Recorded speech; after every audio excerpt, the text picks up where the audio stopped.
Hi guys, on my personal YouTube, we missed the first series because I forgot to set the auto start. That's unfortunate.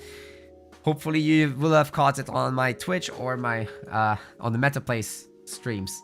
Well, that's funny. Okay.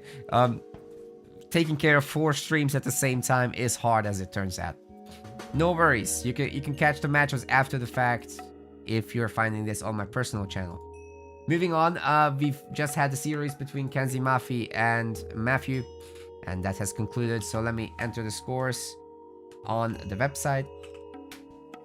It's already been entered. Thank you, Olvadi, I'm assuming. Kovaf versus Kenzie Mafi is coming up, so let's get the drafts rolling, ladies and gentlemen. And guys, if you can send me the links, please, then that will be much, much appreciated indeed.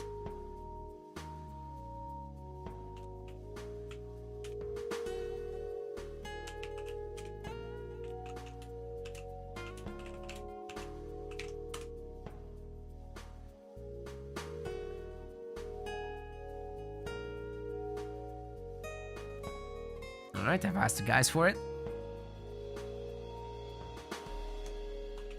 Kvov is such a strong player, so this will be fascinating to watch.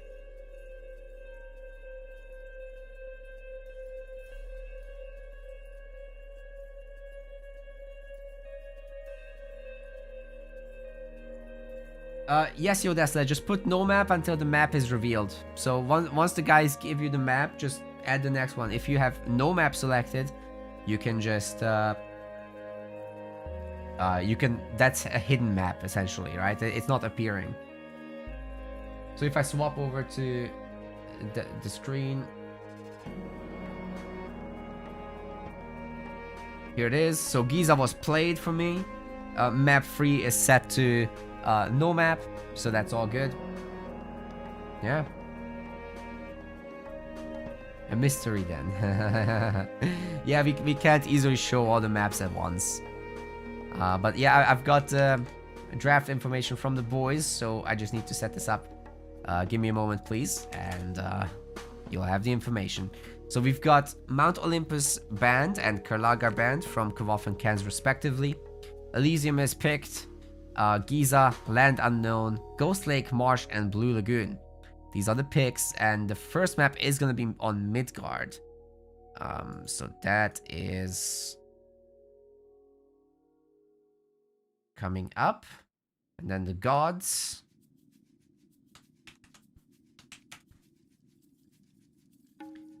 We've got an Odin ban from Kvov and a Ra ban from Kans.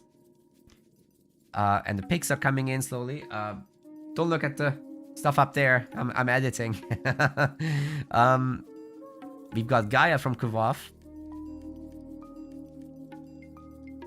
And we've got... Oh, sorry, that's the wrong way around. I need to swap the players around, I think. Yeah, let's do it like this. Yep, got a Gaia pick from Kvov. Got a Loki pick from Kans. An Isis pick from Kvov. And a 4 from Kans. Then Oranos from Kvov. And Poseidon from Kans. 2 more. Kronos from Kvov. And Hades from Kans. Yeah, the meta gods, ladies and gentlemen. There's no surprise here. Obviously, Ra is just eliminated because he's the most meta god, arguably. Now, hopefully this is all the correct setups, right? Not quite. We shouldn't be on Midgard, or should we? Yes, we should be on Midgard, but we shouldn't show Elysium. So that's no map for now. We'll see what happens there. And I need to also unselect the gods. Okay, now we should be... Oh, no. I need to know what their current gods are gonna be. Okay, now I've got that as well. It's gonna be Gaia versus Poseidon first.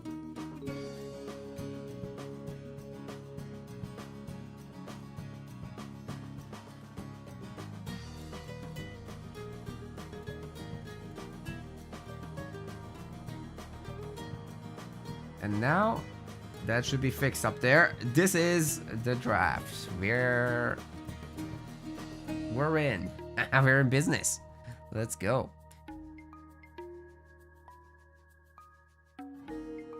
Now we're just waiting for the game to start.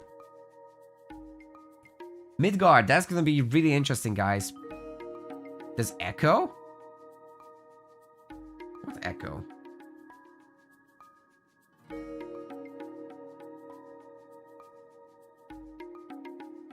There shouldn't be.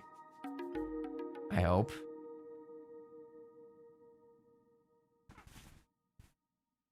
I'm not seeing anything, any movement on my sound.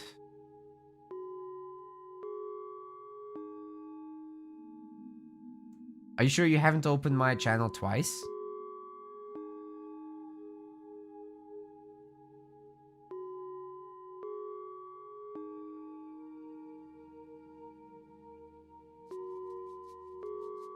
Lots of results are coming in, ladies and gentlemen. So while we wait for these guys to kick in, we could look at the results this far. Actually, let me get a refresh on this. We've still not got match 1 done. Wow. El Matador 2-0.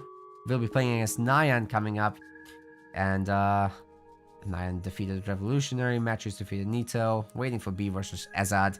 Soup defeated Electro Ninja, fighting Mini Yeti in a moment. Ryuk has been eliminated by Mini Yeti.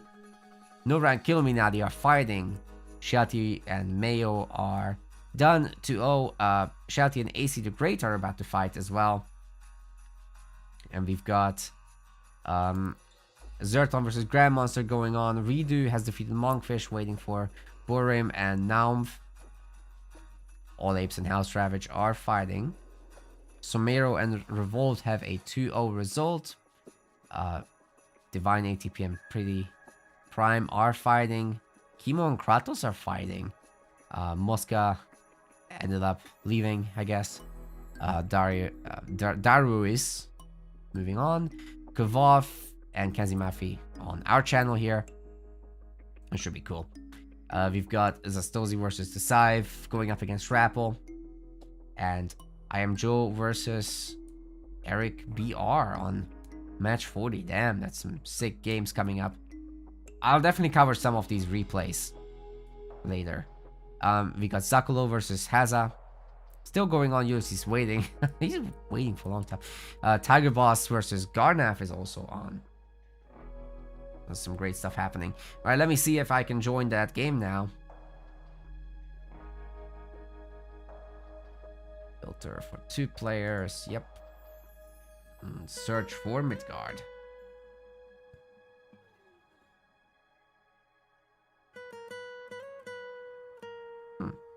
Can't find it yet.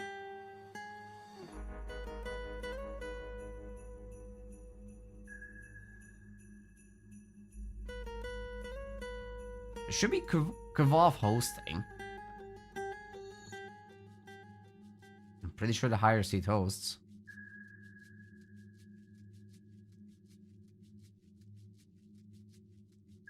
I just don't see it yet.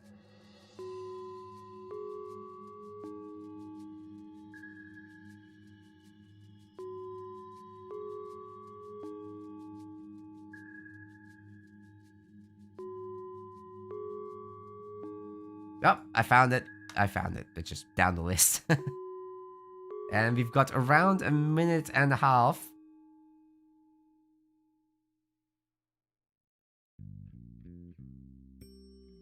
But yeah, Gaia versus Poseidon. Should be all about that cavalry play. Now, Poseidon can do some early damage for sure. I would expect no Cyclops funny business, but if it does happen, it could be really funny. A bunch of big Cyclops throws can just get rid of an army even post nerfs.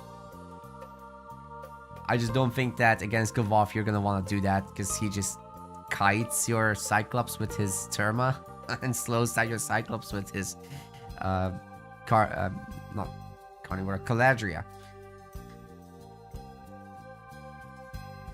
So I think it's gonna be more on the macro side of things here for our Poseidon player. 2TC into Cavalry. Similar story for Kvav, but obviously that requires the Heroic Age too. You know, Birds and Cavalry are pretty brutal for Poseidon to try and beat, so I see a lot of potential here.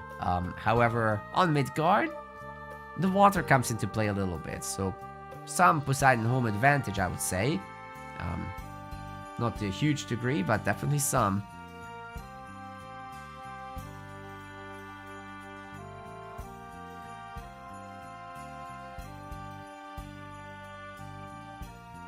Alright, ladies and gentlemen, let's head over to Midgard.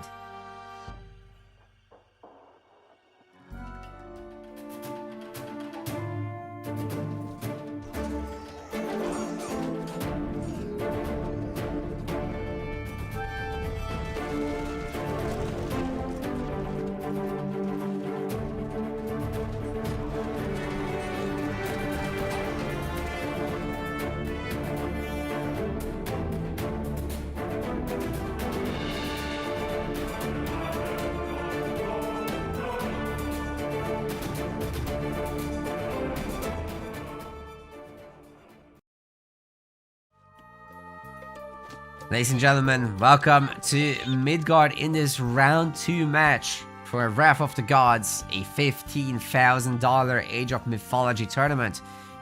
In the blue color, this is our Gaia player, Kvav. And in the red, we have got Kenzie Mafi playing as Poseidon. Now this is the first qualifier of this event, and the event itself is sponsored by Microsoft, Boyd, myself, as well as Iron Maiden.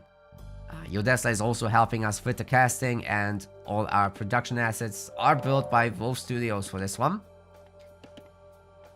Credits where credit is due.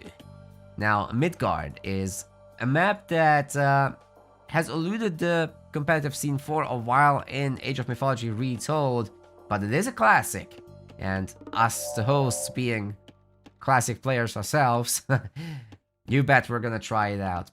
You bet. So that's gonna be super sick in my opinion. There's a lot of fish around the map, but in the initial dock area that the players are going for, there's actually not a lot. This is a kind of a blind spot here. So I have to sail out and find more fish, which makes it play more like a land map because of the delays in fishing.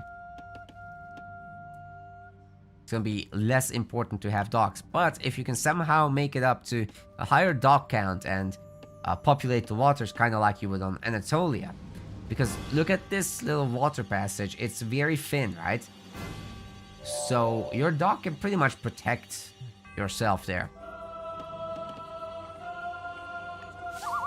Of course, there's other factors to it. You got the heroic age Mythians like Scylla, able to cause a lot of havoc, but with Gaia now getting access to the Nereids, it's just not as scary as it once used to be.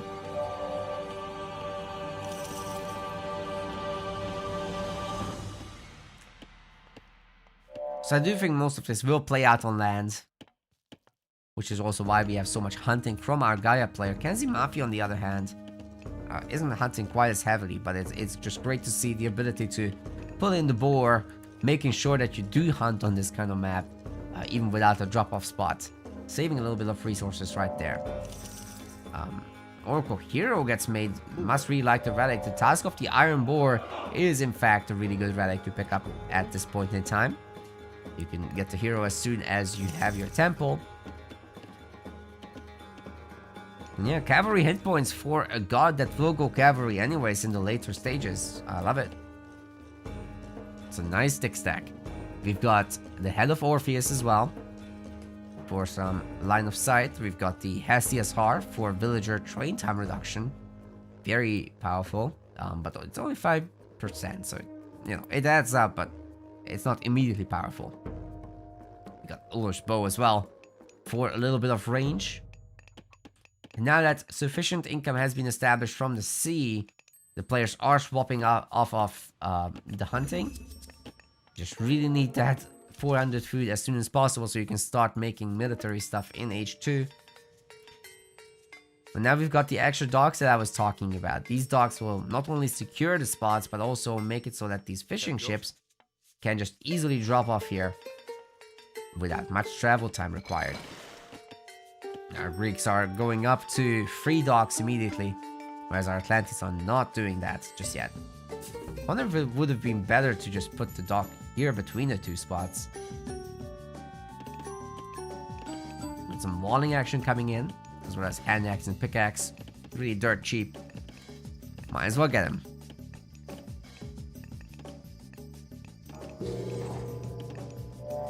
Hermes is in, Oceanus is in the exact same moment. And we've got a servant on the sea looking to do some damage potentially. However, there's no triremes.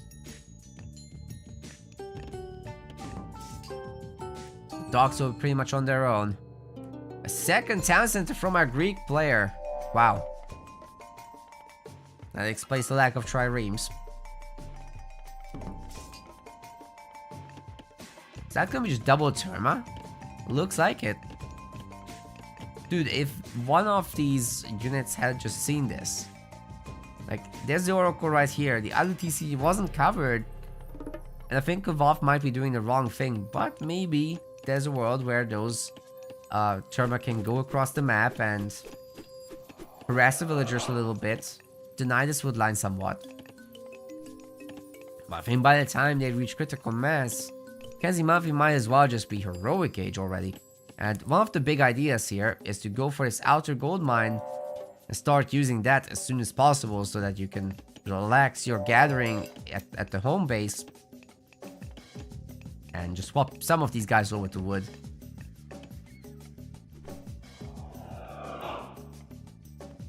It's gonna be a hunting party instead, which is also fine. It's definitely risky. Now, the slowdown from the Colargia plus the Terma Heroes is obviously gonna get the kill against Centaurs trying to run away, and it's just one anyway.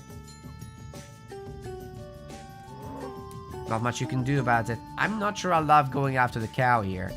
Just for a few extra steps, you could have gotten the same gather rate from chickens or turkeys that don't lose out on food anymore because they can't fatten like the cows.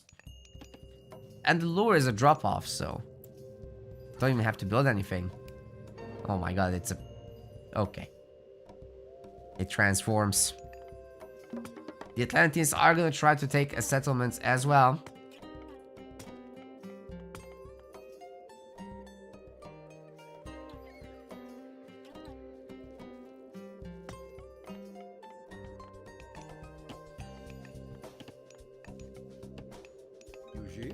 And the second relic, it's the Oler's Bow for range increase, which is very important for the term actually. They'll kite so much better with this, oh my goodness.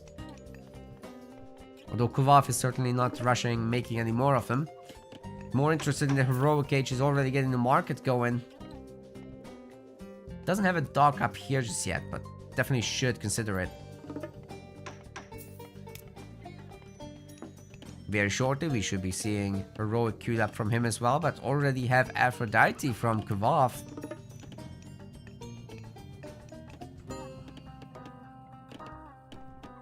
Long term that will be very useful. But I do wonder, would bronze have been better? Absolutely no combat on the sea, by the way. It's a very peaceful game.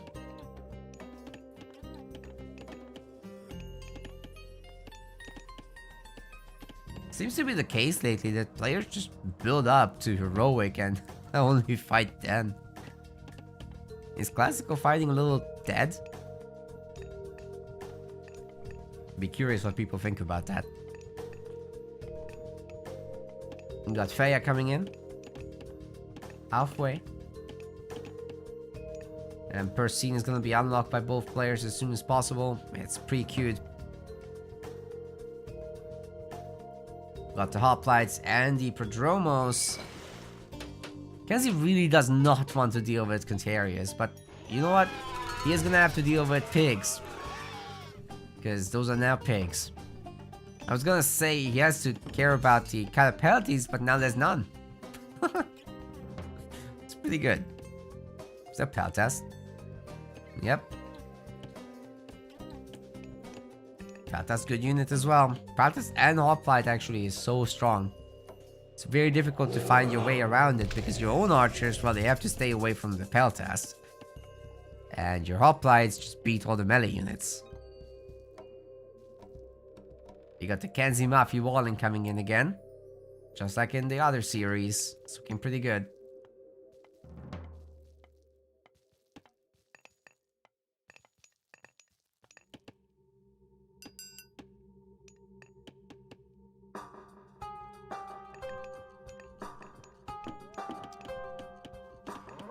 And of course, the heroic standard business. We've got Poseidon's Secret, we've got Lance of Stone, which will make the Contarius raid rather cheap.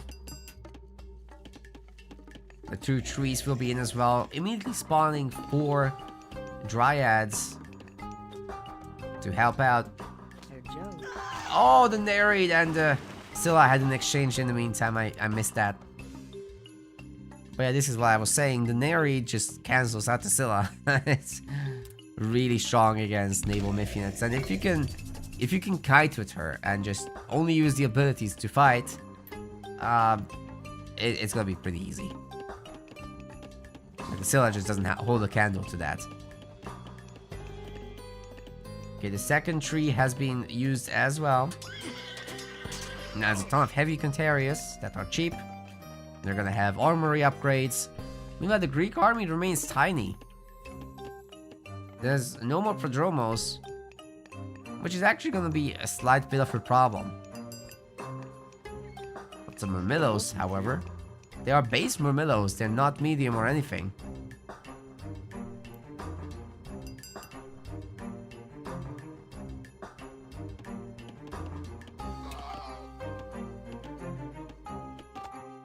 I'm not quite sure how our Greek player here will be able to hold on against this. Of course, in the town center's protection area, it's gonna be okay for now.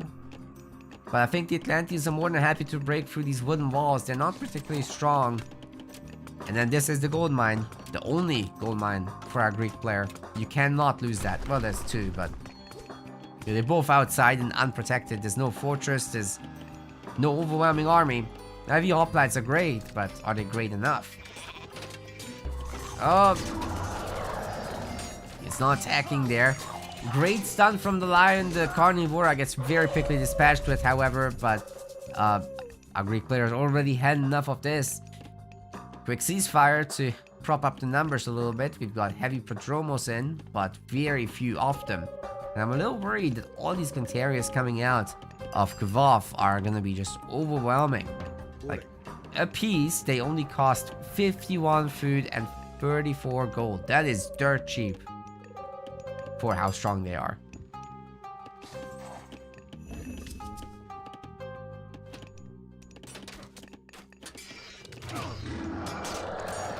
Hoplites forming a line here. They're actually holding pretty well, but will they be able to continue that? There's 2 birds now, and they are something that you can heal with the Caladria quite well. So putting them back and continuing to fire should be a pretty strong solution, but Hippolyta is on the case.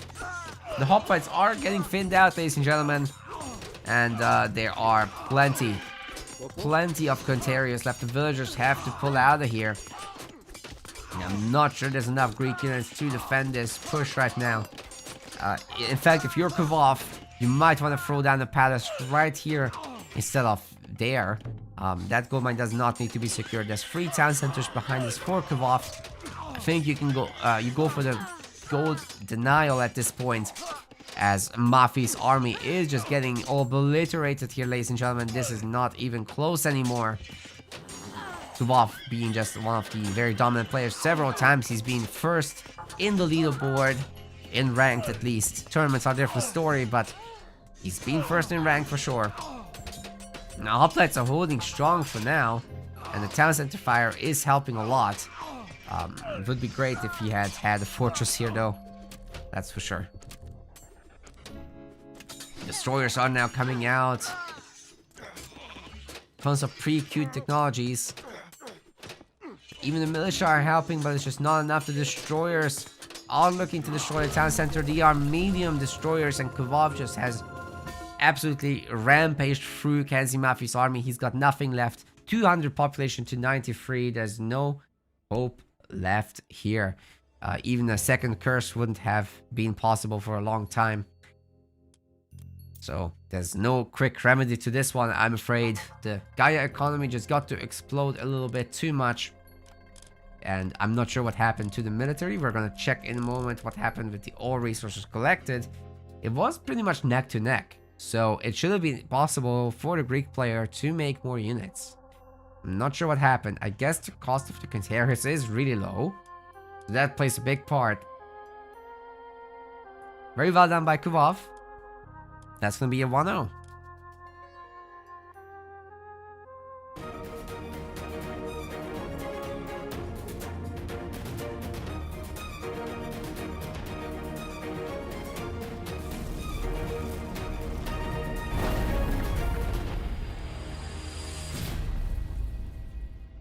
Come back. Now, I'm wondering if there's gonna be any more draft information for me, but I think they're probably already in their next game, actually. Which will be fine. Let's see if I can find them. Do a quick refresh here.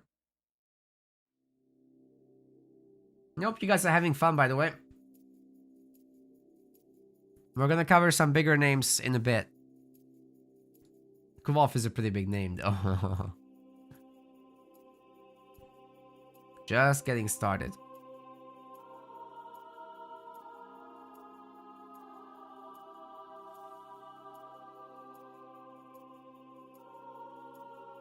Having difficulties finding the lobby here, I'm afraid.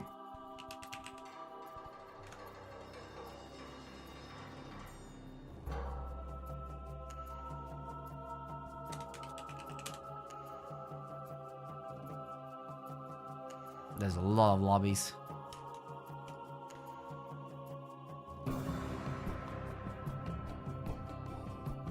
And I'm still not sure what the second match is.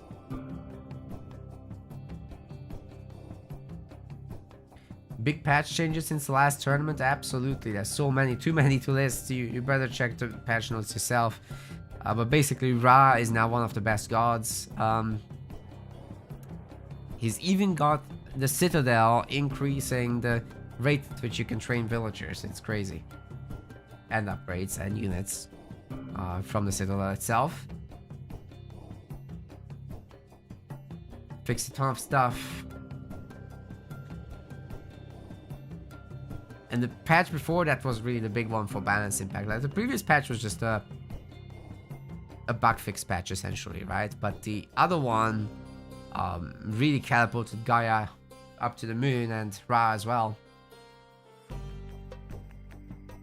So we're seeing some bands of them, I'm guessing.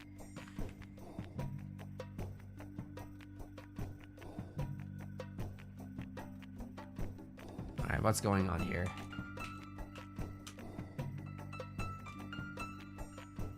Wolf and Kenzie draft for game 2. Let's find out.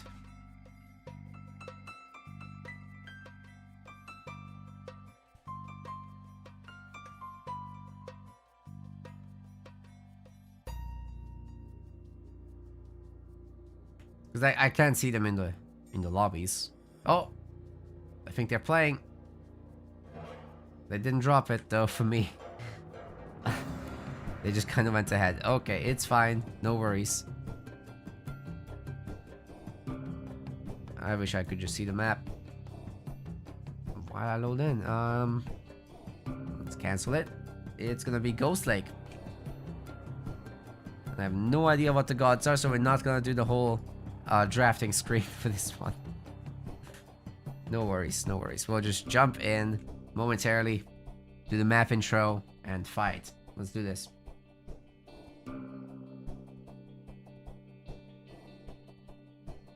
Let's do this. Pressing the button. Is this one not working? Oh, that's great. Let me fix it.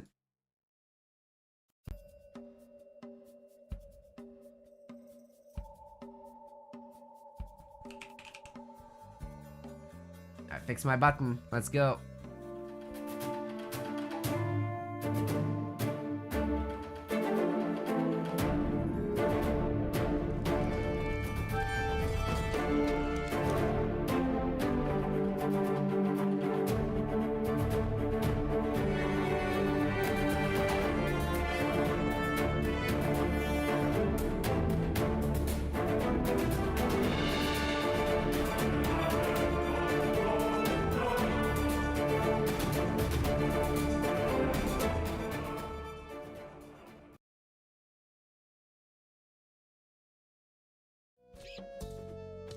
Ladies and gentlemen, welcome to Ghost Lake. We've got a game 2 between these guys. Currently the score should be up 1-0. Making sure that's updating. And it should come through. There it is. Okay, in the blue color we have got Kavov swapping over to Egyptians, now playing as ISIS. And on the other side of Ghost Lake here we've got Kazimafi playing as 4 in the red color. That's already a ton of dwarves. He's working on the dwarven armory business. He's got the copper armor coming in, which will spawn then another dwarf. That's Force whole thing that you just get catapulting early economy with the extra dwarfs that you get out of the dwarven armory whenever technology is researched. All the goats are basically in the middle on Ghost Lake. It's already been picked clean, however. It looks like quite heavily in favor of our Egyptian player who pulled a pharaoh for this job. Excellent scouting there. Yeah, with the priest you can't build on the ice, right? You can't make an obelisk, so what are you gonna do? This is the only way. Oh, I should have been hiding this panel the whole time, shouldn't I? So much better. Now, we are gonna get obelisks, of course, but yeah, Ghost Lake is also now in the ranked pool, so watch and learn, I guess.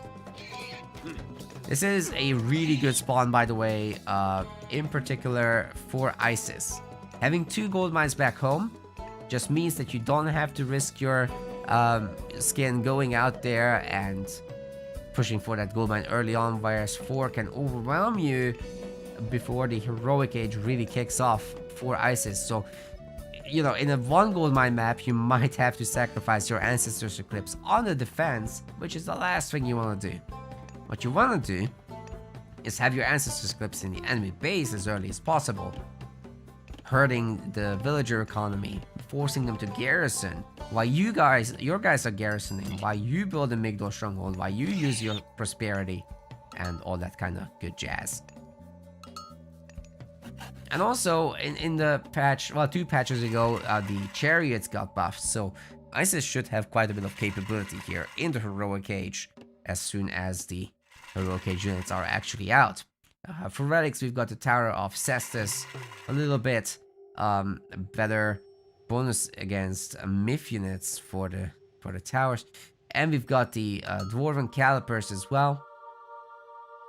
So that's gonna be discount for siege weapons. Then we've got the blue crystal shard for increased wood and gold gather rates. The bridle of Pegasus for, well, free Pegasi. It's very useful. Just keeping vision on the gold mines and whatnot. It's really effective stuff.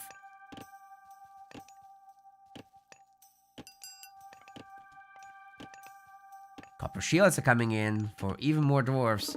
No regular villagers allowed. This is the Shorty Club exclusively. Oh my god, all the shorties. Bast is coming in also. It's gonna go up against Forseti, which indicates no heavy cavalry play. I do wonder what it's gonna be. Whacking the chickens has got to be about the favor rewards. So Kenzie is basically interested in picking up the 4 unique technology for another additional dwarf.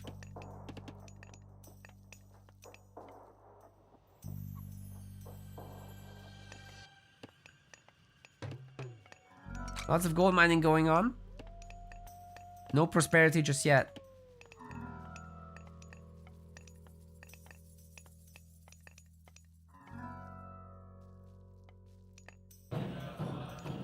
And the villagers are moving forward to the town center. So 2 town center play. Explains the lack of a prosperity. That will put the ISIS for a really long-term classical age here, though. A Norse player is doing much the same. The temple is okay. We are looking at another peaceful game. Interesting.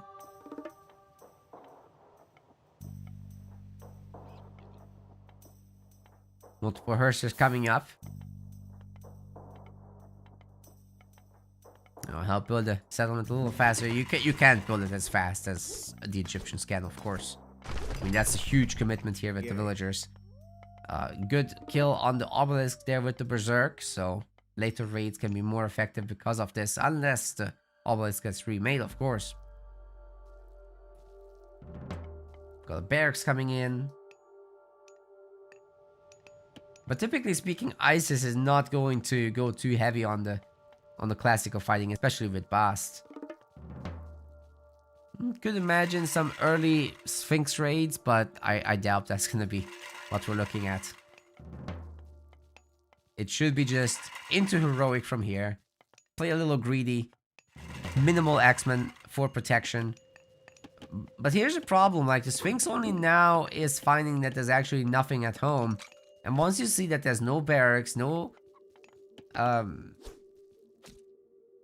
production buildings, no Great Hall, then you should know that there's a town center, and he is gonna scout it, in fact, but not before this Hershey whacks the Sphinx a little bit. Or maybe not. Let's go get it, right? Yep, that's 1 bonk, 2 bonk, and that's it. Now the Hershers might be able to catch it on the way out. Oh, that's good. Love the garrison micro. The Sphinx is dead. Very nice catch by Kenzie Mafi. And now we can make the production buildings, and Kvafu have no idea about the unit composition. This is great. But that's also the reason why you should send out your X-Men to check what's happening there. Not gonna be too many cavalry units just yet. Triple barracks. We've got an armory completed with just the 1 villager, so nothing too crazy there. Plenty of villagers on gold right now for Kvafu. Spending so many resources on these units, however.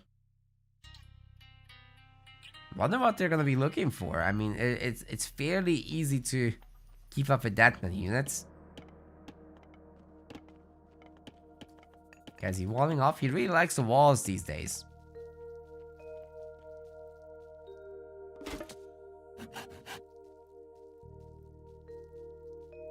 You know, the X-Men are actually quite difficult to deal with for Norse, but it's the numbers right now. The numbers are not scary.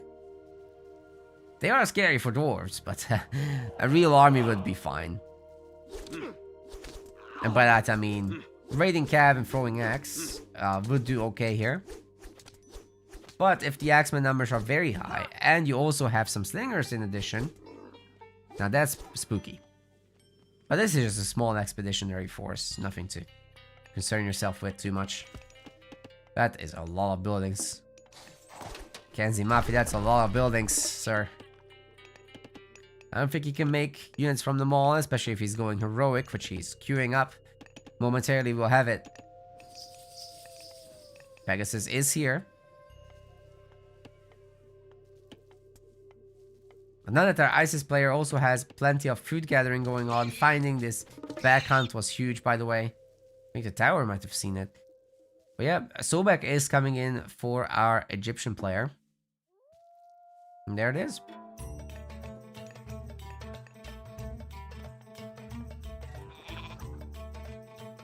Hammer of Thunder, I'm gonna get researched. As well as a Dwarven Blast Plate. That's also a Forseti upgrade. Medium Infantry, Medium Cavalry coming in.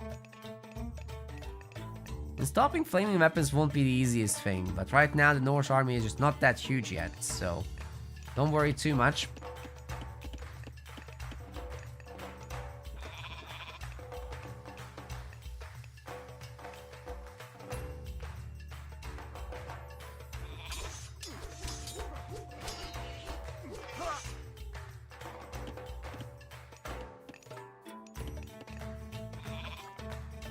I'll say that Locust is going to be a little bit scary to deal with until you have higher HP units with like the medium upgrades done at least.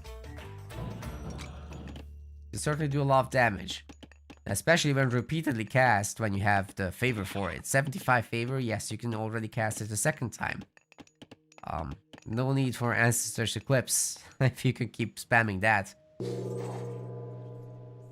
I think the recast cost is 75. Yeah, there we go. Armory upgrades coming in now. I'm expecting the medium infantry stuff, Spearman and Axeman need to be upgraded separately, of course. Call of Valhalla is getting done.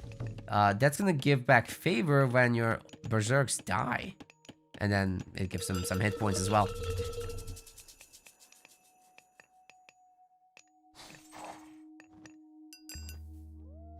Of course, our Norse player is not really going to be able to recast God Powers for a very long time. You have to work super hard to get something like Flaming Weapons back. 250 favor. Sure, it's possible when you're in the late game, but before then, that Great Hall is gonna get denied. The Troll actually misses shot, but these throwing axemen are getting business done. A lot of spearmen will be dying here. Meanwhile, we've got this little raiding cavalry attack. It didn't get much done, but I mean, it's disrupting things a little bit. It's taking up Kvolf's attention, and meanwhile, more buildings can be built up here. Osiris already, wow. Okay, Kvolf is meaning business.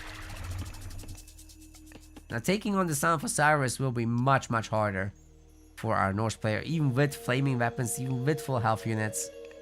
It's gonna be a while until his army is nearly as big as that of our ISIS player.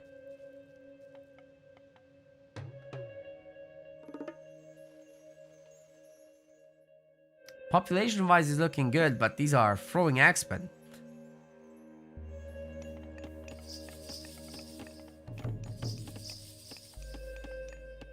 So they certainly can't fight.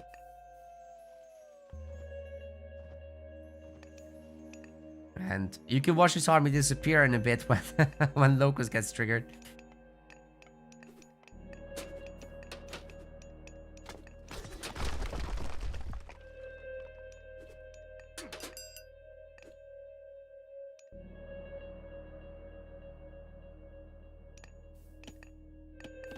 Population's pretty equal.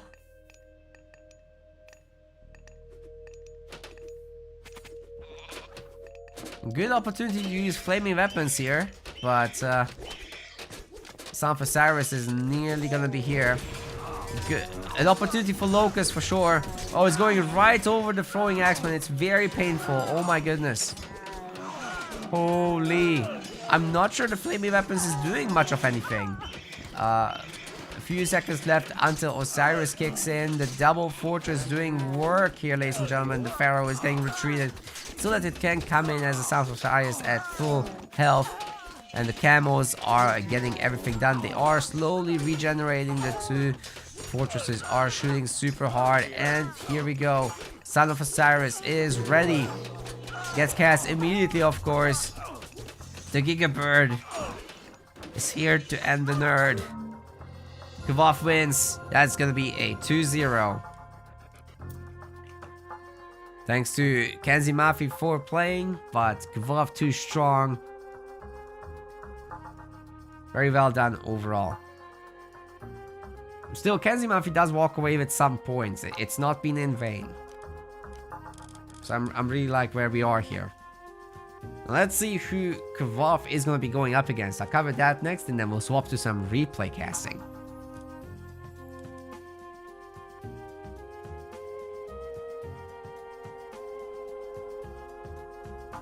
So swapping over to here.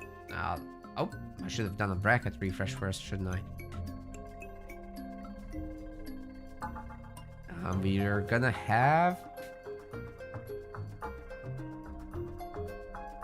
the winner of Chemo and Darwish is great. That's very likely going to be Chemo versus Kovov coming right up. So we'll see how long that takes.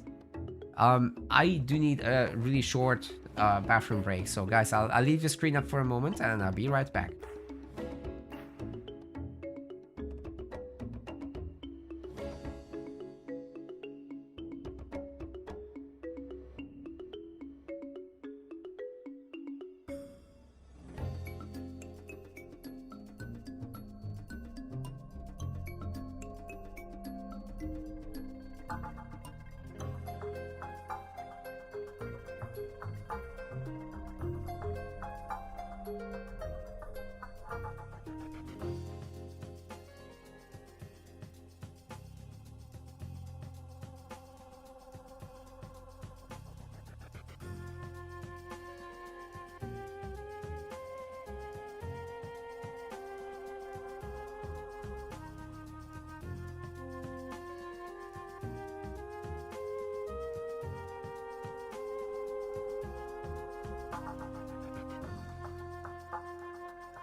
Yo! Thanks everyone for waiting, appreciate it. We're back. Hey, Floon. I know who you are. Greetings from the UK.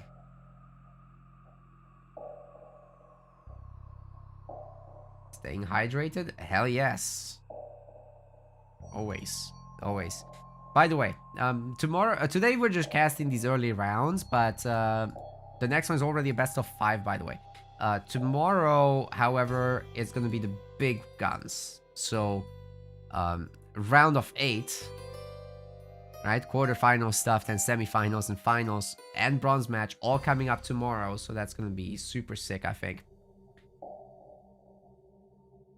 Is this retold? Absolutely, it's retold. Has to be. We're currently waiting for the other match to finish. That's gonna be between Chemo and Darwish. So I think Chemo might be streaming. Let me check that, because then I could just put it up on the big screen here and we'd be totally fine with that, right? Let's take a look at that.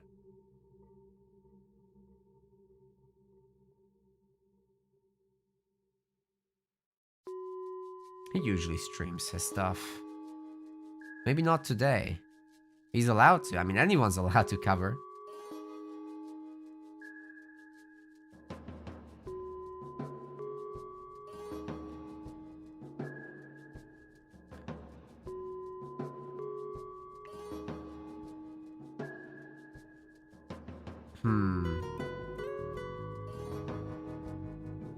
Nope, I don't think they're live streaming it. So I have no idea where they are at in their current series. I don't want to start it out. Okay, I think Chemo will have been playing by now.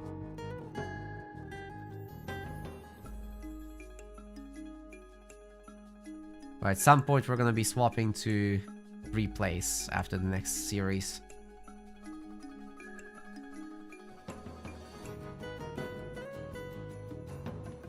By the way, I want to just give a shout out to all the players. They're absolutely great with how they're very swiftly arranging their matches, and they're posting the replays after with the results, so everything's clear. You guys are doing great so far today. Thank you so much for, you know, making everything smooth. Appreciate it.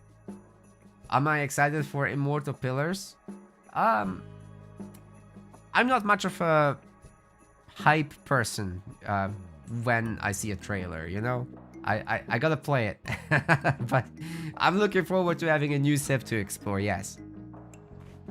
I don't give in to hype too much anymore.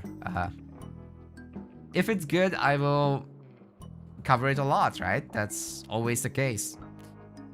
Retold is great so far, so I don't see a reason why it wouldn't be good. I'm looking forward to it. But I can't tell you if it's gonna be good or not. We'll see.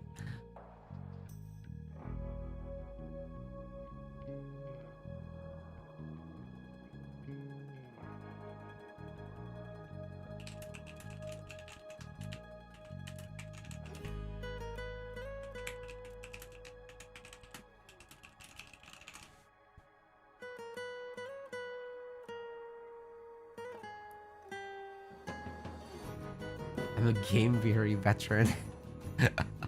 That's true. That's true, I'm very weary. Alright, let me see if I can find Chemo's game somewhere. See how far along it is. I didn't think about that. Chemo. Next Civ Aztecs. Maybe. You never know. For now it's China, then we'll see what's next. Could be going to the Americas. So far that hasn't happened, but you know, getting China right early after the first try in the extended edition, I think it's a good move. I approve.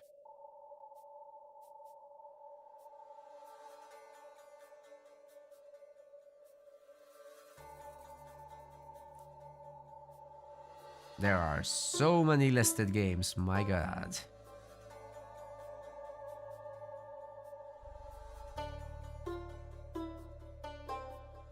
I found Chemo's.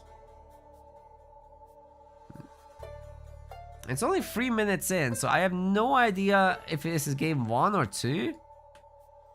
We could jump in. What I could do is take a look at his match history.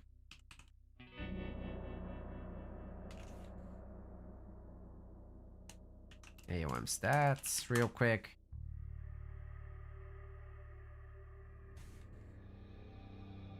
Chemo.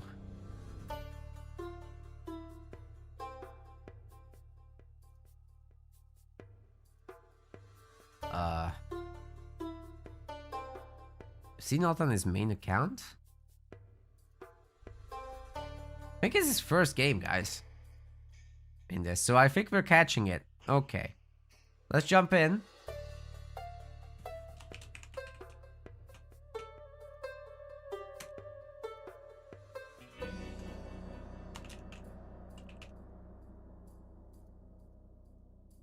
No idea what the gods are gonna be. We're not doing the whole draft thing because it didn't communicate. This is something I'm catching to catch the stuff after. Chemo versus Kuvov should be a sick third series or fourth. The map here is going to be land unknown. We're not doing the draft, however. Land unknown could be anything. We'll see what it is.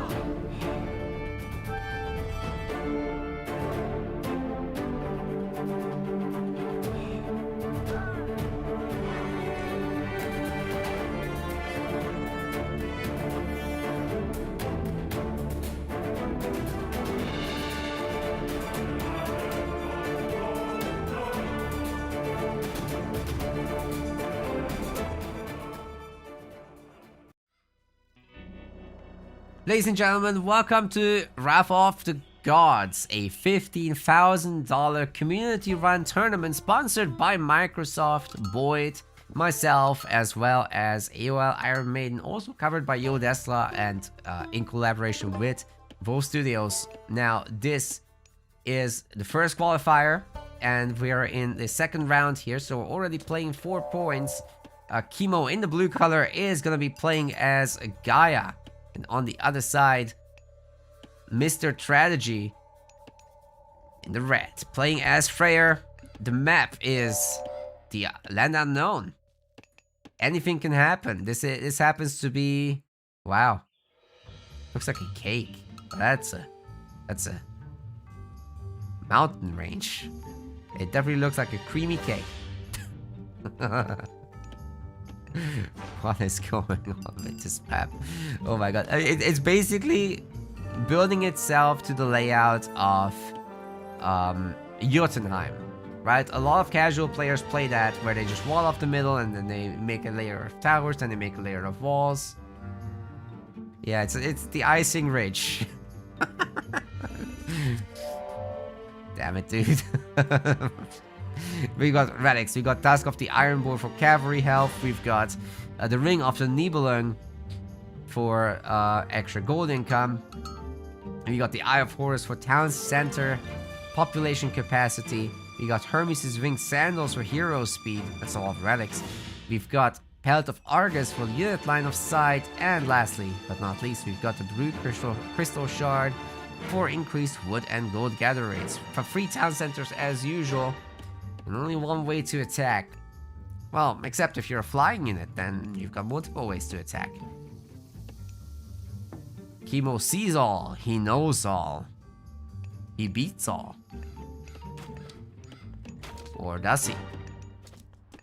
I actually don't know who Mr. Tragedy is. That's a huge issue. I can't tell you guys about his playstyle, but I can tell you about how to play Freyr. It should be pretty defensive.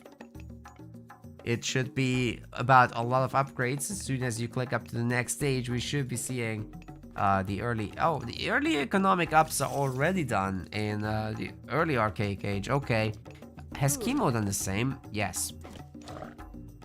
Yeah, see, both of them have hand axe and pickaxe, so they're keeping pace with each other.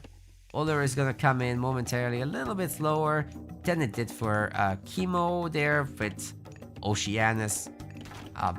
There's no surprises here in terms of the meta, right? Not gonna pick Freya as Freyr, which is sad because they're like siblings, but they've seen enough of each other, I guess. Oler is the new god, therefore that's the one we get. It's really interesting how Freyr works like that, that you only get the new gods to really get picked. Some people would pick flaming weapons, however, there's a thing like that. I've also seen people go hell before. Certainly not in H2, however.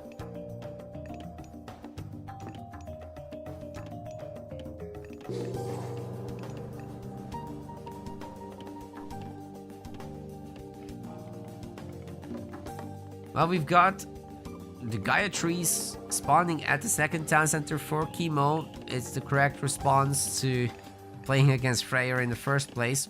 We're gonna see a longhouse being made here. But just a longhouse. Where's the other stuff?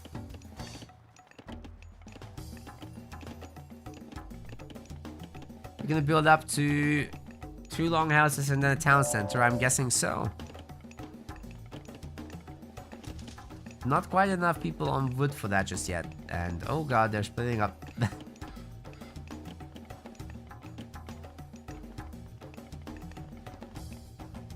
Meanwhile, Chemo's already gonna be done with the second TC.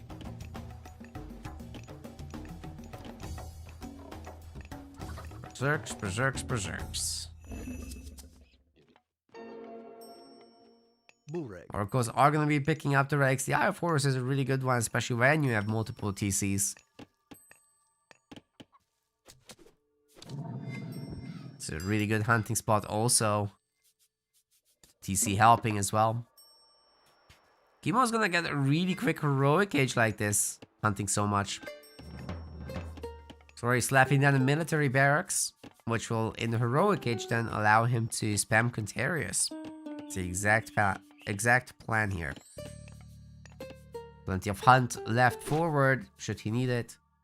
But for now, I think the Norse player will be having control over the middle with all these units that were made, but the problem is that any such advantage will quickly evaporate as the Atlanteans are propping up the economy. You can already see it in the civilian population count. 32 to 24 is a massive difference.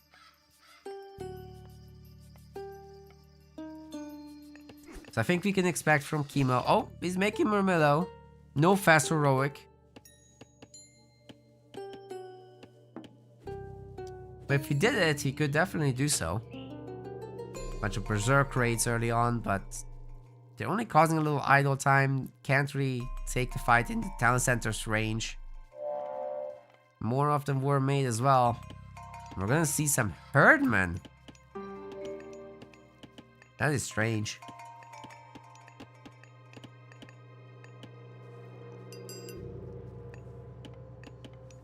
I'm not entirely sure what's going on in this game. Chemo could be, I guess, getting the bite of the shark Murmillo.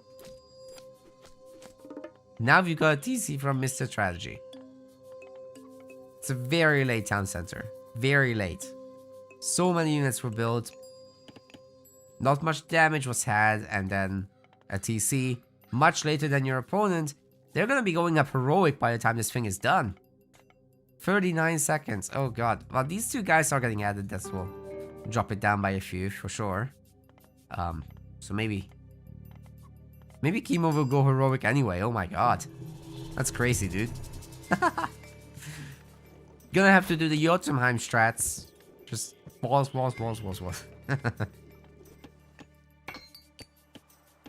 And Chemo should be clicking up. The free Murmillo were exclusively for defense. This is not about attacking. This is not about bite of the shark. Chemo wants his Contarius. You can tell by the fact that he didn't upgrade the medium infantry tech.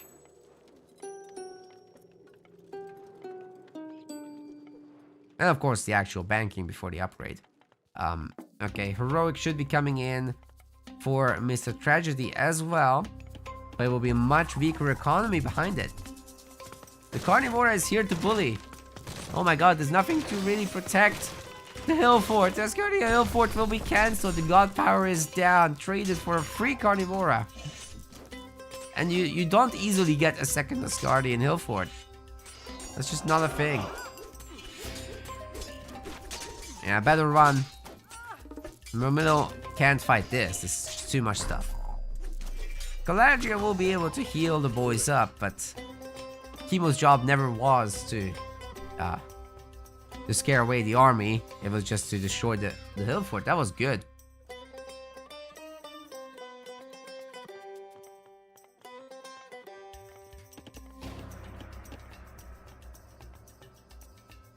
Now, Carnivoras will be back. At 20 favor, that's pretty affordable. And I guess if you upgrade your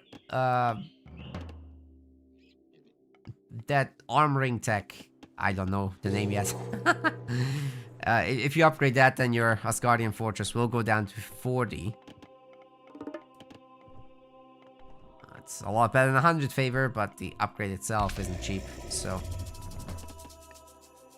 Anyway, Contarius, that's what matters right now. Heavy cavalry at the same time getting research. Bite of the Shark in case there's gonna be more Murmillo. Probably not the priority tech right now, but Lance of Stone is also coming in. So these Contarius are gonna be souped up They're gonna be jacked. Also got the 3 Dryads joining the battle. And the second tree is coming soon. TM, then another 3 Dryads are coming in after that. Lots of houses, lots of spam from Mr. Tragedy. The upgrades are coming in. Aegir will be in. And I think there's a great opportunity here to pick off the Draugr if the bird just chases a little extra, but not gonna happen. Alright, you gotta be careful when you spam Quintarius right into the Berserks. So, overwhelming numbers are required. Arcus are heavily recommended, I would say.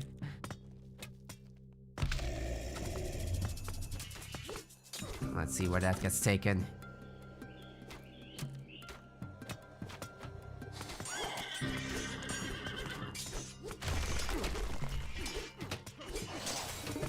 It's actually a pretty decent first fight for Mr. Tragedy. It's not a tragedy at all.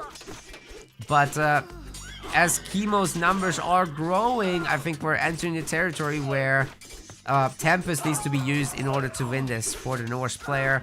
The Quintarius are now getting on top of the Goldie, and the Draugr is really low health as well, so it would be an easy pick-off to make. Chemo is still flooding. The Arcus hero will pick that off, and now he can go after the pretty much undefended rock giant. There's really not much else here, ladies and gentlemen. The heavy infantry is coming in, but there's barely any infantry to upgrade. And now the economic rolls are starting to show at 78 to 54 population. You've seen all these upgrades getting done in the meantime. Freaking Carpenters is coming in already at the 11-12 minute mark. That is insane. The Gaia economy is just going to be through the roof. And a third talent center is very easy consideration, I would say.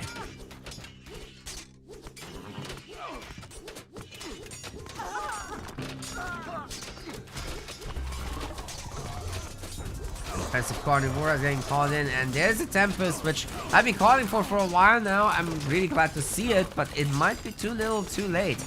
You know, if you snowball those early fights and the units do stay alive, and then you pump the extras out, that could have been really productive. But right now we're looking at Chemo just barely shoot away. A good number of his Quintarius did die, but look at that. More Quintarius. Oh my god. Who would have guessed? Yeah, I'm not really sure how you're gonna be able to handle that. The 3 rock giants are certainly a great addition to the army. And honestly, militarily, our Freya player is holding strong. Golem Bursty is still around, so if you could somehow get that into the fight, then even better, but I'm afraid that Chemo would just run away from it. The Berserks are trying to run down the Arcus, but great thunder stepping from Chemo will be damaging them a lot, and now the Quintarius are around to tank. Well, they would be if they didn't glitch out. Attack move has some issues in the current version of the game. So you really gotta give those attack orders a lot sometimes. Players look like they're doing weird business. They don't mean to.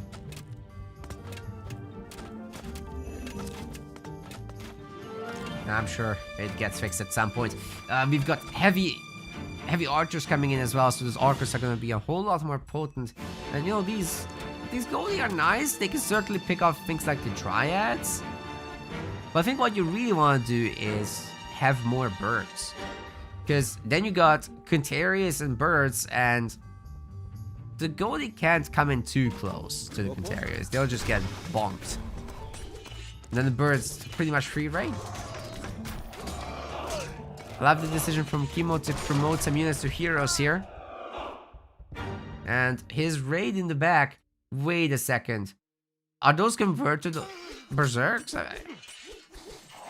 I'm sure the villager number has gone down here. So I think those must be converted berserks. And they're trading okay into Quintarius. But if that was converted vills, then the vills are gone. So the economy is gone, and Chemo is now on full vills. He's making another TC. He can start the market. He started the market. He's getting his bronze upgrades in the armory. Plow is now on because he's starting to swap to farming. That's a little late, to be honest. It's already all here. But, I mean, he can afford it for now. As long as our Freya player doesn't get to 200 population free town centers, or more than 200, then things should be fine for Chemo still. I think he's quite ahead for the moment, but his opponent is actually playing pretty well. Who is this? I just have no idea who this is, but I'm actually quite impressed. This is not bad. Considering the circumstances of, you know, not quite going for the right strategy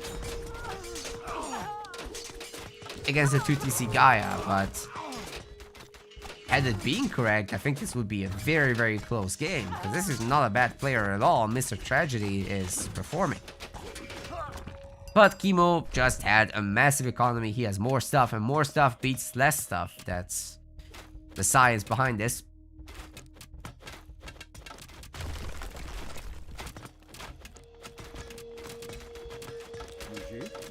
And those Arcus now at 20 range, of course, and such high numbers, we'll be able to just decimate the Norse army trying to close the distance. And to close it off, we're gonna have Atlas research. So Atlas will be granting the implode god power. You don't get away from that. It's so strong. Chemo's also getting the economic guild set up. If he can put one here as well, then Lush will spread all the way. What Lush does in Retold is it speeds up units as well as heals them, so having it in the middle of the battle allows your reinforcements to get there faster and everybody gets healed, so it's great. Freya's trying to get all the techs, but the army numbers just aren't there right now. Chemo could take the fight to the main base and then implode the main base as well.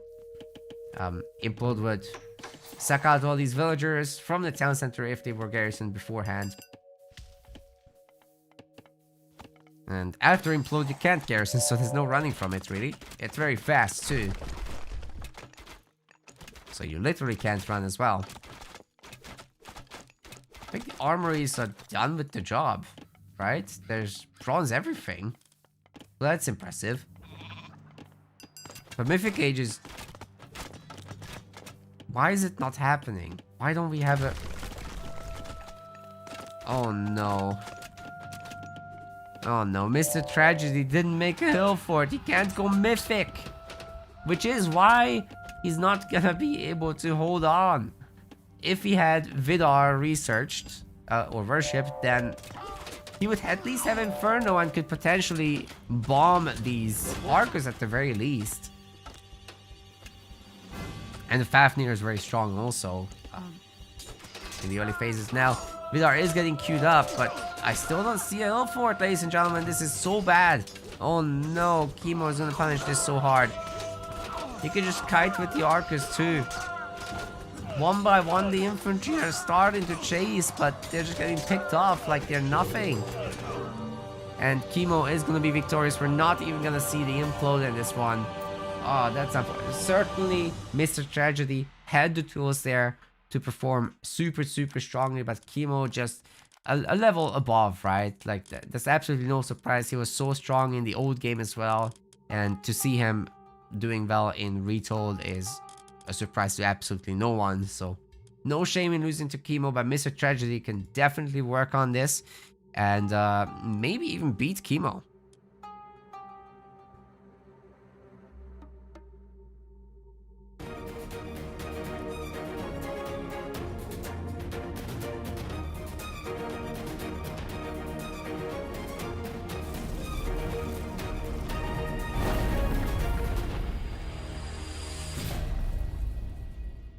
Why not Murmillo instead of Cavalry? Okay, so the Cavalry is dirt cheap, so stat for cost, the Cavalry is gonna be better. You basically go Freya, you get Poseidon's Secret, and you get a 15% discount, and on top of that you are Gaia, which means that you have an absolutely bonkers economy to begin with. All the upgrades hitting an age early, they're dirt cheap themselves. It's a lot of additive stuff there. And you've got the special upgrade from Freya as well to make them attack harder. You get the mobility, you get the means to destroy range units, taking them out of the question for the Norse army. And they're highly cost effective. Essentially the same cost as a Vermillo, so just better ball of stats.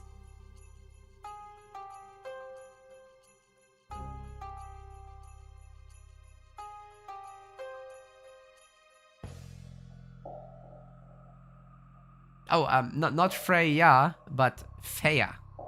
The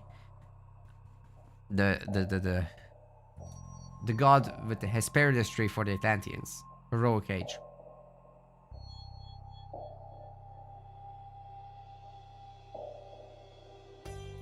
I'm just trying to search for their game too. Let's see if I can find it.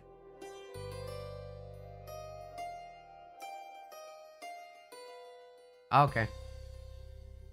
Yeah, don't worry about this, Wolf.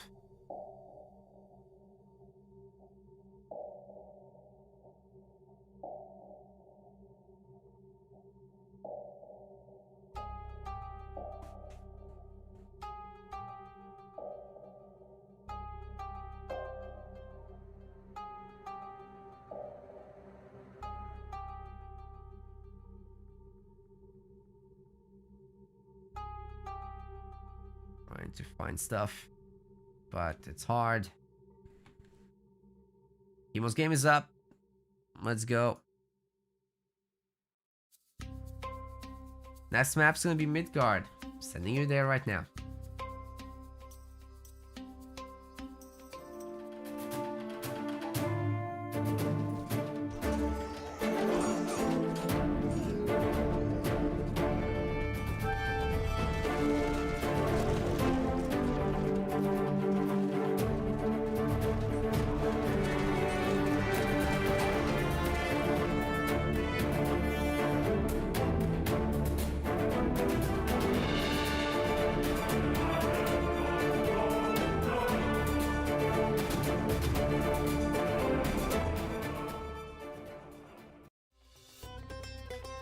Ladies and gentlemen, welcome to Midgard. In the blue color, we have got Chemo. He's playing as Poseidon here. His opponent on the other side of the map, Mr. Tragedy, is the red Isis. So score is currently 1-0 in Chemo's favor. Certainly Mr. Tragedy has to be a little bit careful.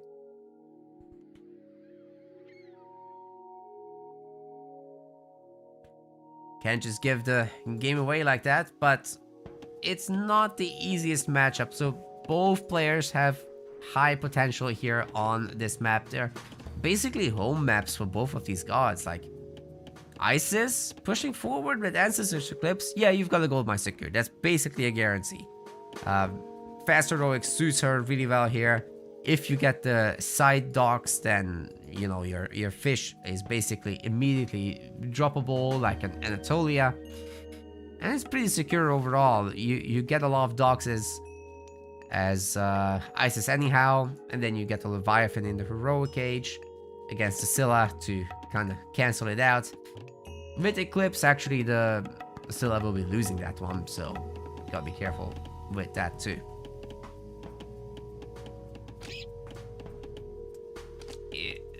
Question in the chat, is early Centaur harass still strong as Poseidon? Not in particular. The Centaurs have been heavily nerfed, so you actually get to see a lot of Ares because of that in some of the matchups, but in this case against Ancestors Eclipse, yeah, you're gonna want your ceasefire to cancel it out for the most part. And then you still get your cavalry upgrades, your cavalry still regenerates, and then Dionysus has also a lifesteal for cavalry units with Thracian horses, so stack all those and you kind of get super Hippicons, and it's not very easy for Isis to deal with that, honestly. There's no super great options for anti-cav. There's of course spearmen, which are nice, and you know, oh my voice, my god.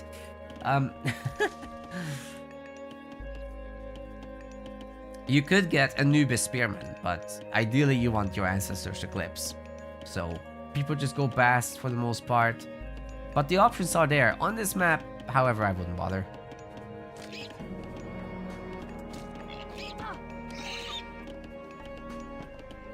Who killed that chicken? Turkey. I think the TC misfired or something. Alright, how many docks do we have? Let's count fishing ships. That is 4 docks. 3 docks. And this is also 3 docks. In Retold, Egyptian fishing ships have lost the ability, by the way, to build docks themselves. They were really slow in the original anyway, but something to keep in mind for you old school players. Why so many docks before advancing, you might think? Well, the gold mines are super secure in the back of the base.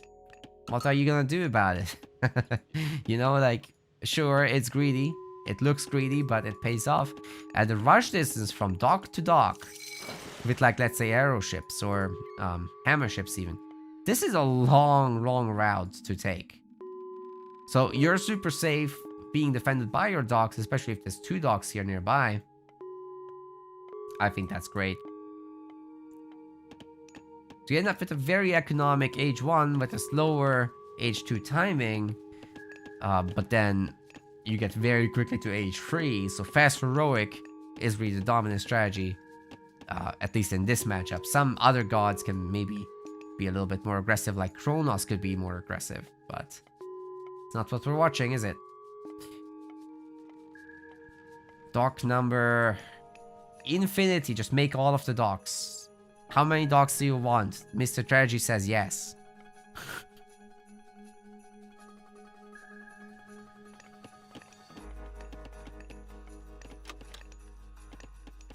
We got pickaxe coming in for both players, a ramming galley, as well as a cabinet. Didn't expect the whole naval wars.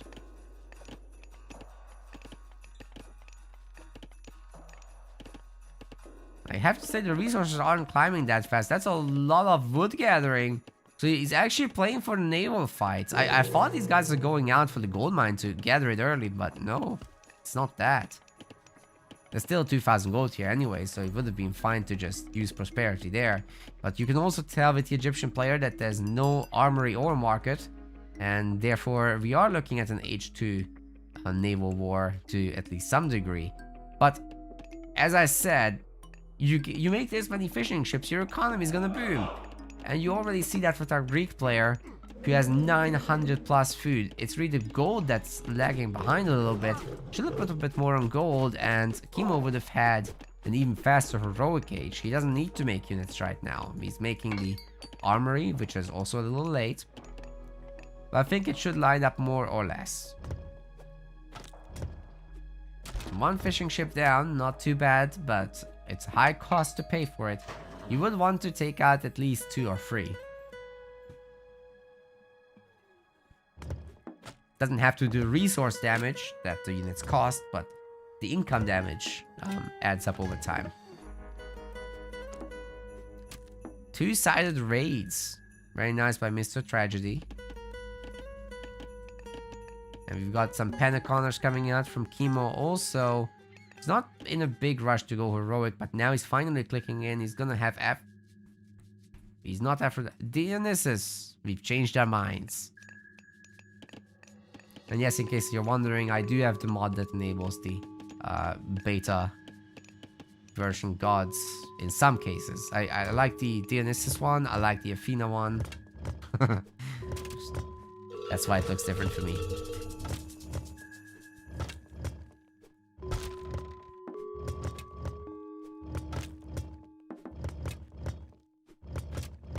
Well, there's not a whole lot more coming out of Mr. Tragedy, and he's actually gotten a reasonably fast heroic age nonetheless, regardless of everything that was happening.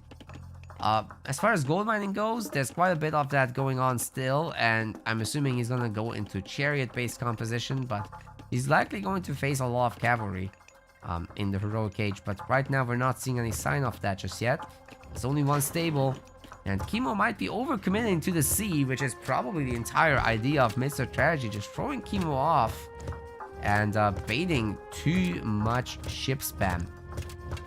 If that works out, he could go a super long way actually with the chariots. My god, that's a lot of houses in one place. Oh boy. Going forward to secure the gold mines as suggested earlier. Somewhere we're gonna see a Migdol stronghold slapped down. Now, Chemo might spot this with the Greek scout. There's a third stable coming down already as well. Second Scylla will be made. The other one is already spawned here and ready to devour the ships. Ready to devour the ships. Ready to move it. There we go. Alright. Yeah, he's gonna chomp on these for sure. We've got the Migdol stronghold in the middle of the map as predicted. This will secure the gold mine, which is exactly what Mr. Strategy is looking for. He's gonna get the monument to soldiers. Not that that truly matters right now. Yeah, the Scorpion man also was looking for some damage, but didn't find any. Not so easy to use Ancestors Eclipse in a good way. If there's 3 heroes left for the Greek player already, that's gonna be a hard one. Scylla getting to work. 2 head.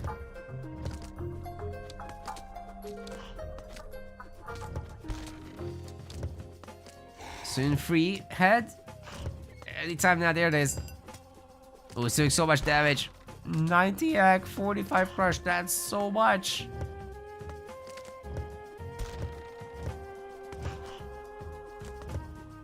And 4 head. Yes. Oh, the villagers are exposed. Holy crap. Chemo is gonna have to.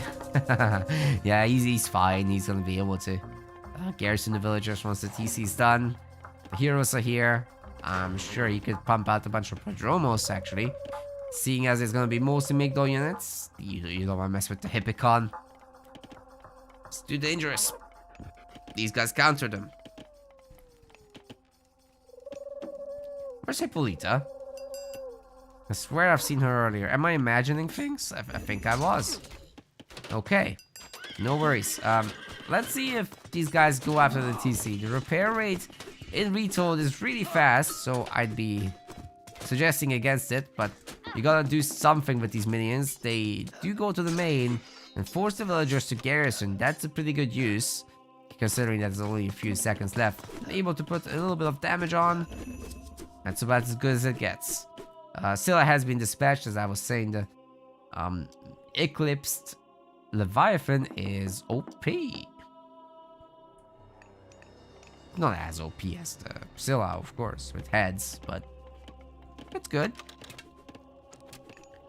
Got some siege towers coming in. The cavalry is trying to get on top. If they were only moved away a little so that the camel riders absorb the cavalry, then this would go a lot better. Bronze is gonna be used on an absolute minimal amount of units. I'm not even sure this does anything. Holy moly, Chemo is panicking, ladies and gentlemen. Is Mr. Tragedy just gonna take him down? The TC is dead. I guess he gets a bunch of... okay, why not wait until the TC is destroyed? Then you get the militia, then you bronze everything, and then you kill everything. That should be how it works, right? That was one of the worst bronzes I've ever seen, Chemo. Oh boy. I mean, things happen in these tournaments. This is high stakes stuff. But Chemo's already up a game, and you know, the militia are absolutely wrecking the camel riders. So I'm not sure it matters. He donated his god power, yes, but all the god powers have cancelled each other out already. So what? Chemo is fine here. Mr. Tragedy will need a lot more work done before this goes anywhere.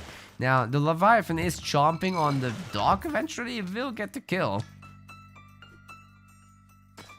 But meanwhile, his Migdol stronghold is being destroyed, so you kind of need something to deal with all this. And nothing kind of gets the job done. This is why you would make Spearmen. Now these are heavy Prodromos. They are regenerating. Do they have the lifesteal thing? No lifesteal thing yet, but they do have the Spirit to charge, which gives them more speed and attack. So stat-wise, they're already solid. It's just that lifesteal thing would be even better with Thracian horses. Now the villagers are gonna get this. They're trying to escape, but they're getting surrounded actually. Chemo's on top of this ball game. And Mr. Tragedy is gonna face his personal tragedy.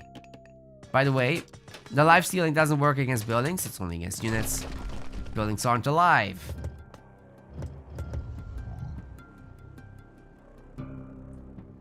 Chomper has fallen. Or sunk. Sleeping with the fishes now.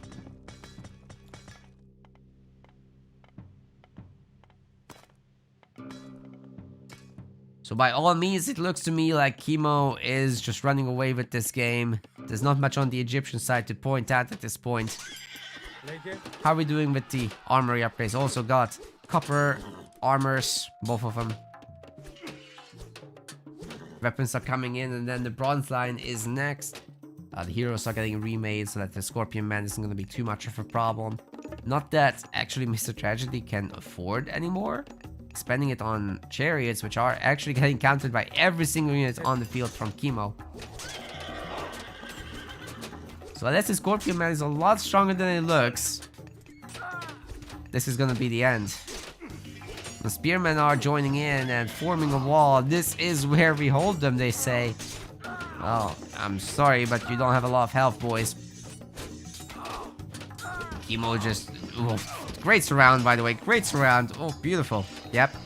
That's exactly what needed to happen there. It's the army from both sides, and now the villagers are next.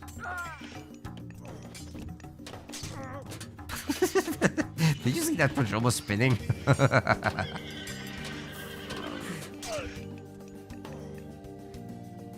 Silla's out to farm experience.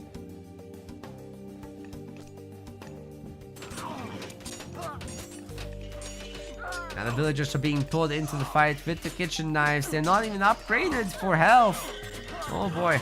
They're getting cut down by the cavalry so fast. Bacchanalia is getting researched. Or Dionysia, sorry. It's the old name, Bacchanalia. For some extra unit hit points, it helps. But Chemo certainly doesn't need it at this point. Doesn't matter. I would love for him to add a little bit of Hippospis to this. Just to deal with the Spearmen. But there's not enough Spearmen to deal with the Chemo. Now the cavalry will be going after the Migdor stronghold.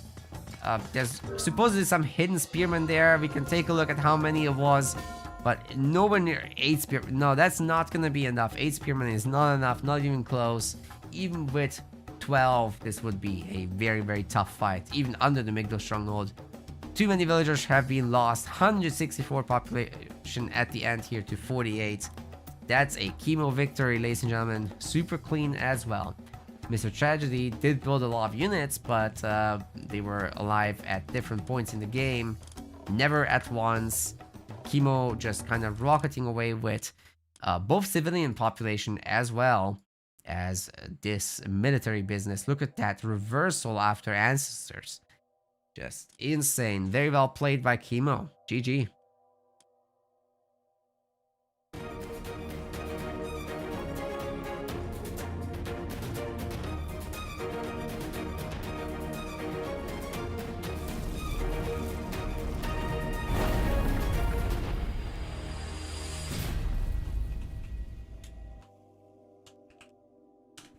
Alright, gamers. Chemo versus Kuvov is coming up.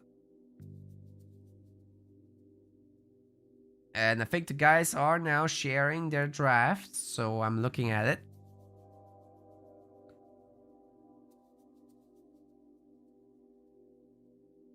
This is the maps at the moment happening.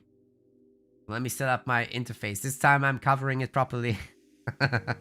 You guys, you missed out on a bunch, right? So don't want it to be like that anymore. Oh. Yeah, Chemo's supposed to be the host. He's Kuvov is right.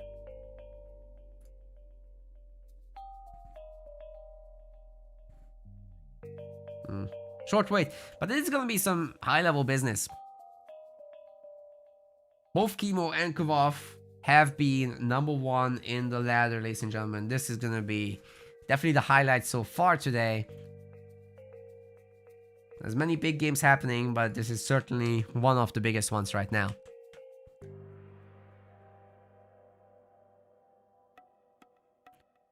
Alright, they sorted out their draft.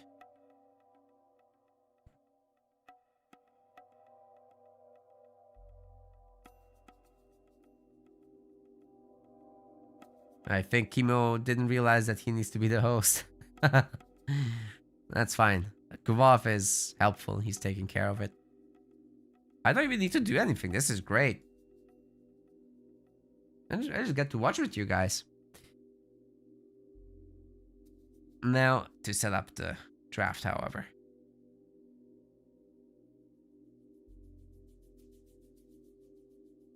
Haha, looks like the viewers are starting to flood in. Welcome, everyone. Got a little bit across all the channels.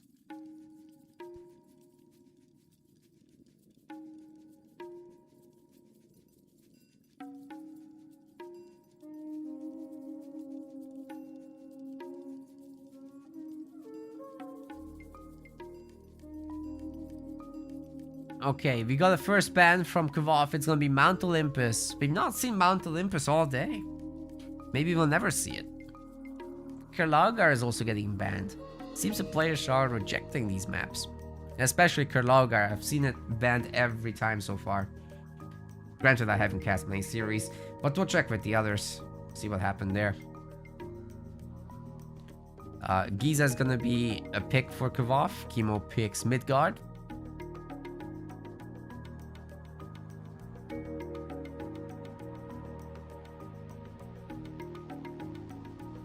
Hey, I mean, I might as well show this, right?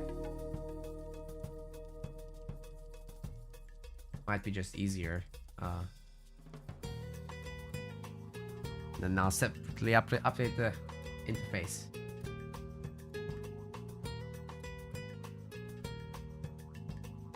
Yeah, I think that's good.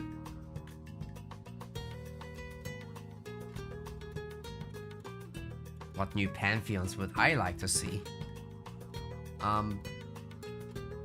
Right now, I'm actually not terribly concerned about new content. Like, doing the China DLC is well and good, but I'd rather see improvements to the spectator mode and stuff like that. That's what would excite me the most right now. To be able to make you guys better content. But anyway, we've got Land Unknown, we've got Marsh, Blue Lagoon, and Ghost Lake in the picked set. And Elysium is going to be the first map, so now the guys are going to do their god bans. Let's see how that goes. So map 1 is Elysium. Again.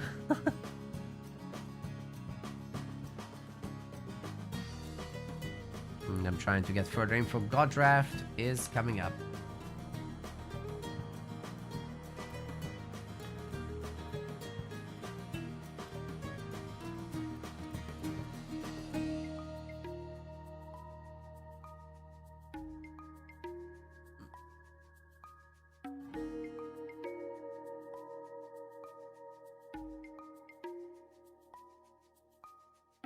Chemo's deciding a ban. What happens if he runs out of time? He's not gonna allow it to happen, but I do wonder what happens if he runs out of time. That's the one thing I don't know. We've got Loki picked by him. Or banned by him, rather, sorry.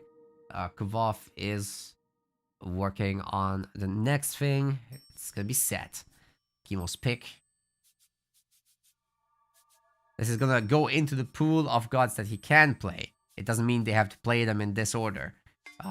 Based on one map at a time decisions, you can use up your gods. You can only play them each one time. And if Chemo picks one, Kuvov can't pick that one at all. It's just not gonna be in his roster. Alright, a Ra pick getting allowed is a big deal. Oh my god. We'll have to see what's better, Ra or Gaia. I honestly don't know. They're so close in power levels.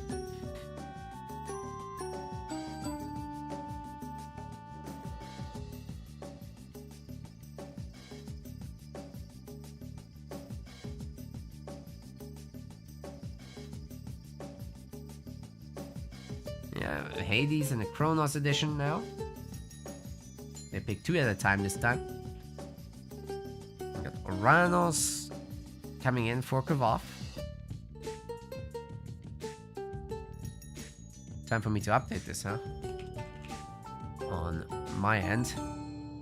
This is gonna be hectic. Got Gaia, Kronos, Hades. On the other side, we got Ra.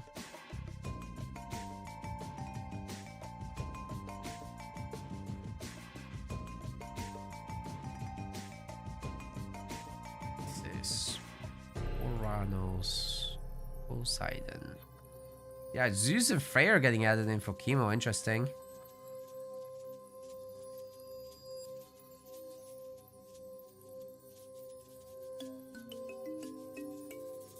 And then a last pick for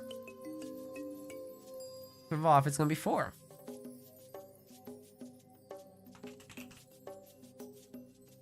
Alright, this is gonna be a best of 5. And now the only information left is finding out what is gonna be the gods in game 1.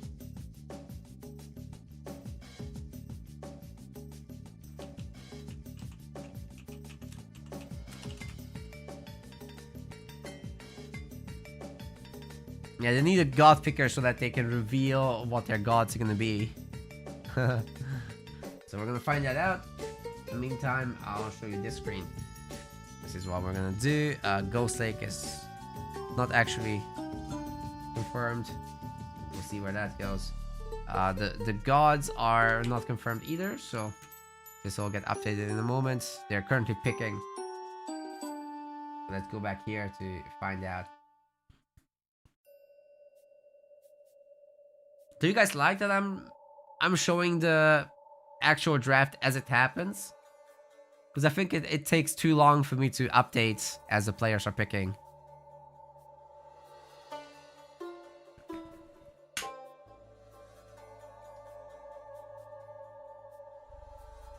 I don't know. How does that work in your opinions?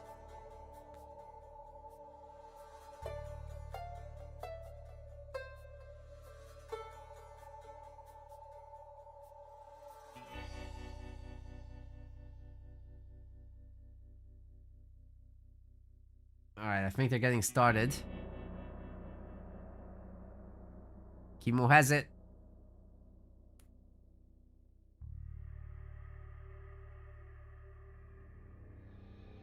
And then we've got Hades and Ra. Okay. Okay, that's different. That's not how I expected this to go, by the way. I really did not expect this matchup, but fine. Let's get it.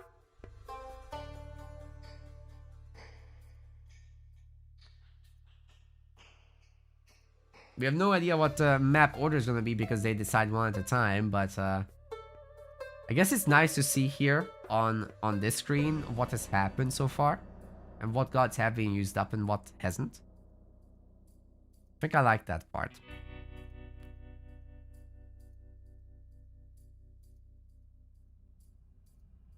Now just doing a quick check to make sure I'm not running out of storage space with the recording. Okay, we have 270 gigabytes. It's fine.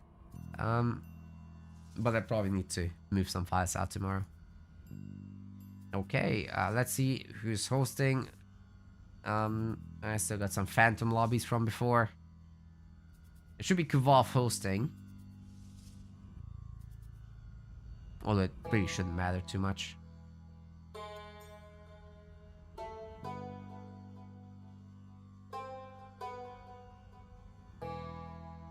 Yeah, lobby's up. I just can't start spectating until they begin. So we hear a little bit, but you know what? You guys can do a betting, at least on the Twitch channels, both the MetaPlace one and my personal one, to bet on who's going to win this series. I'll do just that, not per game. That's a little too hard. Oh my god, I just realized I could combine my channel with MetaPlace. Oh, that's sick. Maybe we'll try that next one. Should I try that? Ah. I have to do it from the MetaPlace one. Stream together.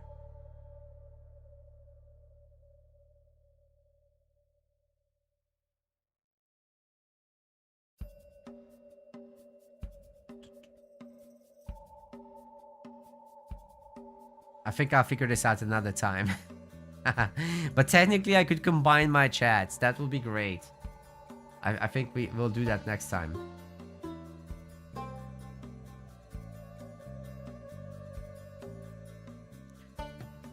They still haven't started, by the way. So, betting games. Let's do it.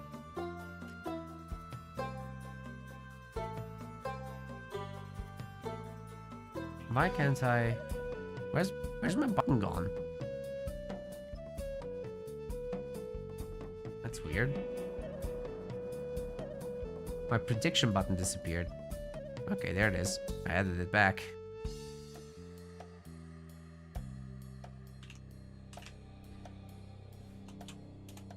This is a really, really close match between these two, so I'll give you guys 10 minutes to decide your votes on both channels on Twitch. YouTube doesn't have this feature, so it is what it is.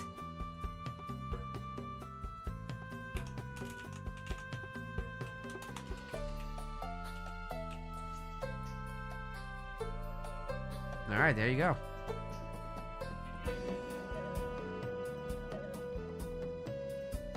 Let's see it.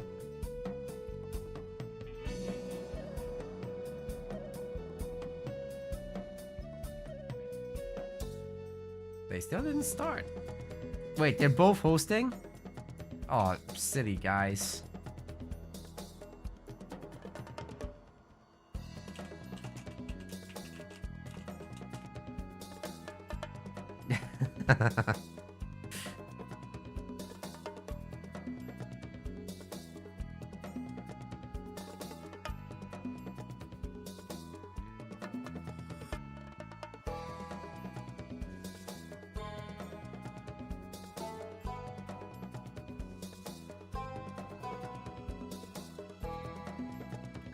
We waited.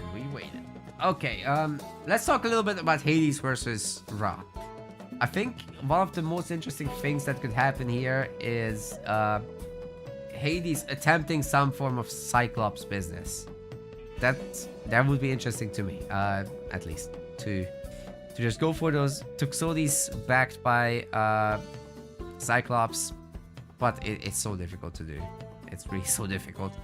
The priest can just do a number to them, and Ra has a lot of tools to deal with this. So you get enough slingers out to target down the Tuxodes and enough priests to take care of the Cyclops. It's very difficult for the Hades to make something happen. But if you get a second town center and slap down sentinels, then any early slinger plays, and even, to be honest, the snakes, the Vegets can't really get anything done.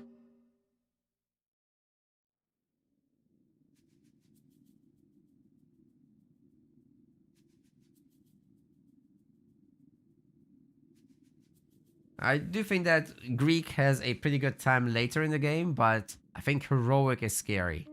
Certainly the jump to Son of Osiris is also really scary for Hades.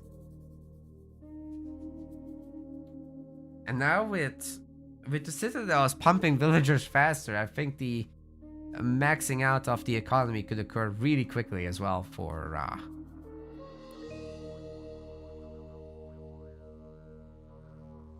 Okay, I think now neither of the players is hosting. That's also good.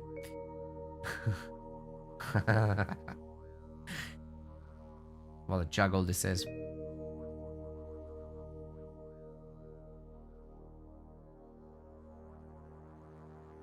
Eventually I'll find their lobby. Searching far and wide. How you guys going with the predictions? Nobody's voting on the MetaPlays channel yet. I'm very minimal on my personal.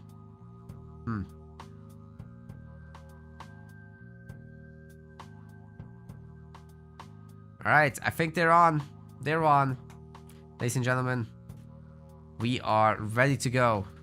The lobby just didn't appear for a second, but it's time for Elysium. Let's get it done.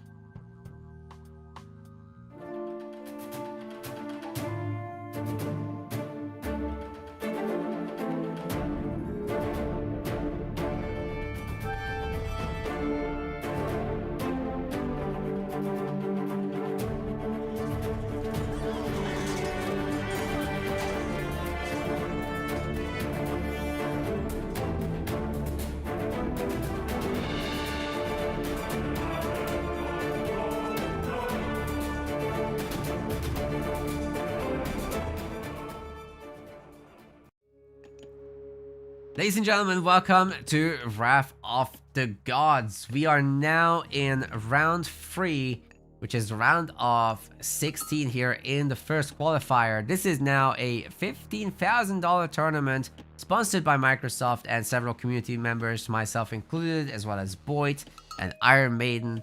Yodesla is helping with the casting also, and we've got Wolf Studios on production, so fantastic collaboration, I think, between all the OGs.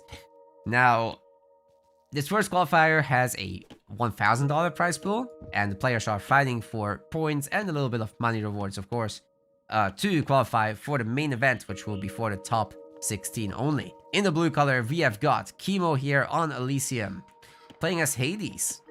And on the other side, this is, in the red color, Kvov, playing as the Red Ra. In the red color, I've said it 3 times now. Alright, this is a really top-end matchup when it comes to the players. Both of these guys have been at the very top of the leaderboard. At least when it comes to ranked. Neither of them has won a tournament so far, though. Not even a qualifier. But today, there is no Demista. There is no magic as far as I'm aware as well. They just didn't have time to play. But hopefully they will in the future 2 qualifiers. There's only 3 of them, so we hope to see them in the future. Oh, Chemo is doing the build. He's getting the early favor, and he's gonna be clicking up for this thing over here. Vaults of Erebus.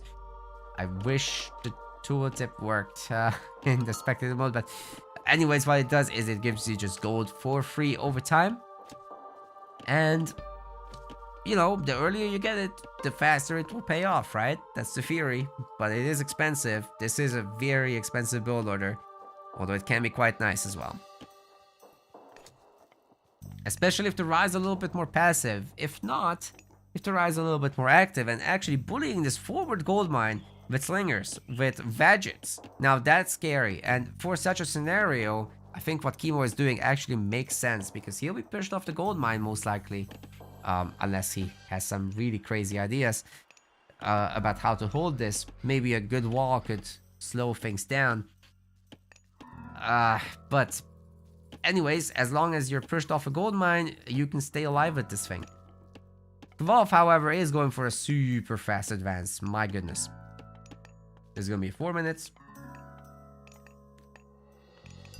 And then it looks to me like with 3 wood choppers, there's definitely slingers on the table. Athena is gonna be as well around, and supposedly there will be the 2 heroes after that for our Greek player.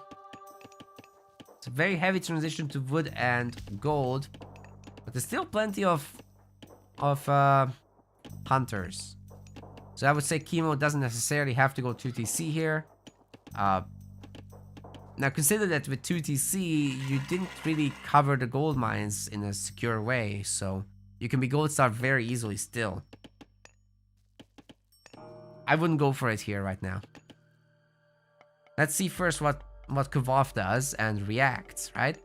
I think that should be the idea. It's gonna be a barracks built by 3 villagers, and of course the Monument Empowering aura will be affecting that, so that it gets built really quickly.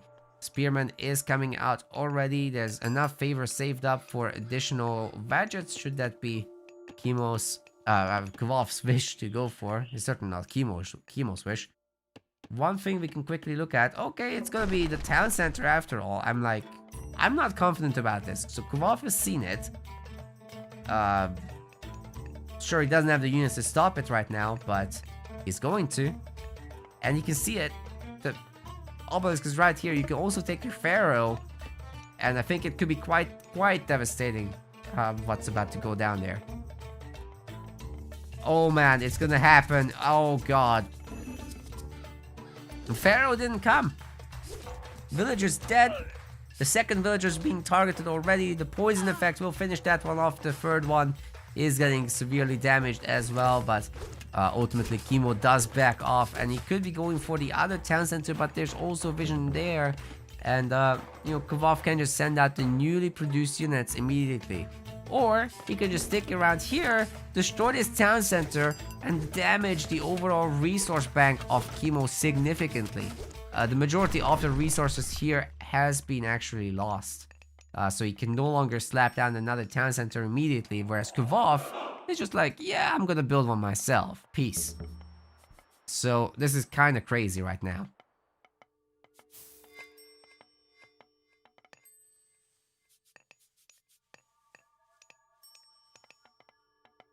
Appreciate all the compliments in the live chat, by the way, about the map and shows. That's Wolf Studios' work. Hence the shoutouts for them as well. Okay, we've got the Ankh of Ra for relics. That's a free favor trickle over time. We've got the Bow of Artemis. That's the ballista and ranged unit cost reduction. Then we've got the other two actually have been picked up, haven't they? I can't see them. No, there's here something. On the priest. It's Ptah's Scepter for cheaper farms. We've been here. Who has the last one? It's only free. Anyway, the second TC was done. Ah, Ajax is holding it. Qualifier is Sledge, which makes fortresses favor free. We'll need the core resources then to build those, and basically it lets you make more Myth units and God powers while still getting the fortifications up. It's great. Forward gold mine getting secured by a Ra player. Hell, you can secure both gold mines here. It's very cheap actually to get the two walls up in these locations. I like it. Don't need to spam too many gadgets in this game. You've already got the better economy. You've got your villager kills. You've got an army that can defend as well against any potential aggression. Chemo going for the double military academy is something I did not expect. So sure, you don't want to go like Tuxodes here for the fear of slingers, but Hoplites is Hades? I don't know, man. They're slow. They are 4.3 speed, whereas the Zeus ones are 4.7 speed. That's kind of what you'd be wishing for, that you were Hades, that you were not Hades here.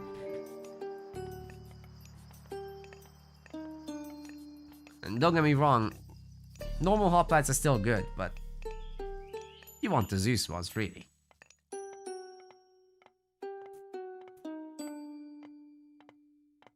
Right, Kvov's getting his armory. He's building it fast because he needs to go to the next stage. Ain't nobody got time for that.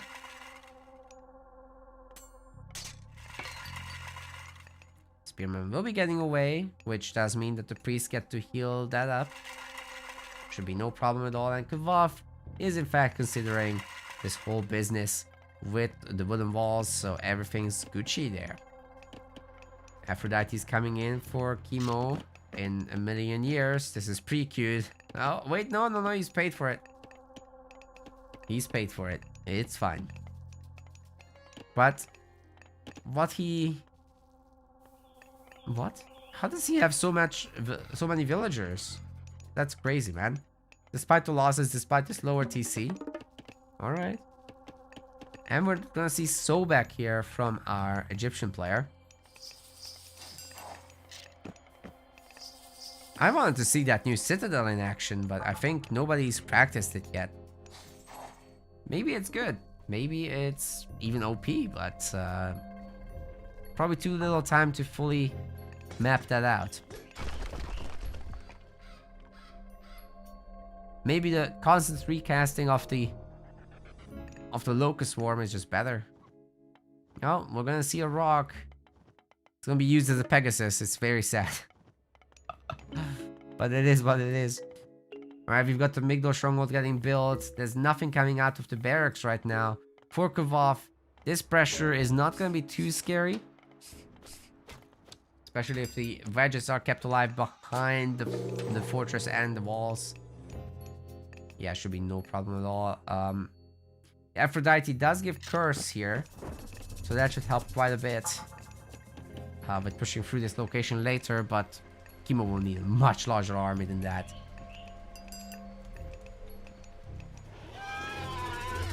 Oh. I didn't see what the army was, but it must have been spearmen, because the Migdol just came up, right? So no time to make units just yet. Either way, we are gonna see the camels. This is empowered as well by a priest, so they're being built fast, trained faster. And what Kimo really lacks right now is walling, actually. So I think it's essential to get the walling done here, and potentially here to lock off the base. This frontal gold mine is gonna last him a really long time, so things should be fine for now. Getting a third town center on this map, Elysium, is gonna be rather difficult as well, as they are just so far away from the home base. So raids are definitely the prominent strat. And by that I mean go Son of Osiris, of course. Not gonna be very heavy on raiding at all. It's death balls. Heavy infantry getting finished up. Those hoplites are gonna be a lot more potent momentarily. And you also got Sarissa coming in. It's a good locust, but guess what counters it? Only one villager went down. This is very acceptable damage.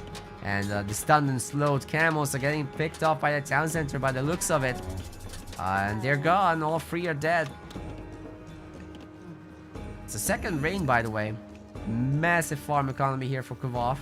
It's a bit of a mess, but it's fine because the Pharaoh empowers all. It's fine. It doesn't matter anymore if it's a mess. As long as it's around drop-offs, it's cool.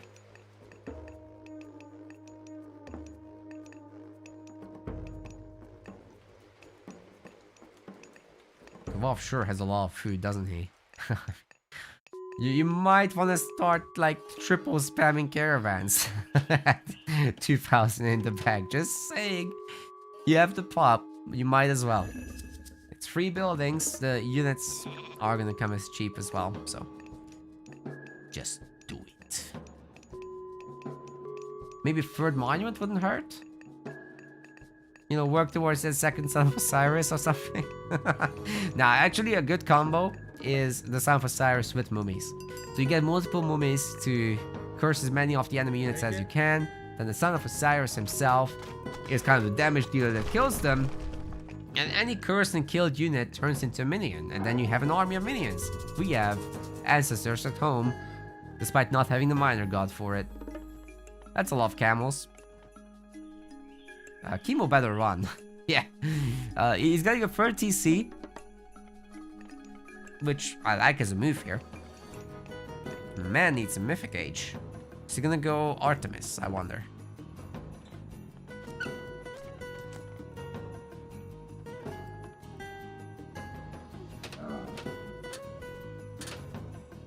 All the camels are gonna enter the economy here. I do wonder where they're gonna go. The wood range is a pretty good idea. Unfortunately, they're getting stuck in a traffic jam. Champion Cav has just hit. Aegis Shield is coming in for the Greeks. Quarry. Bronze armor and a million villager kills. The entire woodline just got massacred. What was Kimo looking at this whole time? There was nothing else to do. Oh, there's a second raid. Right. What was I looking at is the real question. Bunch of villagers might go down here, but I think the line is distracting enough that it's not going to be the case. Kitchen knives persevere, as always. Camels will have to leave, but they got a lot of work done. This is fine. 76 villager advantage versus 60, favoring Kavoth right now. And the third town center is done.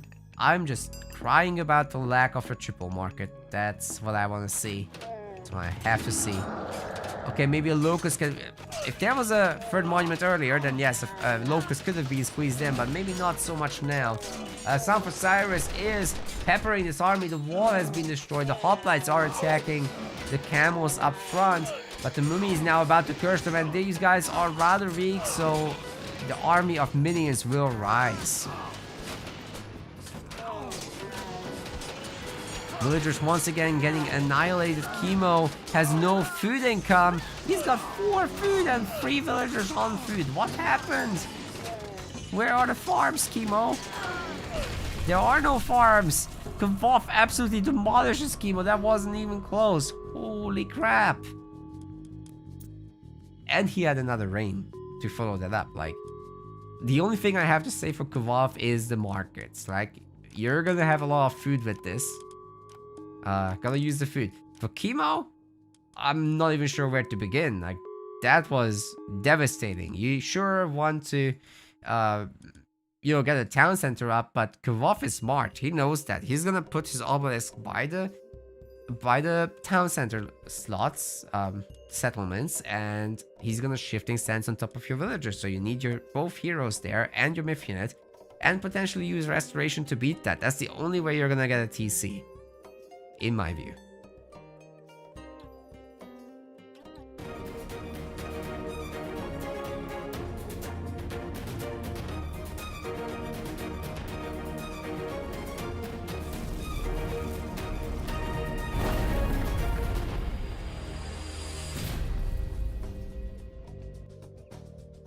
Ladies and gentlemen, the next map is going to be Midgard by the looks of it. Let's see if there's going to be a god picker. I'm not sure there is. It's hard to do this whole production thing if the players aren't doing the thing. That's a bit of a learning for today. I do really appreciate Wolf Studios, Urush and the guys putting this together, but I think it's hard to do this, honestly. I'm having a tough time, but I'm learning, so it's part of the process, right? I see Midgard selected in the lobby. I'm not sure if Chemo's gonna stick with it because he hasn't announced anything. Looks like he is sticking with it.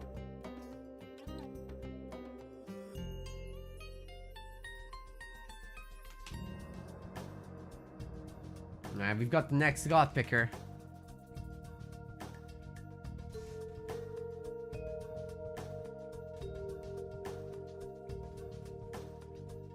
Who won that? Kvof. Kvof won that by a landslide.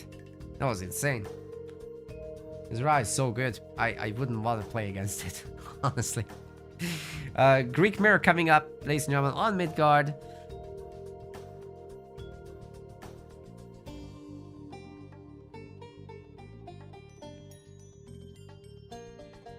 With Chemo being the Zeus. And we've got Poseidon for Kvof. So this should be starting momentarily. And essentially this is where we are. It should show up now, right? What did I do wrong? Oh. There's many buttons.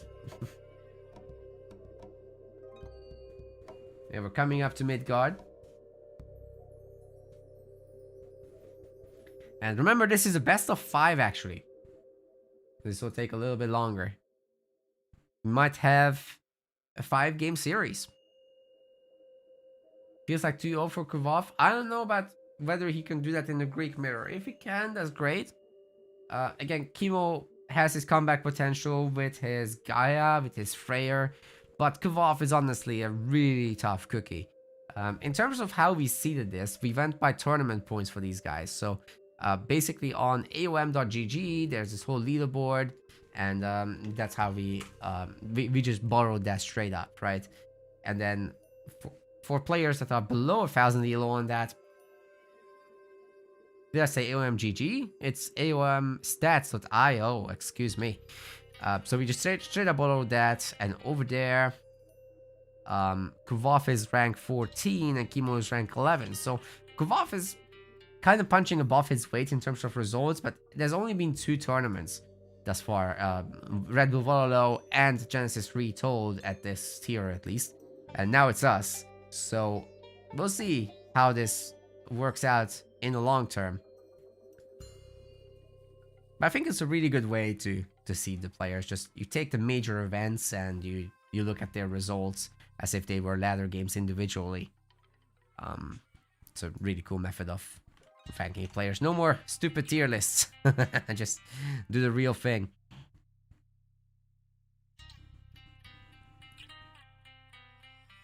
Alright guys, I think they've started, but we'll have to wait for the lobby to reappear as spectatable. Alright, there we go. I've got it. I've got it. We're going to Midgard. Let's do this.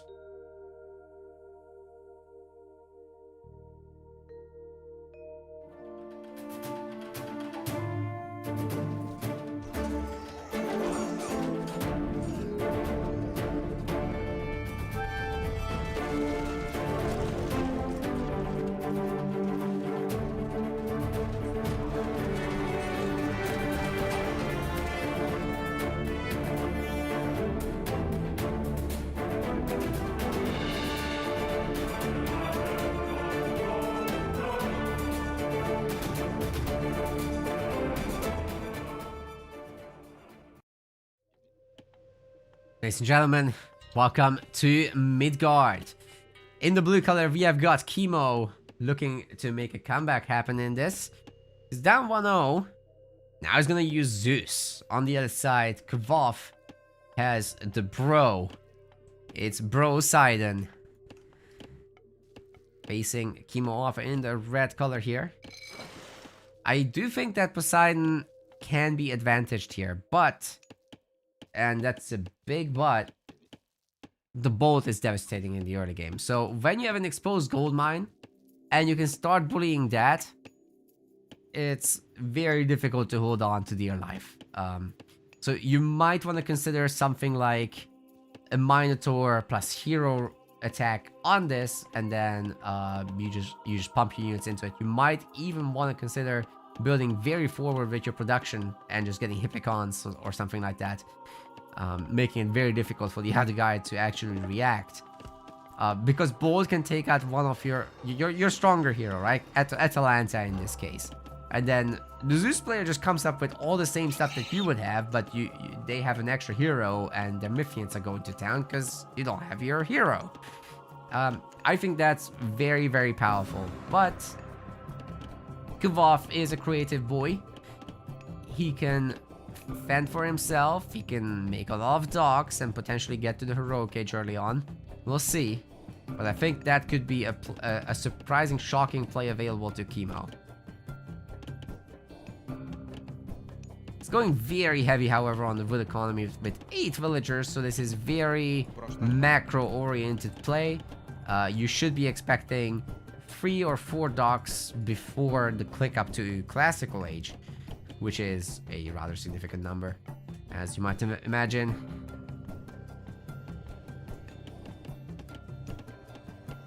Walling this in with houses and temple would safeguard the gold mine, however, against this oppressive play that I mentioned. And that's exactly what Kvof is going to do. He knows that he needs that.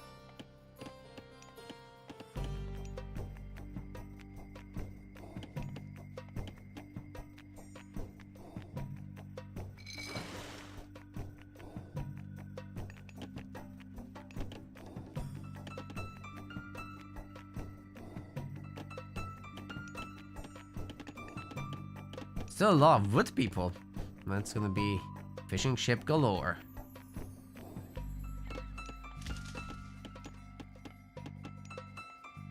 Oh no, what happened? Kvof! No! They didn't drop off their resources. Oh, but... okay. It looked bad, but that's where the fish are. It's fine, it's fine. Cancel the alarm. Everything's okay. I thought this fishing ships got stuck, but nope. We're okay.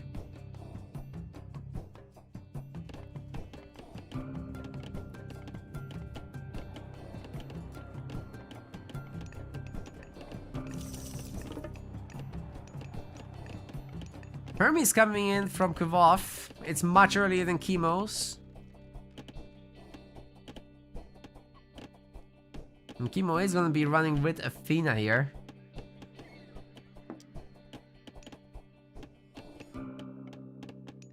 But yeah, forget about the aggressive plays. It's just not gonna happen. In fact, it might go the other direction. Bolt is still really annoying on that H2 hero. The H2 hero is expensive. So that hurts quite a bit when that happens.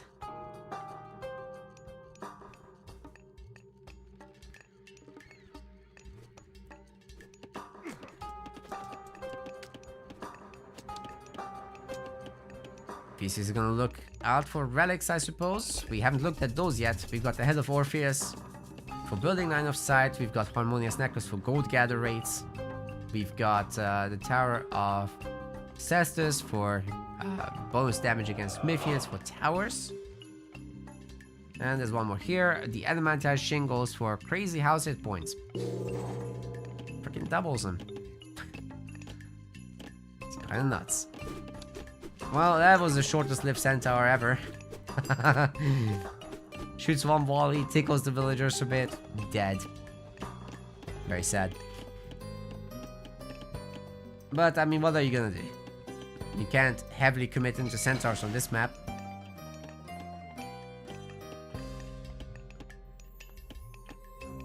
Question in the chat, can you see the replays posted somewhere? You will.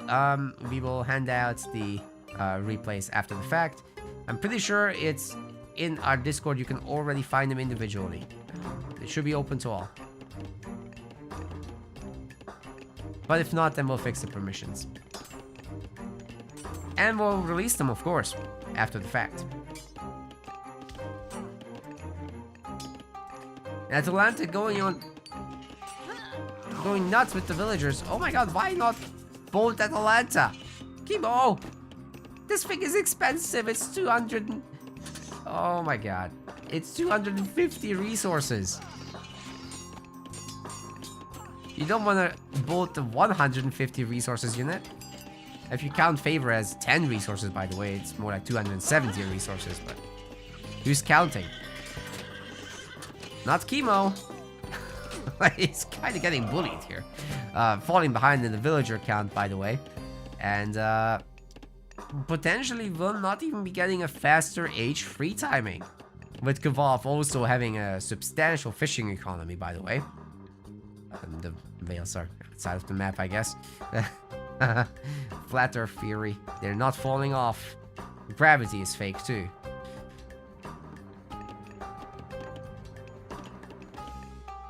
Aphrodite coming in earlier for Kvav. That's exactly what he was hoping for. And Zeus doesn't have that, so Zeus is probably gonna go for Dionysus. Yeah, I'm pretty good at these guesses, aren't I?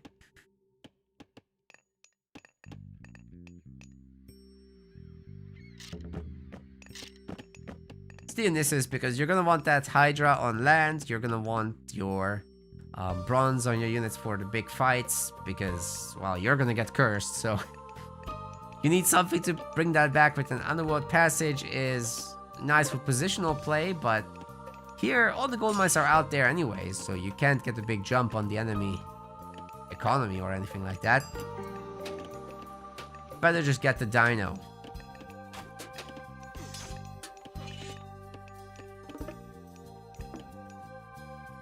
And bronze is kind of easier to reuse if you ever stockpile favor later in the game. Underworld's expensive to recast. He was looking for something, but he's not finding the something.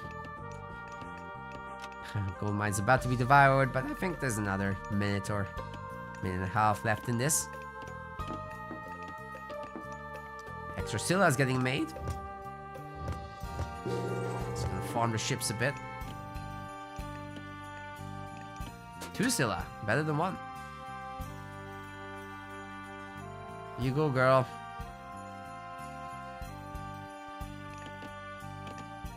Is Chemo gonna make? Oh yeah, Chemo's making him too. But his first scene didn't get researched, so these fishing ships are gonna keep gathering slowly. Kvav already has it. Uh-oh. It's a pretty substantial technology, so you're gonna want that as soon as possible. And in fact, Chemo might be looking at a situation here where he gets cursed. But I think the hoplites are so low that it's better to just pick them off at this point.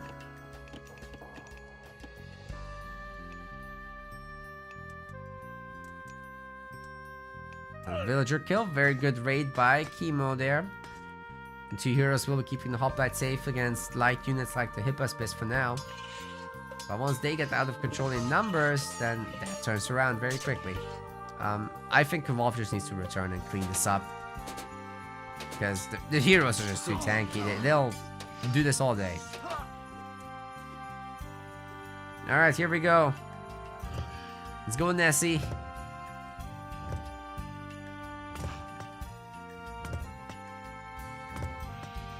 Eat that all up. Oh boy. So many heads. Gonna do a lot of damage here to the dock. I don't think the dock can hold whatsoever. Look at that, just evaporating. Oh my goodness. And Chemo just doesn't have enough himself. Like, he's getting blasted by this other Scylla. It's pretty ugly. Oh boy. Every time this one gets bitten, it also slows down and the other one can chase better. There it is. We got the big fight. Bronze versus Curse as predicted. But guess what? There's also the Nemean Lion. In the meantime, the other units can do quite a bit of pickups, but Restoration comes into play also, forcing Kvolf away at least for now. And I think he should just honestly run, or maybe even consider a ceasefire while grabbing a town center. Or, nah, nothing else. No, that's it. Just ceasefire it. Or just run. But the problem is you lose units while these guys are chasing because of the snare. Every time you're attacked, you lose speed. In melee, at least.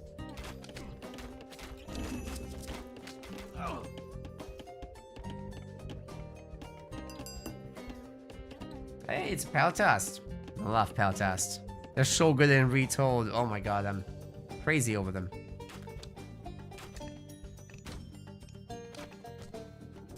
This is so many Scylla.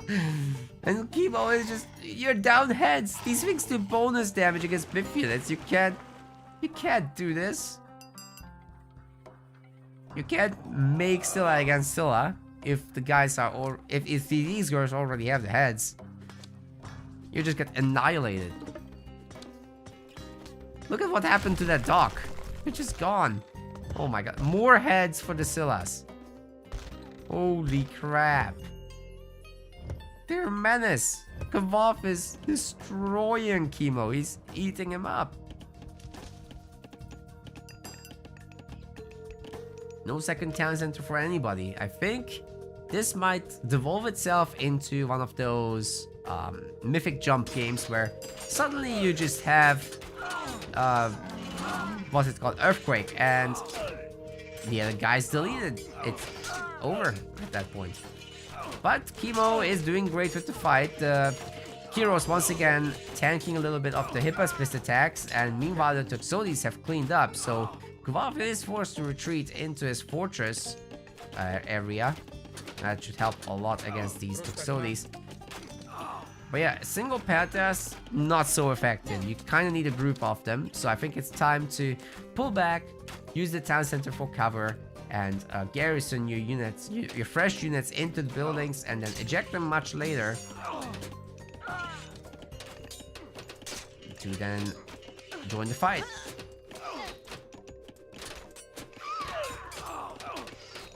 Alright, this is not too bad, like sacrificing 3 or 4 villagers, but Chemo is starting to build up his own economy after all this.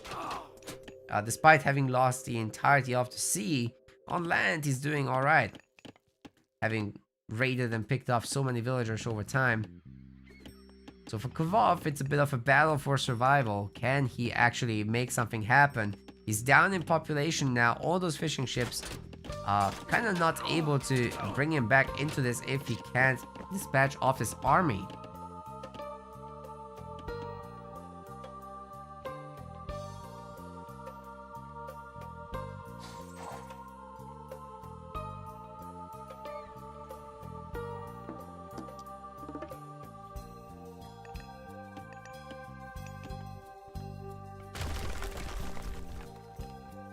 So just keeps the docks out of the game.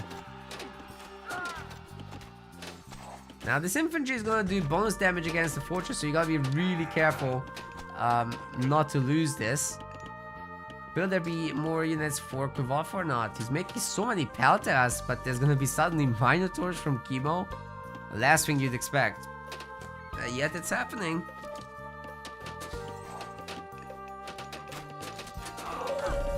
Ceasefire is a wise choice, I would say. I agree with it. This is great. You know, if Kvotv can even squeeze in something like, I don't know, heavy archers, even better. A Nemean Lion. Oh, that's such a huge play, actually. I love that. But it needs to get here soon. 10 seconds left. I think it might be late. The villagers need to hide. There's just too much pickoff potential here with that Minotaur knocking him away. The archers are also in a little bit of trouble. They're having to run away from the infantry. Oh, that's a great stun from the Nemean Lion, actually. But meanwhile, the infantry has been on top of the archers for a long time, together with the Minotaur, and that thing is so tanky. I'm not sure that Kvotv can actually hold this position right now. With more and more stuff coming in for Chemo, there's a Congo line of units coming across the map.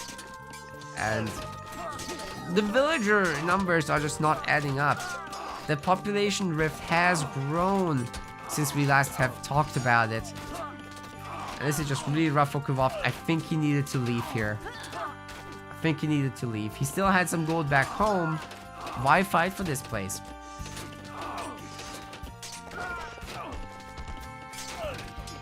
Maybe he can hold on. I mean, a lot of the units here are going down. And, you know, the heroes are cleaning up the Minotaurs. Maybe there's potential here, but I think Kvotv is in so much trouble right now. 56 villagers for Chemo. The fishing no longer plays a factor here. It's about equal, but there's no gold for a Poseidon player. Cannot make units. Where to from here?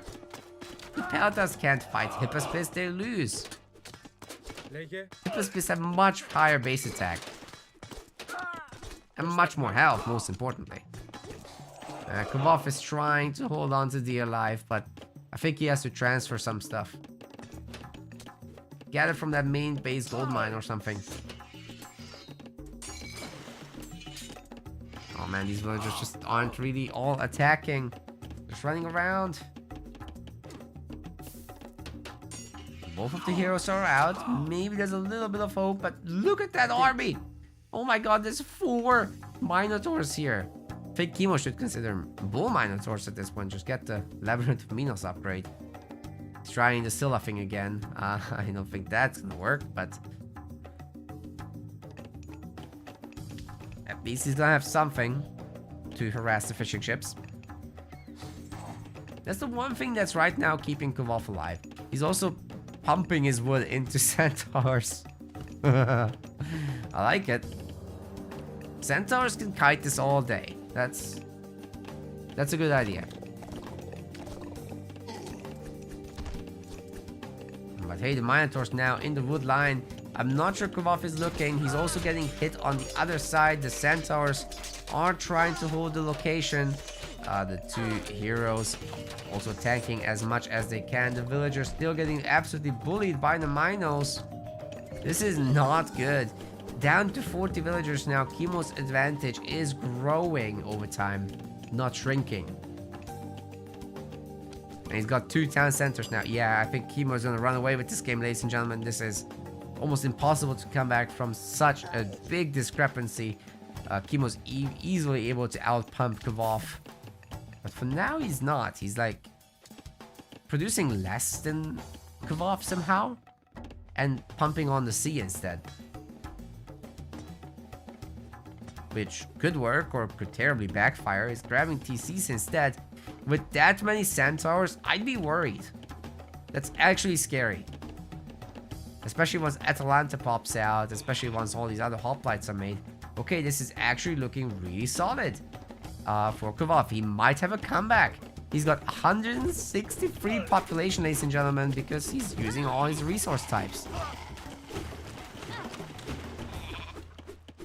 but I'm not sure that raid was particularly effective. Chemo's gaining villagers faster than he's losing them, and I think he should be easily able to slap down a fortress somewhere now, and then build up to the Mythic Age with Hera, get a huge lightning storm in. Oh, that's a good set of villager pickups still. Not bad at all. Okay, that one didn't actually die. Dude, don't run into the army. The units clump up a little, take a bit of a beating from the arrow volley. Oh, the villagers are gonna lock in the centaurs. Holy crap. The heroes are gonna annihilate them. What a disaster for Kvov. Why would you do this? Oh no. He's run through the heroes. That was such an unfortunate path for him to take. The mass Peltas is actually getting some work done against the infantry. They're high enough in numbers that it actually works. I don't think you can stop this fortress, but a bunch of villagers can be picked off here for sure.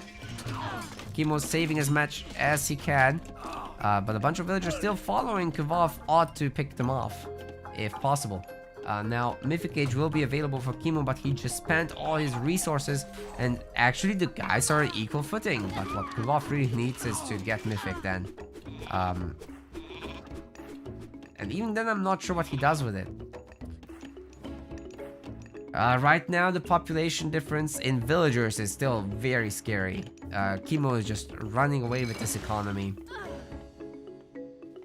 One more pickup for the Sill, that's great. Artemis is coming in, but what are you gonna do? Earthquake one town center, and then the other two still work? I don't think that's the way.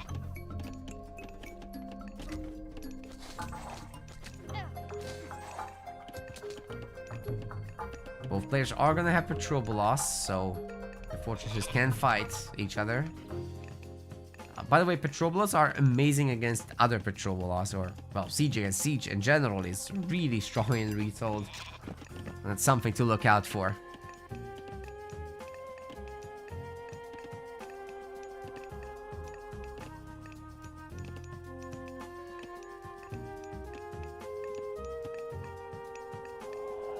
Anytime now. There we go. Okay. Finally shooting at that fortress. Would ideally need more than one patrol blast so that you can... You know, once you have 3 or 4 patrol blasts, you can just instantly snipe individual patrol blasts off the other guys, so... that's where that comes in. In the old game, they barely tickled.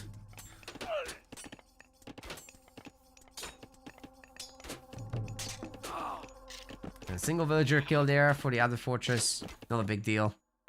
But Artemis will be in. And then Sot Amphora as well will be boosting Kvov's economy quite a bit. He's finally getting a second settlement. It's very important there. As I was saying, the patrol blast versus patrol blast is just brutality. But Kvov baited it, and this one will be picked off very easily. Alright, Artemis is in. Let's see what they can get done. With the Chimera, with the Earthquake, a lot of potential play options available. Where are those guys going? You're scouting with villagers? Dude, that's expensive. Yo, oh, man. Our boy already doesn't have a lot of villagers, and he's throwing away some for an earthquake. This gets rebuilt in seconds. Chemo has almost got the resources for it, too. I'm not sure it actually gets destroyed. Like, the house is sure. TC as well. Oh my god, this is a great earthquake. Holy crap. The tower is going down. The buildings are severely hampered. I think Chemo will not be able to make units for a very long time. He's stuck on 50 population, 60 now. Second Chimera is out, and the roast is in. The Minotaurs are now steak.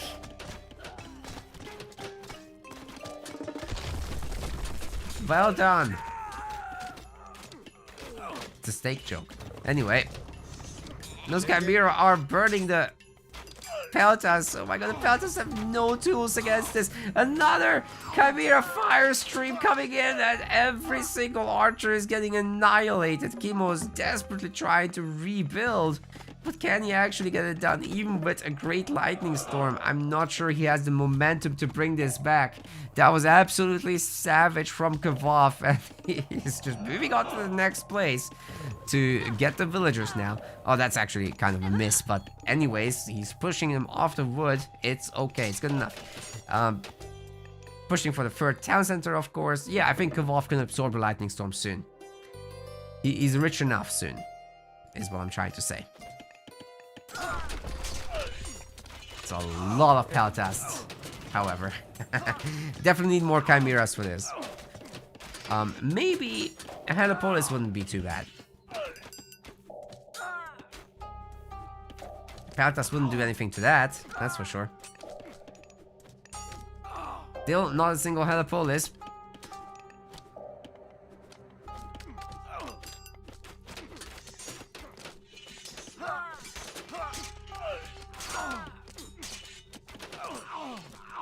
Great micro for Peltas versus Peltas there, but now these guys are having to pull away from the Hippospis. The Hippospis are just really tanky, so this is not something the Peltas want to fight. Really funny encounter, that one, but yeah, Peltas only against archers, please.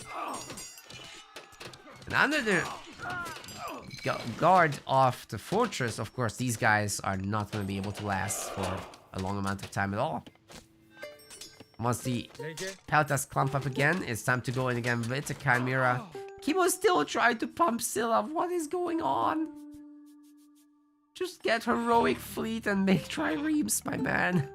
Oh no. He's spending so many resources, all his favor on this. Chimera Fire is in once more, hurting those Peltas a little bit. And Kimo's just sitting in it. Ouch. That had to hurt.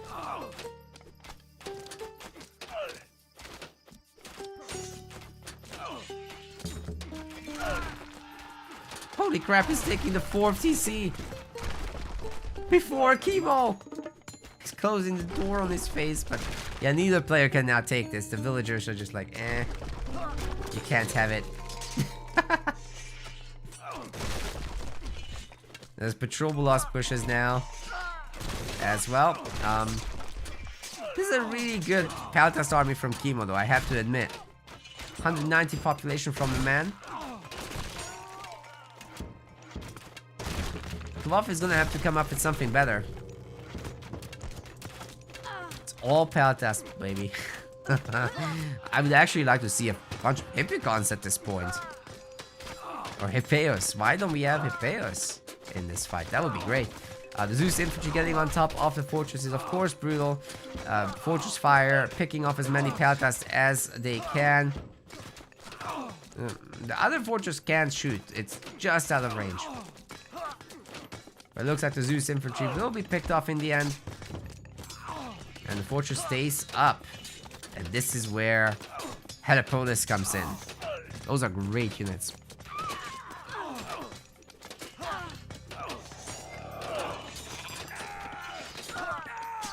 TC should be built fairly quickly unless this Petrobolos has something to say about it. And there's a bunch of infantry still around, so I don't think it can deny this. Doesn't have enough time anyway. But delivered quite a bit of damage, it's not too bad. Kvav is pumping a lot of hoplites out. Unfortunately, they're just going into the meat grinder of Hippospis. Scylla on Scylla action once again. Oh, they're just going past each other. The Karkinos is also here. That's funny. Anyway, Kvav now has more fortresses, and you know, if he makes a 3rd fortress here, that could be kind of brutal. Can he hold this one? The repair is coming in. Is it enough? Ooh, the infantry is getting thinned out slowly but surely. It might be enough actually with all these extra guys not getting to touch the fortress. Okay, Kimo is committing heavily, but the repair is still so good. Trying to shoot down the villagers now. That will reduce the repair rate coming in, and the fortress will be destroyed, but it's Poseidon. So that's a heavy commitment from Kimo. Oh my god, all the Peltas are dead. What happened to Kvav? This game is far from over, ladies and gentlemen. The villagers are getting caught by the Minotaur. This fortress is destroyed. Whereas the other one is sticking to the ground for now. Petrobolas will, however, finish it, but now 8 militia will be joining the fight, and I don't think those peltas can hold this. This is gonna be still a super good push from Kvov, even though he's getting a little bit bullied on the other side. It's more or less fine. Chemo's trying to get fortified town center, but this TC is already heavily damaged. If a Petrobolas came out, or a Helipolis, I really want Helipolis, by the way, that would be great. Why isn't Kvov fighting this? He's got the army lead.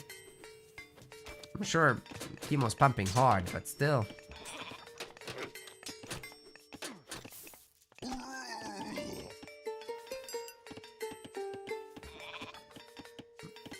This is going after the villagers.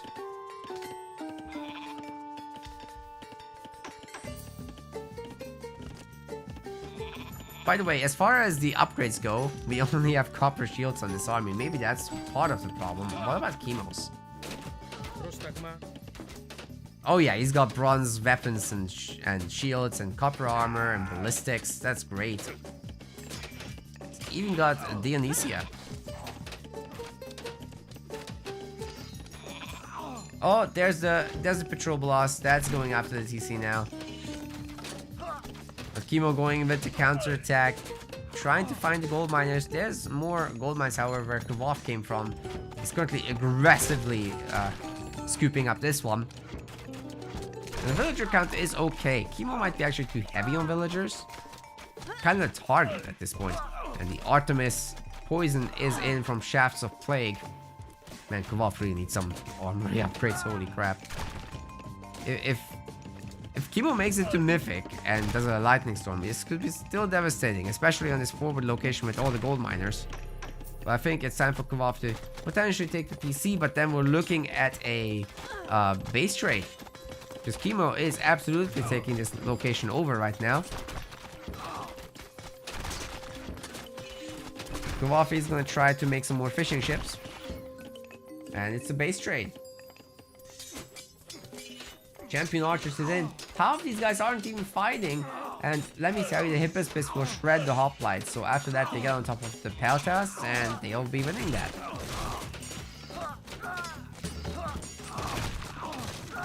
Why are you making so many Hippospis to? I don't understand. I guess it kind of works against hoplite Peltas. That's funny.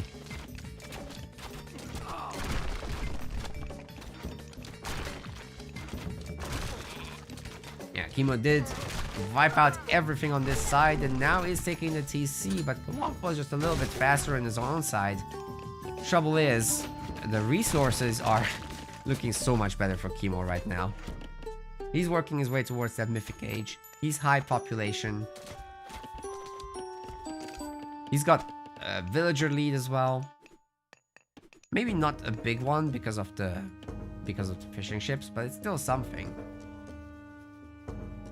Nobody has a trait with a dumpster fire like that, but Hera is coming in. Oh boy.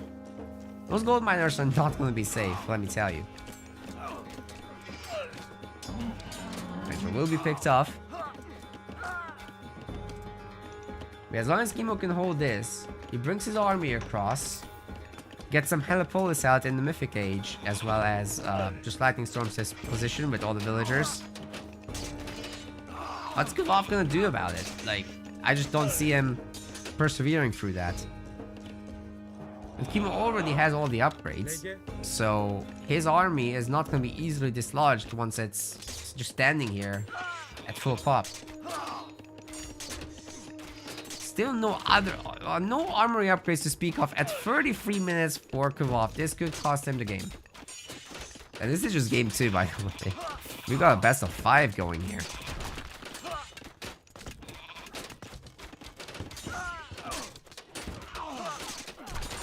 Hell of a match for sure between these two.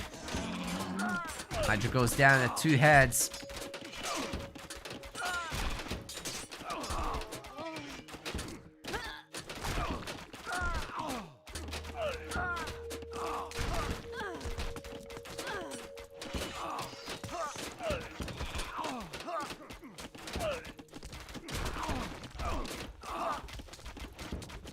And we've got Polyphemus coming out also.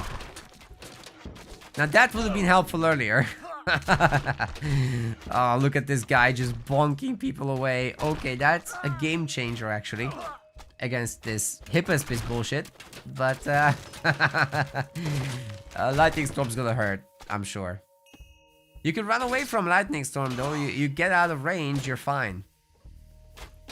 Just gotta be careful with that. If Kvalv pushes Chemo to the brink here in the main base, that could do the trick. Such a good bonky boy. As a Lightning Storm, run the villagers, man, run! Huh? Okay, it's finally starting. I was like wondering where... Kvalv is just gonna eat it! Oh my god! He's down to 129 population. What now? That's a disaster, man. And he's still not getting the armor. He's getting everything but. He's getting everything but. That's Chemo. Sorry, that's Chemo. Kvalv is just pumping units. He's not getting upgrades. Chemo is getting the upgrades. Champion Infantry. Monstrous Rage. A Labyrinth of Minos. He wants Super Minotaurs up front. No Super Medusa, sadly. I would have loved that.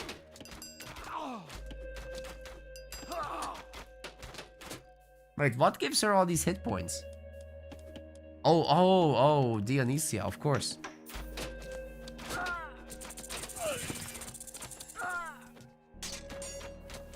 Those Medusa are really tanky. If you can get a lot of them done, then great. Not so easy to keep them alive against Atalanta, though. I recommend them in the Norse Mirror. Make a lot of them in the late game if you can't push. You get Temple of Healing and stuff like that. Build a lot. It's my favorite thing to do.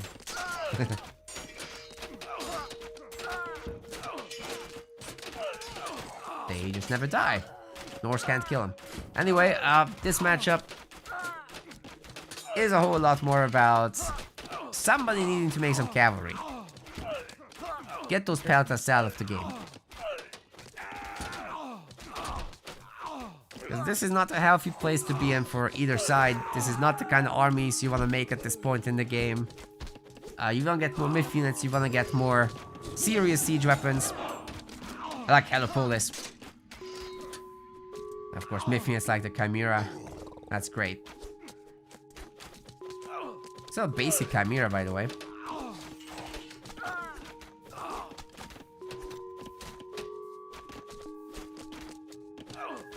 Hippolyta should be ending this Minotaur. And then it's just a matter of doing something about those peltas. Minotaurs are so fast at 6.1 speed, my goodness. Petrobras has been chipping away at this fortress now. But Chemo is just happily farming here in the front location. He's now getting face off the Gorgon. He can't decide what myth unit to make, but it doesn't matter because it's all peltas. It's always has been. And Kvalv just didn't have that whole thing clicking where Poseidon makes cavalry. I don't know.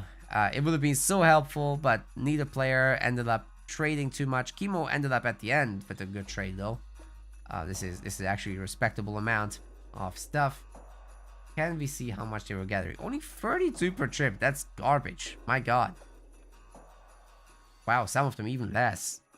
Well, really nice comeback, and we've got ourselves a series. 1-1 is now the current score. Excuse me, misclick. The ore resource collection has been heavily in favor of Chemo. I was yapping about this the whole time, that he just got a much better economy throughout. And then having the armory upgrades just resulted in this kill-death difference. Wish we could see that during the game, but oh well. It was obvious enough, I guess.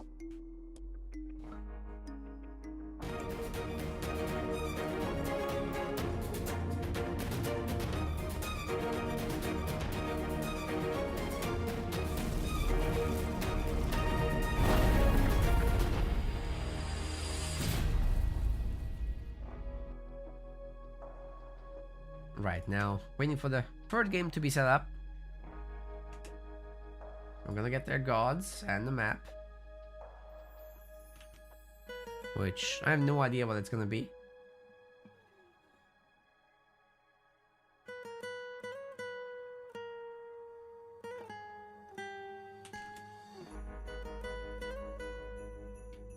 Okay, looks like we've already got the picks. It's gonna be Gaia versus Oranos coming right up. But I don't know the map yet. We're gonna find out in the lobby.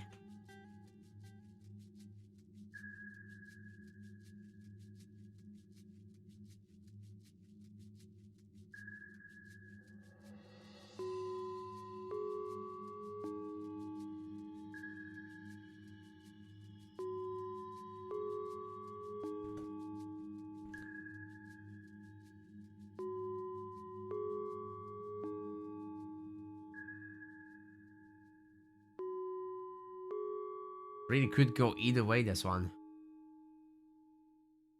And you guys are gonna get at least 3 more games out of this. Well, 2 more, sorry. Math is hard, don't do it on stream. Should follow my own advice though sometimes.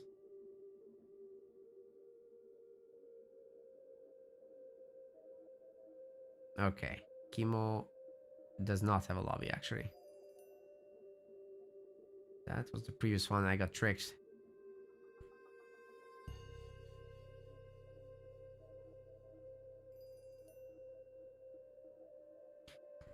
Oh, I saw a question earlier about how far the games are going today. You're only supposed to go until the round of 8.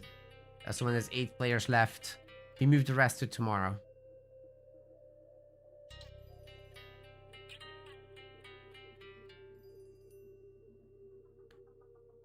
So today that's round 4 in the bracket. That's as far as you're supposed to go. We'll try to cover stuff, of course.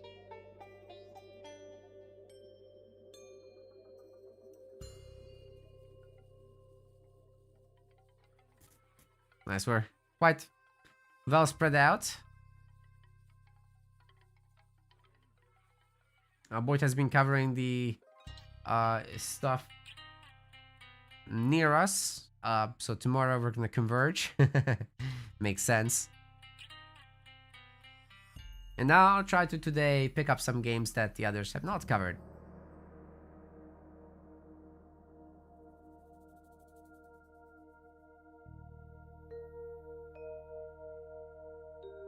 Right after this series.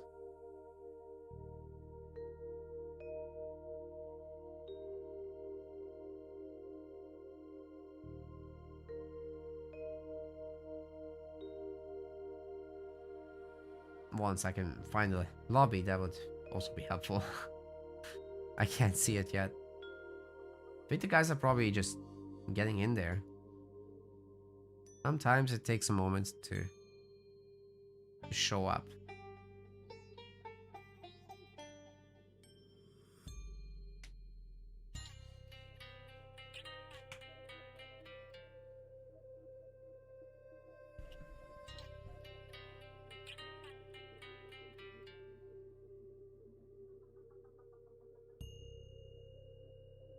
Titan costume music reveal was good. Glad you liked it.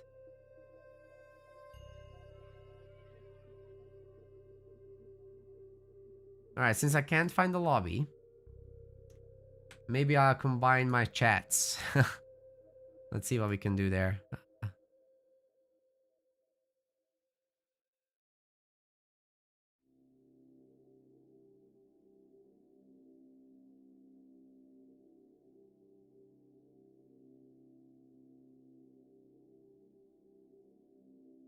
Share chat enable. There we go.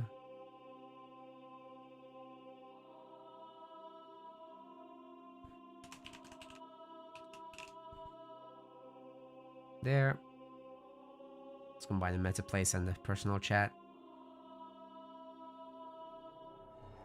Cool, that should pop up now.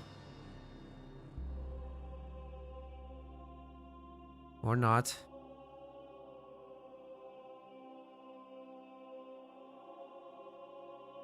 Guess I have to use Chrome.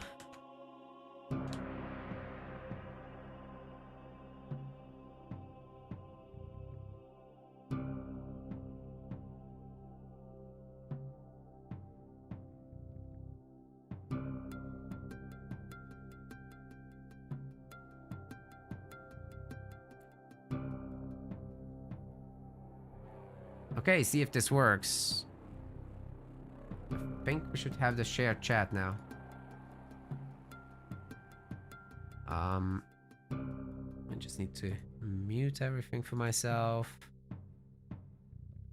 And the chat should be combined. Is that the case? I think it is.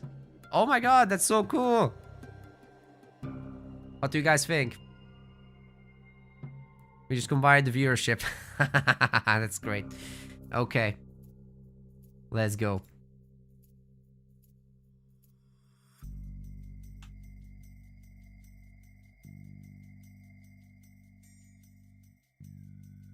Should have done that ages ago. But I guess I figured it out. Legend says I am here, I am there. Funny guy. But now look at that. Over there. It's like moving. I love it. Oh my god, it's so good. I'll do it with Boyd tomorrow. That's gonna be great. Alright, moving on to the next game is gonna be on Giza. I guess I'll fire up the map intro.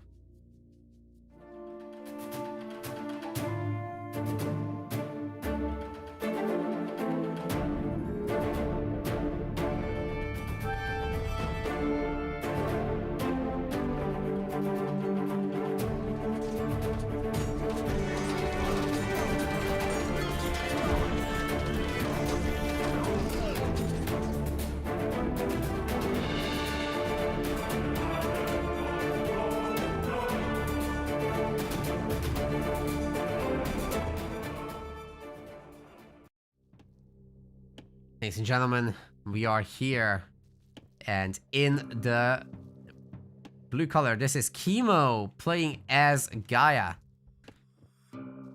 His opponent on the other side, Kvov, playing as Oranos. That's a red color. It's crazy. Alright, the Oracles are gonna be looking for the pick-me-ups, getting a bunch of goats home.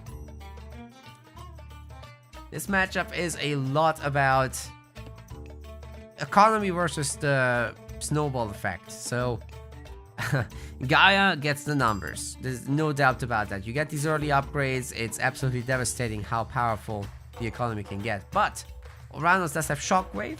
You can win fights with this. Fix the score. Indeed. I need to fix the score. I'm sorry.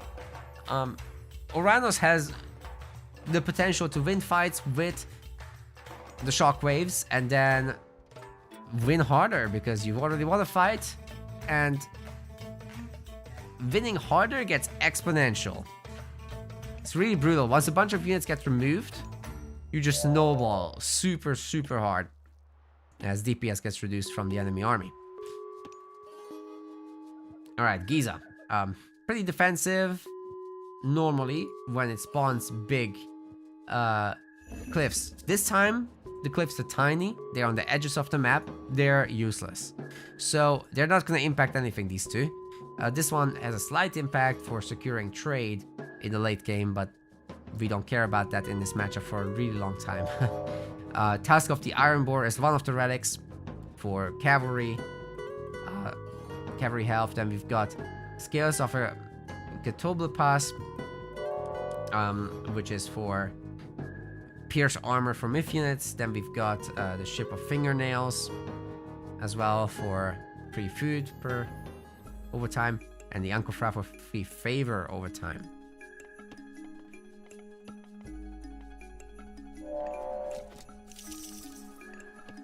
Yeah, Oranos' speed bonus also only impacting yeah, you actually have to research a tech for it for first things, and even then it will only impact your infantry. It's a big downgrade compared to what the old Oranos was, where all your human units just got impacted, and heroes as well.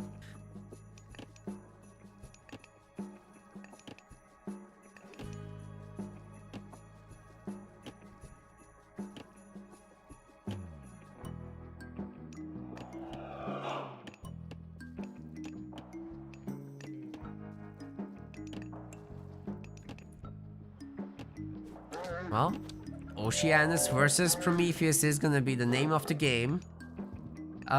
Prometheans can be a really solid core of the army as well, so it makes it very difficult for the Gaia player to fend that off, because you'll have to convert this extra economy that you've got into heroes. That's expensive. So basically your extra economy is gone if Kvaff makes a lot of Prometheans, and they get really chunky. Then you get the upgrade for the Prometheans Alluvial Clay, and they'll be spawning 3 little guys at the end, rather than just 2. When upon death, that is. So it's gonna be a military barracks. Is that a sky passage? Yes, it is. I wish the production bar also covered buildings, not just units. That would be helpful here. Now the relic getting picked up gets the scales of a Cthulhu. Now that's gonna be quite helpful for these myth units fighting off against Hero Terma and whatnot. It's a mixed composition overall. As for our Gaia player, it's just a second town center, man. It's no units. So Uranus has open hunting season, to be honest, especially with several Prometheans knocking down his temple. That could be a big play. You can steal the relic as well later for Tusk of the Iron Boar. That's for cavalry. So you can definitely get a lot done there. Both of these gods have access to Theia. And we've got the boys and the girls teleporting up here to do the hunting business.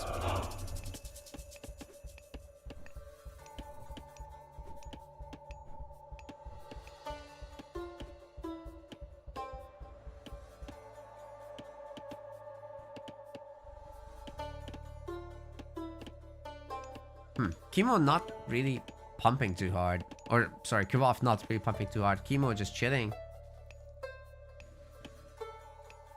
Is this gonna be a peaceful game as well? Don't you dare. The Atlantean Mirror needs to be violent and bloody.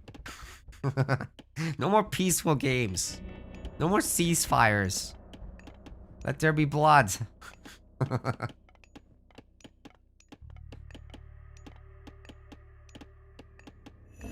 I want death and destruction in my video game. Thank you.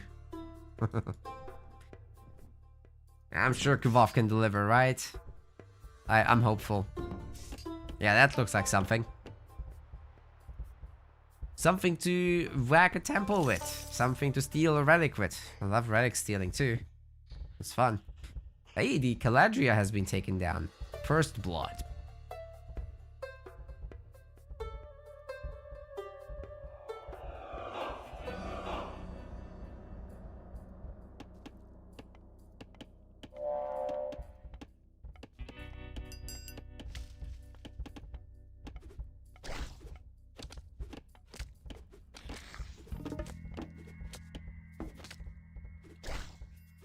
Here we go.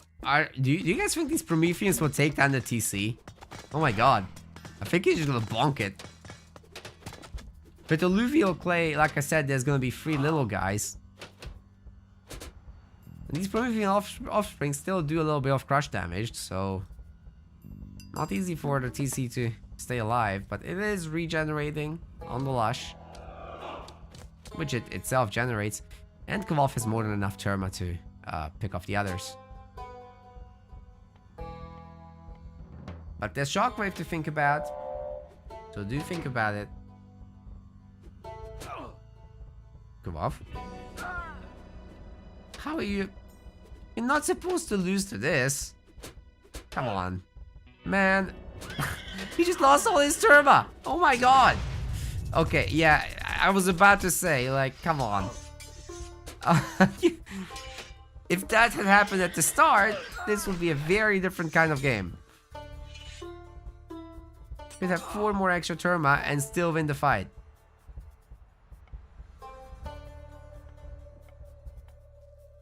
Okay. Sky Passage appears to be loaded, but there's nothing in it. I'm confused.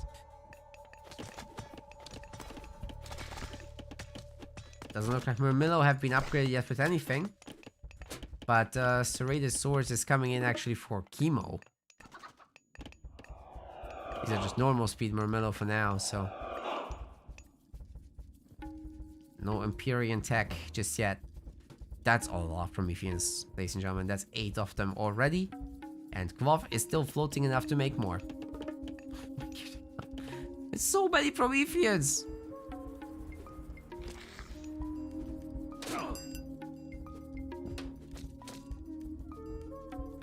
And Quaff has a huge advantage militarily, but the economy is starting to bite him. Quaff's pump is getting more and more significant over time. It's no longer the case that he's spending everything on this town center's production. The Murmillo and the Terma are now on top of the Terma. And Quaff actually has to hide a little bit back in the base. He's having to use Carnivora as well on the defense. Wow, that hero Murmillo was getting ganged up on. Maybe the Oracle can be used to help defend a little bit at least. Like, take out the little guys. But don't punch him. Punch the TC. It's negative damage getting done here. Multiplier-wise at least. The Murmillo is gonna be brought in. There's enough Mythonians here to beat them up, but just barely.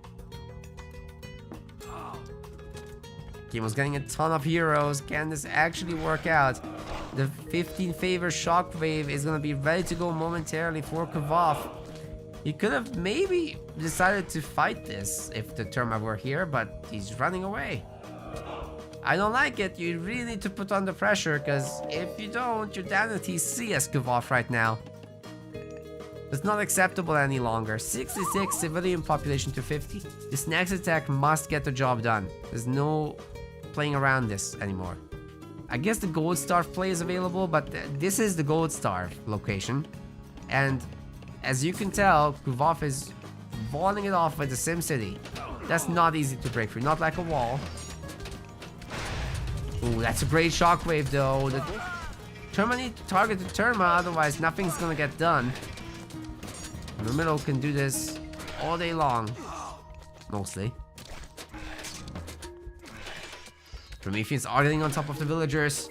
So it's starting to look pretty good.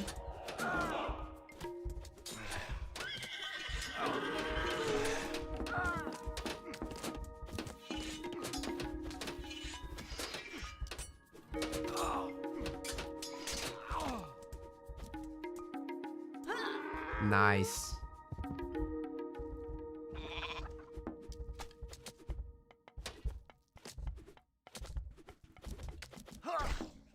That Oracle, and now I think Quaff absolutely has overwhelming numbers. There's no excuse not to attack this DC. Chemo is in a world of hurt. He's trying to use his Terma on a counter offensive. I don't think that's gonna happen, buddy. This is where the trouble is. Quaff is still fighting the Terma. Man. He's getting so overwhelmed. Chemo is. This is nasty, nasty business. But if Chemo can hold one last time and get this army out of here, he's gonna be in a huge advantage. Oh my god. Okay, the gold miners are about to be discovered. And if these additional units chase them, it could be a disaster. Carnivora once again for the win. Holding the ground. Oh my god. He just sent Quaff back where he came from. But there's this whole thing happening. The villagers are now kitchen knifing what little units Quaff has brought in. But there's so much more coming. Oh my goodness. And you can immediately see Chemo Congo lining to that location. And that will allow Quaff to just go after the town center. Which is, by the way, very well protected with additional buildings. But guess what? A little bit of bonus damage from the Prometheans coming in. Mythian to Mythian action. And now the TC gets taken down. And the villagers were forced off the gold mine. And some of them are dead. So he's finally starting to equalize that civilian count. And we'll be able to knock TC down as well without too much issue, I think. 500 health and dropping.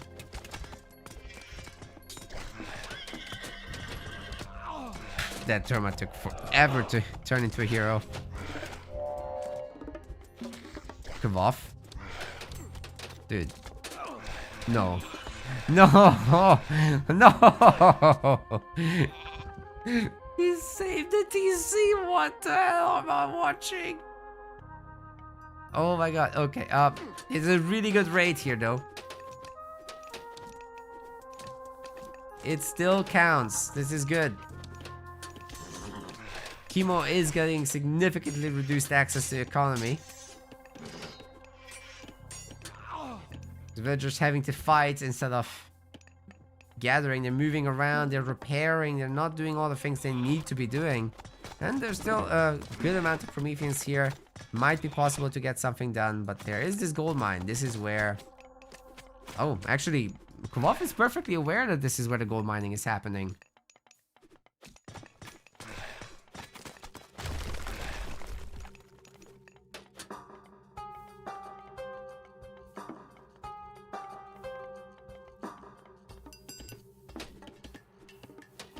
Not too many pickoffs happening on this side. But guess what? Hyperion is gonna be done for Kvov. Oh my god, he can use that on the Terma. They'll kill each other. Terma on Terma bonus damage is insane. There were some deaths. There's some really low health Terma now. But ultimately what Kvov needs to do is kite this. You can't fight the Murmillo directly. There's too many Terma backup. However, he's gonna get a forward town center. He's gonna be able to get his Quintarius out now as well. Hopefully.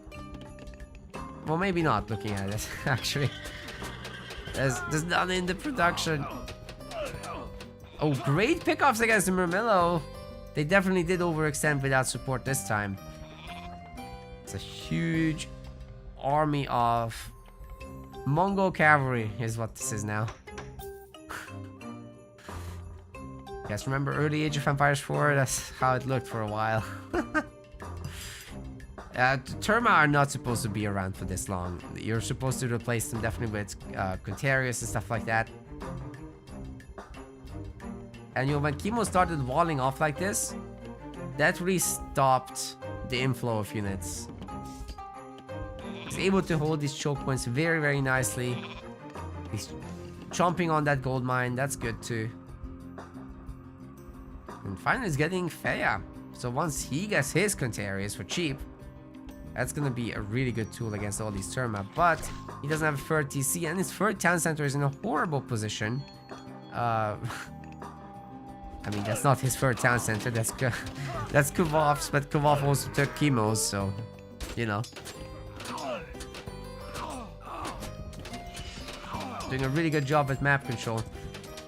And you know what? These Murmillos are soaking the damage while the Terma hit Terma. Chemo's micro has just been better.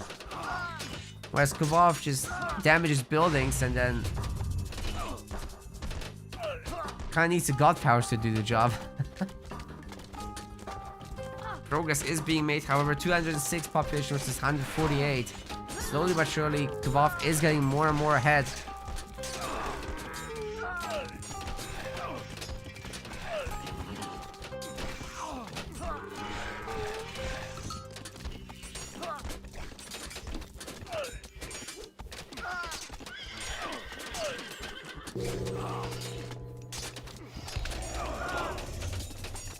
That's a lot of Terma heroes. My god.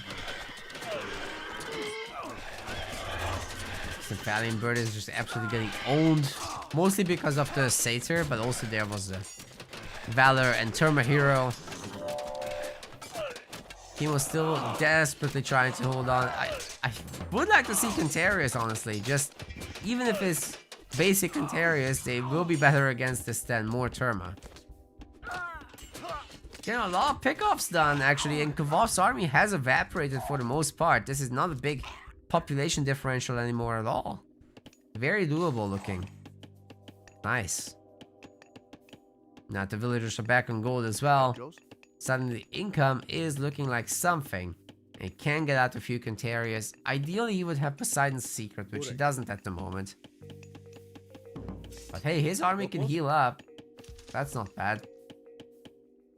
Kvov is going for the 4th town center. And you know, Oranos doesn't have implode. Gaia does. So in this later stage of the game, I actually like Gaia. So many Cantarius being made. Oh my god. Double pumped Dryad. Who needs the favor anyway? There's not much favor here. There's only 2 oracles gathering. Ideally, you would make that a larger number, like we are seeing with Kvov. Now, if we swap to him, yeah, he has 6 all over the map, which also means he has great vision. Take a look at this. He can see almost everything. If he had 1 more here, that's actually what we call full map control.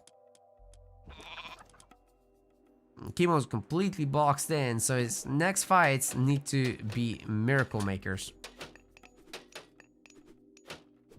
Can find a bunch of villagers here. They're running for the sky passage, and I think they'll get there too. It's looking good. Terma once again destroying each other, while the huge amount of Kvov Terma just hold off the tide. He really needs some front line there, doesn't he? These Dryads are owning him. It's just... Chemo doesn't have the numbers, man. Maybe once the Cantarius come about. Ooh, ooh, he doesn't know. He doesn't have the line of sight that Kvov does. So many Cantarius joining the fight now. But they're crashing right into the catapulties. That's rough. The tournament continue being valuable, actually. That's crazy. Surely not against that many Cantarius. There's no way. There's no way you can hold this with Terma. Oh my god, Chemo might actually bring us back. But the infantry is so well positioned. They never fight the Dryads, they always fight the cavalry, and they're melting down. This is a face-melting army here for sure. Kvov maintains his population lead, 200 almost for a second there. Oh wait, they're equalizing now. They're kind of equalizing. Heavy infantry will be needed to hold on here. Oh, he's getting 45 town center. Okay, look, if Kvov can max out at 245 pop, or is it 250? 260, sorry. At 260, if he can max this out, there's no way that Chemo can stop it. At that point, the game becomes so snowbally, you will barely have to remake units after the fight, as Kvov. So I think he's playing really well. The Cantarius are gonna hit him in multiple locations, yes, but there's only 2 villagers here. He can use the sky passage to get out of here. There's plenty of infantry to cover his butt here. The front is looking good to me. There's no Dryads for our boy, but doesn't need them right now. Getting the heavy infantry done is definitely a big play. And look how much better they perform immediately. That's great. We also got the Arcus heroes now adding in to take on the Dryads. And that's doing some pretty good work as well. Population counts remain similar-ish, at least for now. And Chemo also starting to add in some archers. The infantry is no longer quite as good, but Kvov does stay ahead in the population count by a large margin. He seems to be staying so.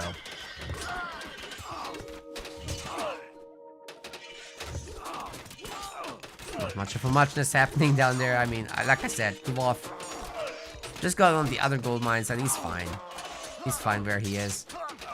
Really like the small slice of Terma getting picked up here to go after the Arcus. They did a great job with that. You don't really want to be making them at this point. So the swap to Arcus is good by Kvov. He will pick off all the infantry that comes across. He will be able to win the Archer Wars because he has more of them. Look at that massive production queue, my god.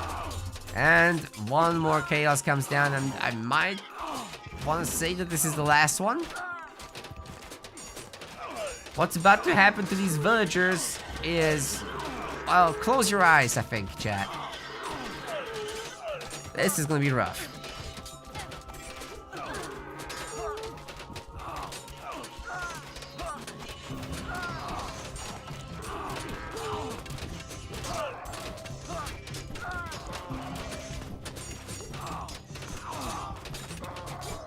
Kvov is climbing in population, not dropping. He's now 215 population against 120. As I was saying, the snowball effect. Once the enemy army doesn't do damage to you, you're annihilating the few leftover units in seconds while making more than the other guy can kill. Kvov putting in a clinic in this late heroic age. Very, very nicely done there. Funny we never got to Mythic, but I think that was super fun.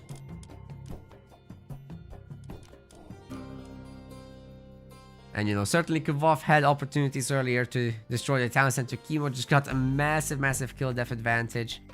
What you're just gonna do is you leave those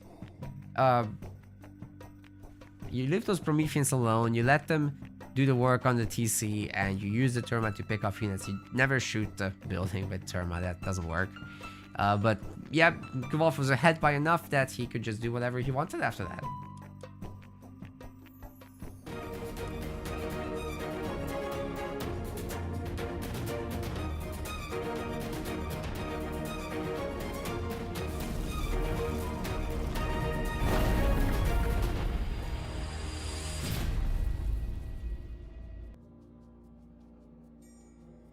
Alright, so moving on to the next one. Let's see what gods they are gonna be picking. Chemo already has his idea. I think they probably in a lobby somewhere. I'm not even sure what the map is. I'm pretty sure they're supposed to do the maps first, but they don't announce it. So I think they might be... oh, okay, Marsh is gonna be next. Finally, I see the chat where they're doing this. We figured it out, chat. We figured it out.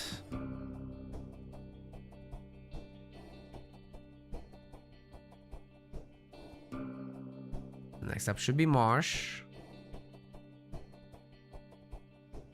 And the gods will be Freyr versus Isis. That's a good one.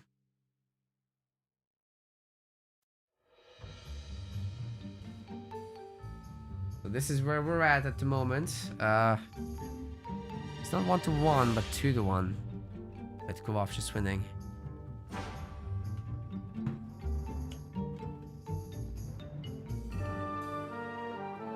So that's all fixed up. Now we're just waiting for the guys to load into their match.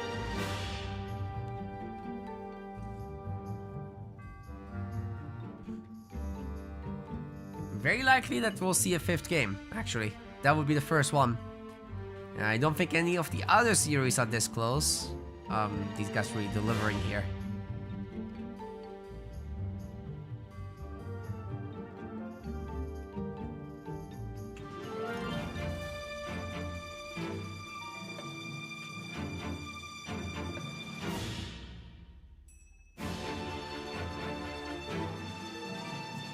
A lot of sweeps. But some series did go all the length, so that's nice. Some best of 3s did go all the way.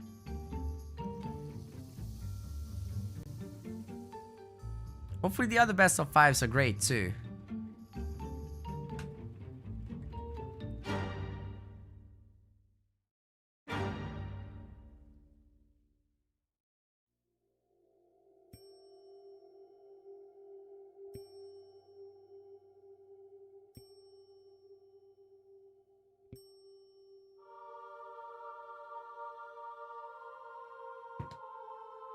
Trying to find this lobby.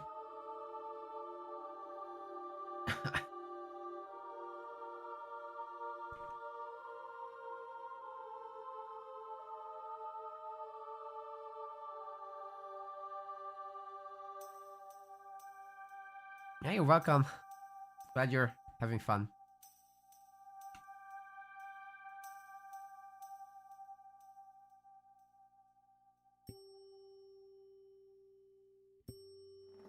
Glad you're having fun. Yeah, it's been a lot of work to arrange everything for this one. From the player signups to everything else. The rulings, the chasing the assets, setting up everything. Oh god.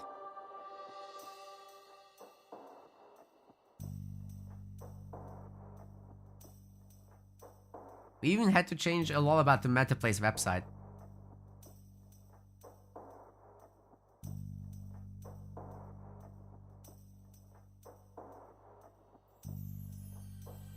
Make of off. That is you. Are you guys in the lobby or what? I can't find you guys. Oh, you're also waiting. Great. Then we're in the same shoes. You want to take over the stream a bit while we wait?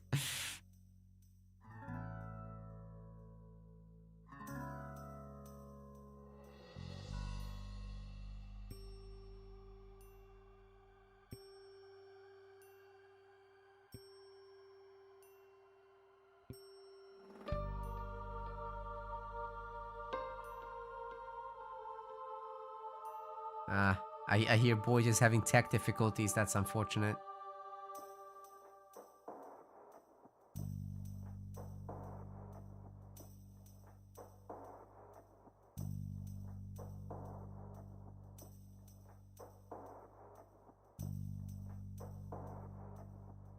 Hopefully that's been better as of late.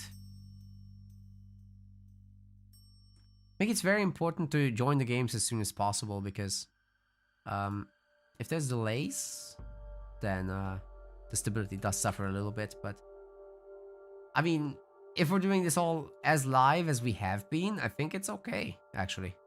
Alright guys, I think the lobby's up, so we should be able to join momentarily. And it's time for you guys to see the Marsh intro, which we haven't been to today. We haven't been to Marsh. Let's go.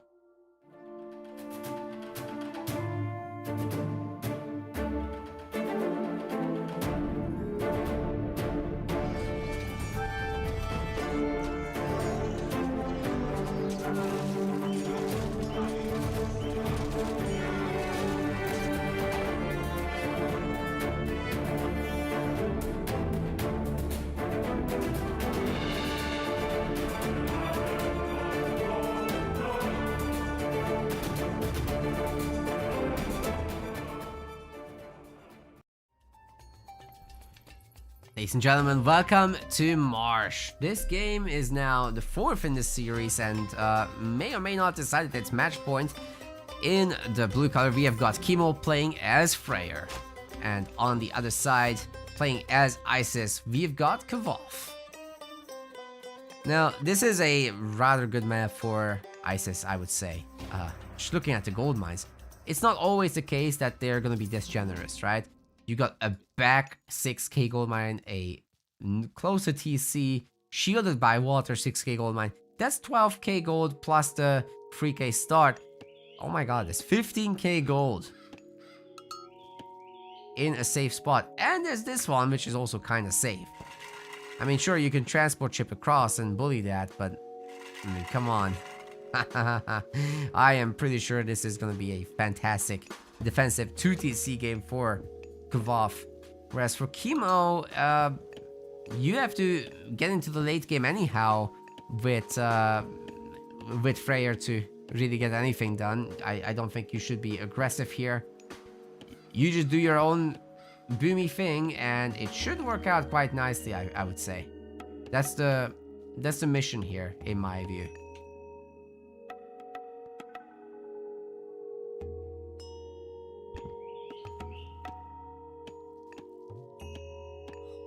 Already having 3 Ox Guards will allow you to get multiple upgrades at the same time.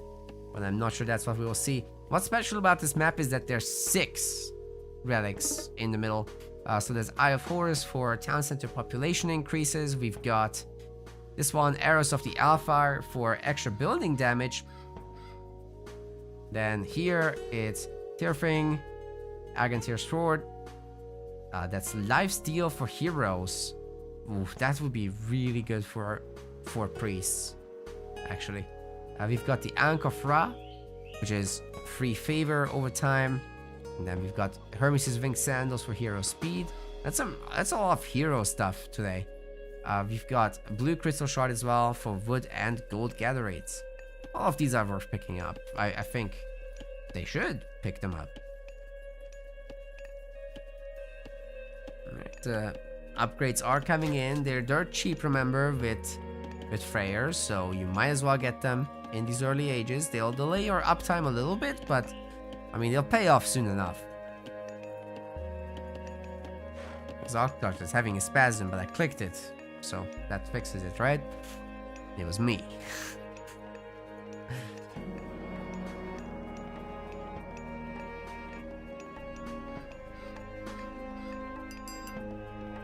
The priests are out and about. Kvaff is paying attention. Great. I love it when people love the relics.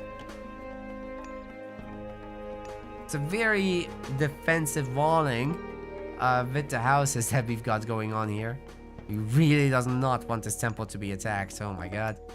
We've got a second monument coming in also. And Anubis is going to be the next god. And actually Kvaff is opting for a frontal hunting position, leaving this for later. This is smart. And guys, I'm still pretty certain that he's gonna turn around at some point, take this pharaoh and some of the villas to build this up, and then with Anubis you use your 2 Anubites or whatever. You don't really need more than that. 2 is fine to run around, muck about, get these villagers off the wood, force the heroes to chase those around while you actually safely boom in the back and get to the heroic cage. If you're really good at micro and if you keep healing them up between the raids, then I think that can really be highly potent. Plus you got snacks. The snacks will help protect your town center operations or whatever. Right over here, put a wall here, and that's all you need really.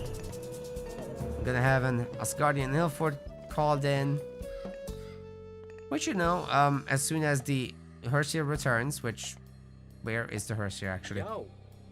It's going places. Picking relics. That's good. So the hero lifesteal is gonna actually go to a Norse player, which is also kind of nice. Although you'll have fewer of them as Freyr. You might have some in the later game, especially once you have, let's say, you don't necessarily need to wait for the special mythic age upgrades, but at least Dodi, I think, will benefit from this quite a lot. And it's clear enough to me that Kimo is looking for a second town center here, but is this the town center you want to be grabbing? Should it be a front one? Kvaff can see that, so maybe not. Who grabs a front TC? Dude, what? Are we going 3 town centers as Egypt here? Hold up. It's possible. There's plenty of gold miners still.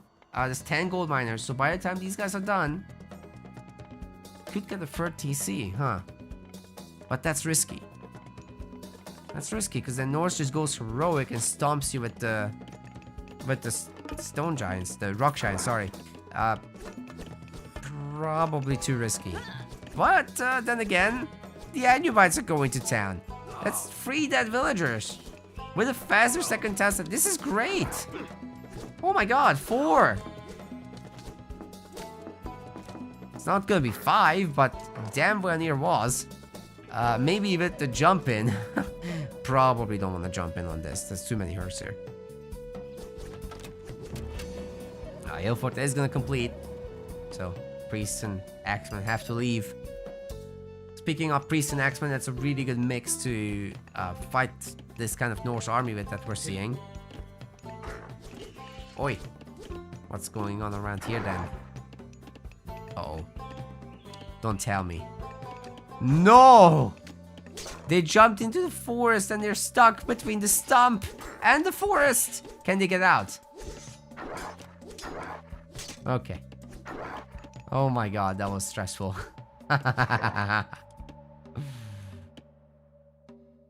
They have to go home to heal. That could have been really bad. But they're fine for now. Alright. Good talk. A market? Where? Here. Why?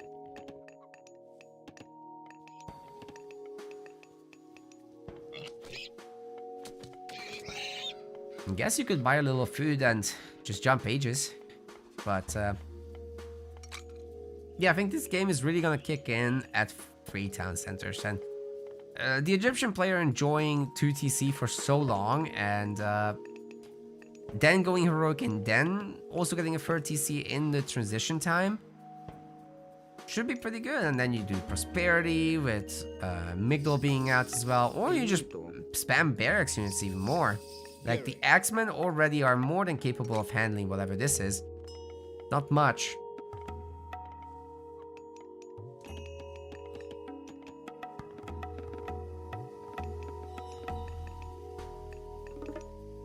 The Servants of Glory. A little bit of extra speed wouldn't hurt these guys, I guess. Especially when chasing Anubites. That's not the easiest thing to do. And these are Guardian Anubites, right? So they're pretty healthy as well. Considering that they're an early game unit for harassment only. I guess they add a little bit of a punch to the army though. Jogger's gonna get a shot up, but these guys are full health. They don't care. Yeah, it's nothing. You need like so many Jogger to do anything. That was a great jump. Now the Axemen are gonna just absolutely destroy that Hersier.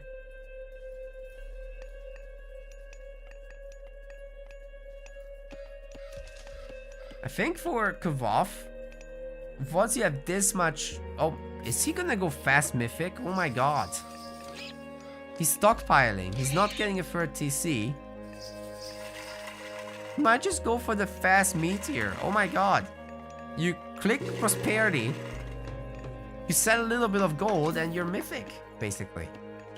That's insane. Meanwhile, he's raiding. Chemo doesn't have a super secure gold mine. He has this. I think our Norse boy is in trouble.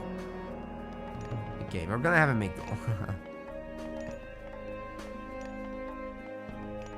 And the next units that got made are chariots. It should be actually easy enough to still jump Mythic. Because the gold income is sick right now, right? Shaft mine is about to finish. And then you combine that with prosperity. Yeah, there it is. I really like this monument. It will deny at least the perfect Tempest. But ideally you have to empower that after the prosperity is done. I don't think Chemo will come forward to Tempest on this. He would get annihilated by the army, but I'm sure he's thinking about it. He must be tempted. It's just not... It's not time yet. Mythic Age is coming in. It's a jump to Tot. And Kavoth says he doesn't need no save gold mines. He goes forward. He takes the map. He gets the Axemen out.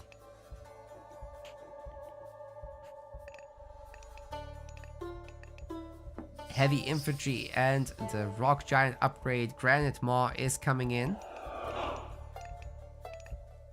This Chemo is a little bit behind in everything. The only thing he has now is the rock giant, but I think Kavoth just gets a handful more units and he should be fine. I like the snacks here. Should probably back off before that happens. And he's completely stuck. Forced to fight this army while half of it retreats. Okay, that's not great for Kavoth. But he should be more than capable of holding here. As long as he just gets to the other side of the Migdol. This is the end of the radius of the Tempest.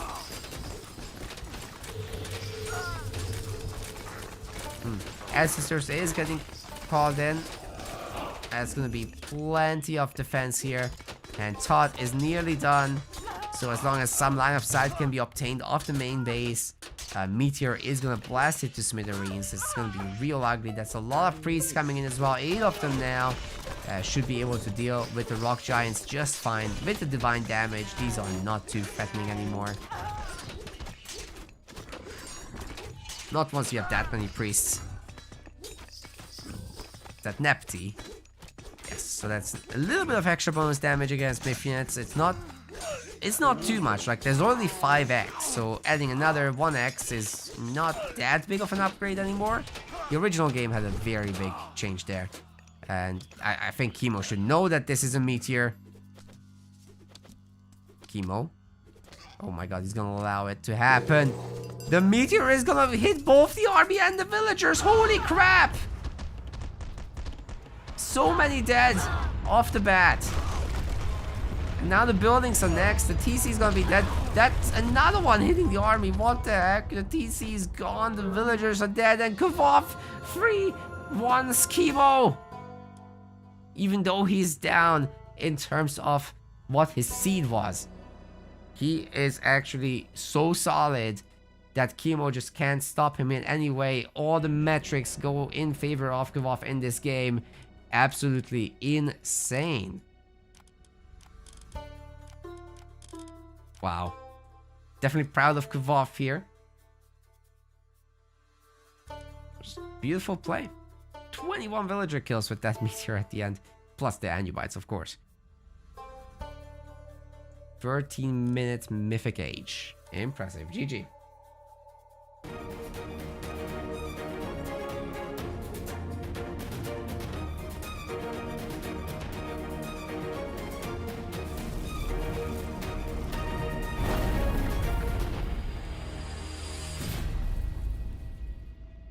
Alright, ladies and gentlemen, I think I've got enough energy to do at least one more series. Let me see what I can find. We'll look around at these different series that are still available. I think the live part is pretty much done. But we're gonna look at some replays. There was another game that went to series that went to 5 games, so that's great.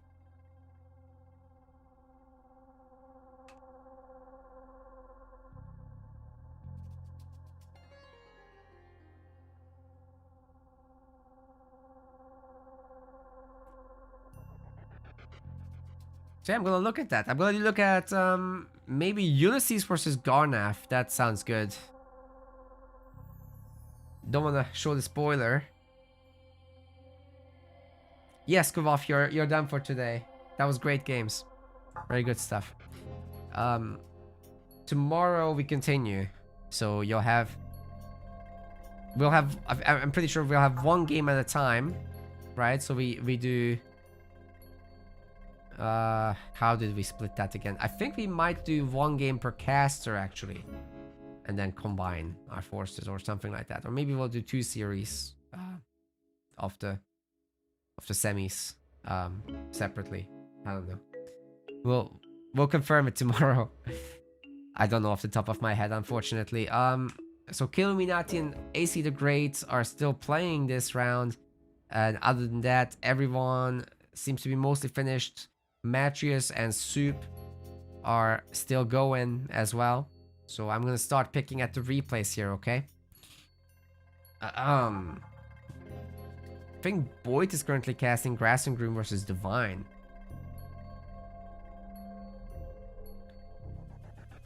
Yes, indeed. That's exactly what's happening.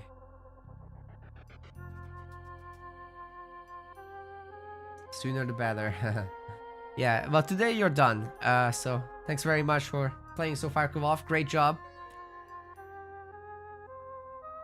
And we're gonna be moving on to Ulysses versus Garnath. I think that's what I want to watch out of these.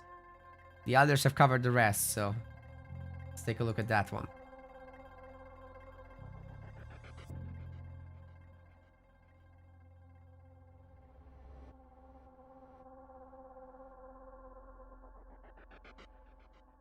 Just gonna download the games.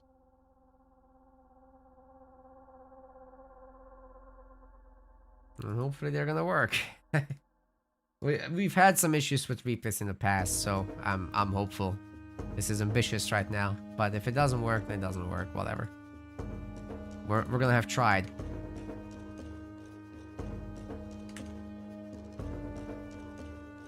So for this one, I'm not gonna have the draft.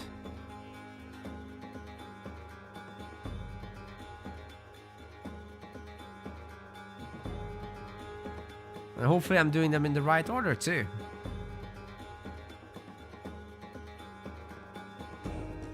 Huh?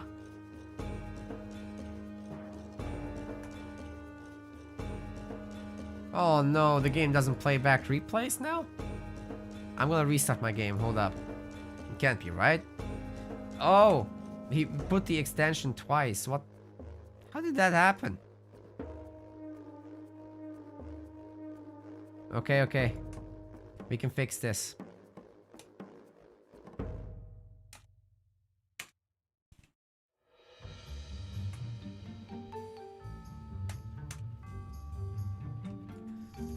Finally, it's got messed up, that's why. It's not loading them.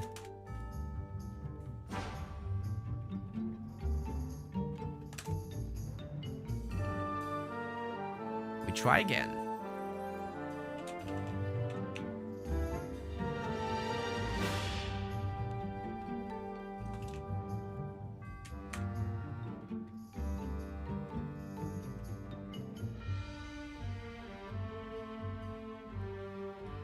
And hopefully this time around it will work.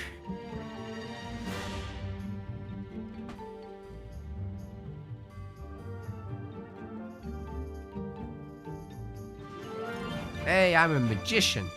Alright, they are on March. Let's go there.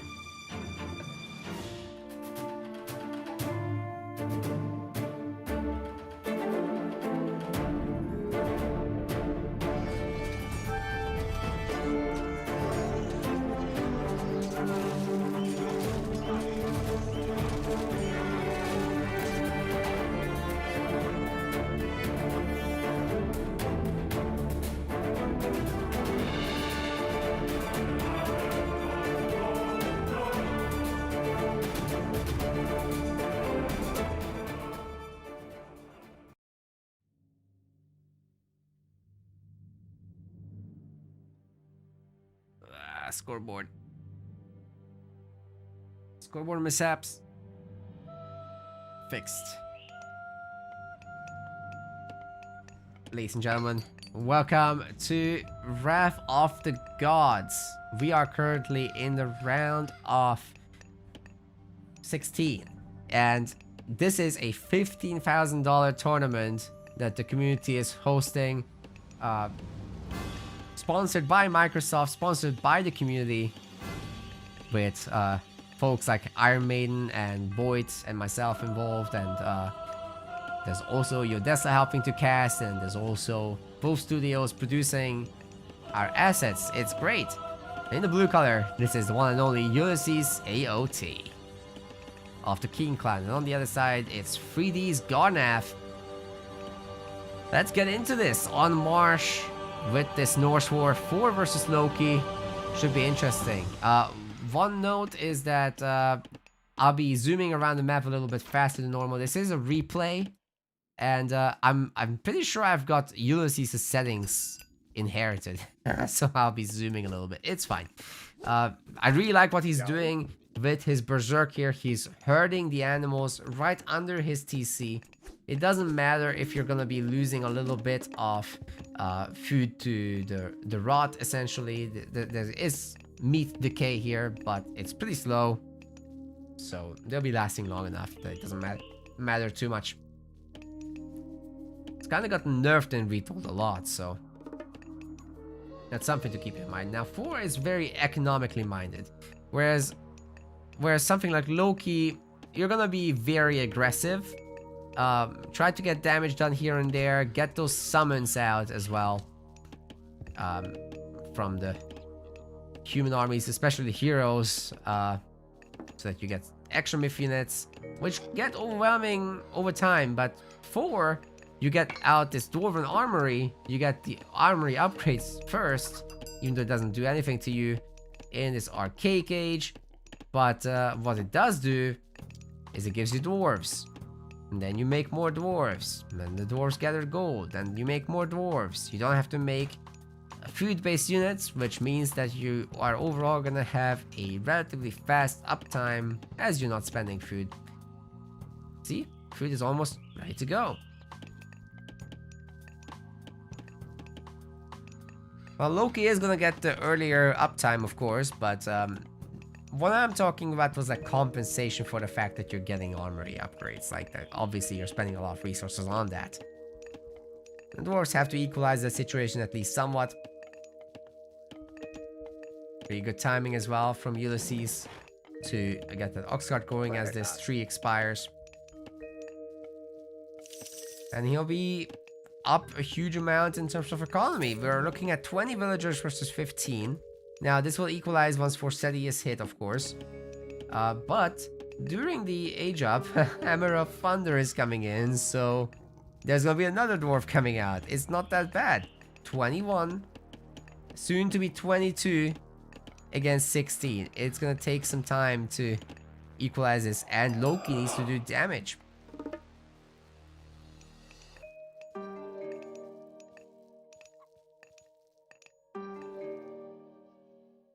Garnaf's picking up relics. Is that a middle temple? Oh yeah, it's a forward temple. It's still kind of usual for Seti style, of course. No Heimdall rush shenanigans. As much as I'd love that, but we're not gonna see that now. And you know, I think that's actually not quite right. So I think there is a world where there's opportunity for Heimdall rushes. Especially with the use of Einherji. So that those guys can freely cast their ability, which means your army just speeds up like a lot. I guess to give chase with that. Bonking the boars real quick will generate a little bit of favor, at least for our Loki.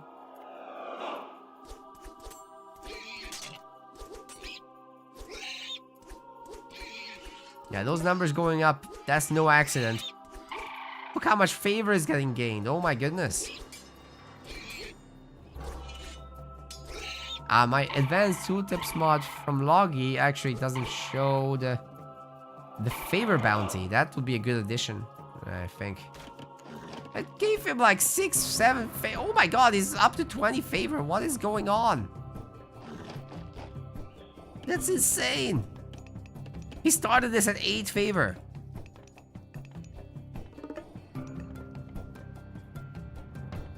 What happened? With Chemo versus Kuvov question in the chat, it happened already. Here.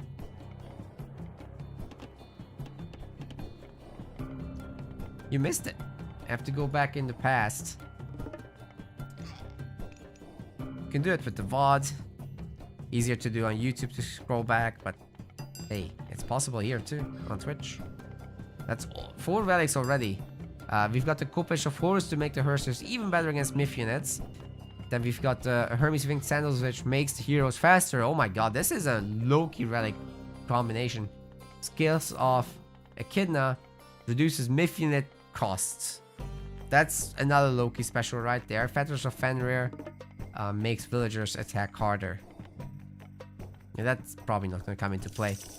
Whereas what got picked up by our 4-player Ulysses, we've got the Black Lotus for faster farming, and we've got the Adamantine Shingles for stronger house hit points. There, Giga Chad houses. Alright, you're gonna want throwing axemen, you're gonna want raiding cavalry, because these Perseus are gonna be Vonkarinos. Look at what he's doing to the favor. This is nuts, man. 36 favor, 37 favor. Every unit you kill seems to be giving you 1. Even these animals. That doesn't seem right to me.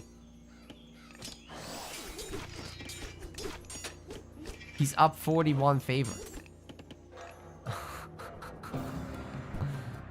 That's nuts.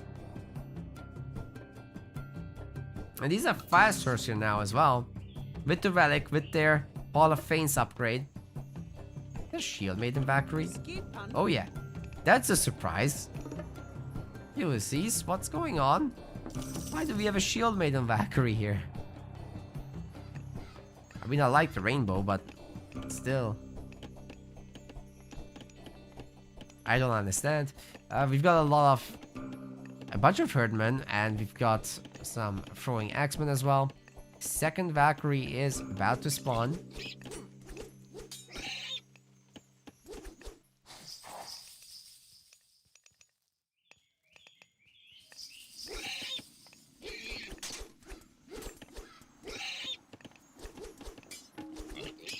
They just got an Harry for free. Wow. And 48 favor. Those herds have gained 40 favor since it started. Alright, Ulysses has an enormous army, however. He may have the healing spring, but I'm not sure it's enough. And the hearse is crashing into the throwing axeman is not exactly the wisest move we've ever seen from those. The cavalry will be taking out the herdman, it looks like to me. It's just... Wait, the extra troll! It could change everything! Oh my god! Ulysses forced to retreat. Has to heal up again. Healing Spring is just such a powerful tool. Plus the Draugr. It's a lot of myth units so far for Ulysses, and that needs to be respected. I kind of think you have to bring your own heroes to this party. The dwarfs moving forward to the gold mine, and you know, the Loki economy is kind of running away with this now. It's starting to catch up in terms of the villager numbers, and population wise Loki is starting to look better too at 94 to 88. It's a small difference for now, but for how much longer will that stay small? You know how snowballing goes in normal fights. I've spoken about it all day, but in Loki versus other stuff, Loki also gets myth unit spawns on top randomly, so... Well, not that randomly, but kinda randomly. Looks like the Valkyries have healed up pretty much everything.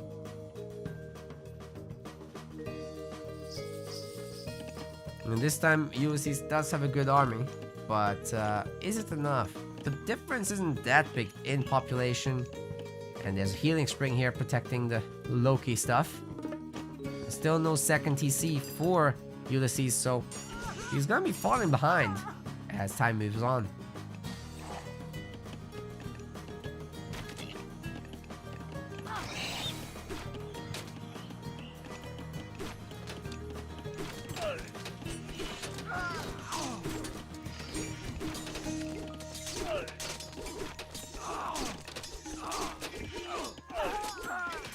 Big fight coming in. The raiding cav do get to wrap around the throwing axemen, and these throwing axemen get to run away, but then the red ones go forward and just pick off the blue ones like they're nothing. Oh my god, Ulysses once again got wrecked. Garnaf is playing very nicely. Going after the dwarfs now, and you know, those fast Hersers and fast berserks should definitely be able to get in front of them. But these guys only have 3.8 speed, right? So you click ahead and then try to go for the surround. It should be possible to surround them.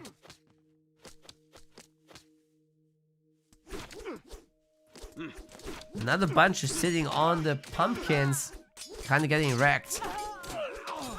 And now the villager advantage and military advantage are both heavily in favor of Garnaf. I think Ulysses might just be dead, ladies and gentlemen. This is looking like too much to me. Oh my god, the Ein Harry on top and a troll spawn, which will knock everybody back here. So much damage is coming down, and Garnaf wins. Ulysses just has to resign here. There's no way to come back from this one. Absolutely brutal, and it wasn't me playing, I swear. It was not me. That was Ulysses.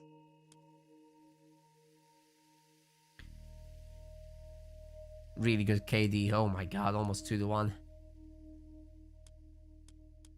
Go to the next one.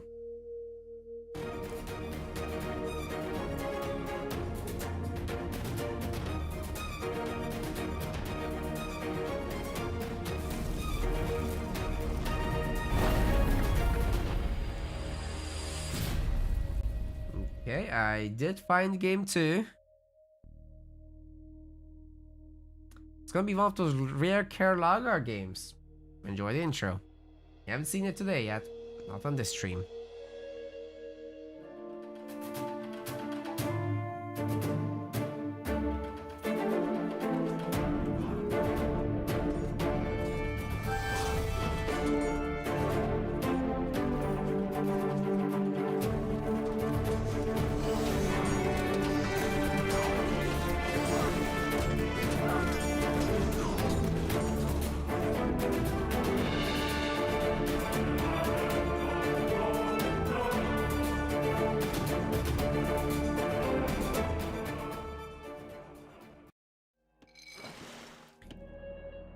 Okay, we are here on Keralagar, and in the blue color, this is our Hades player, Ulysses.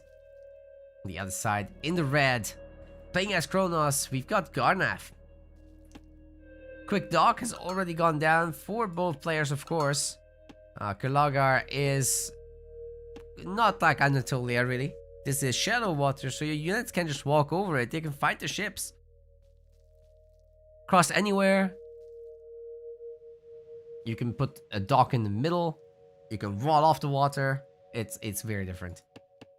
But all in all, it's still a standard size map. You can get your big trade from here to here.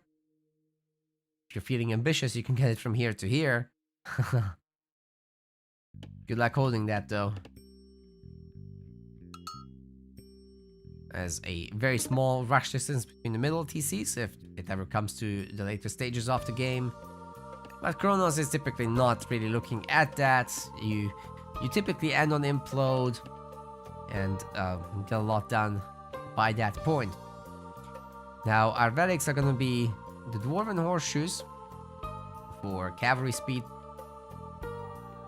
We've got on the other side the Kefara of Apollo for villager speed. It's all about speed. Gotta go fast. We also got the Trojan Gate Hinge for wall hit points. And what's this? That's the Black Lotus for farming rate increases. Nice.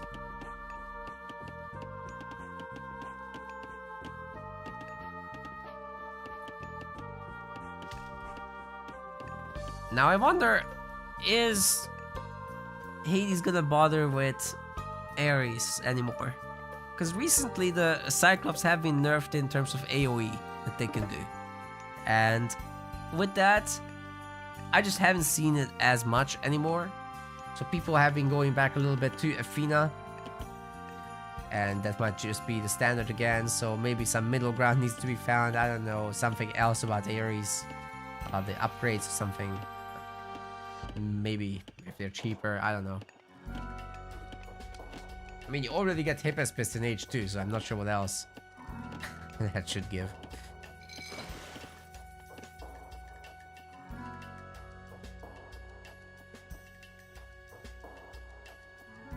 But it's also just healthy not to have Cyclops deleting entire armies, so fair enough, you know. And we've got Prometheus queued up, pre-queued rather. Yeah, we've got several manors over here. They'll be speeding up build speed, basically acting as empowering centers here. And you can time shift them around for free, so when your needs change, when you build elsewhere, you move them around. If you get your Kronos special upgrade, which I don't remember the name of again. There's a lot of upgrade name changes and like name changes in general, so I'm struggling to keep up, man. Oh yeah, look at how fast that Eco Guild builds, my goodness. And you could keep stacking them. More houses equal, more manors equals faster building. That's why so many people build a town center with like 3 manors time shifted to it. Are we gonna see that? Well, probably not, but you can never rule it out. I think this is gonna be a naval battle situation, is that a little bit of both sides getting used. Ulysses is heavily committing to these docks. She's gonna keep the fishing ships very safe, of course.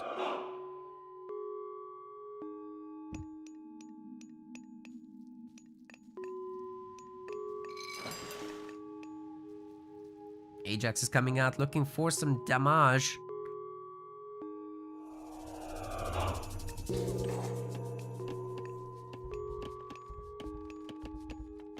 Double counter barracks. So it's all Terma then. I see no navy. That's theft of fire. What the heck? Alright, right. So I guess the valors will be going on to the citizens. There's already one citizen hero. And this tech will increase their gather rates significantly. And also building. Now, if you get a lot of them, this can be your own little economic boom. While still playing aggressive. Because you only have to pay for this one tech. Favor doesn't count, because Atlanteans just get them early on. From the start of the game, really.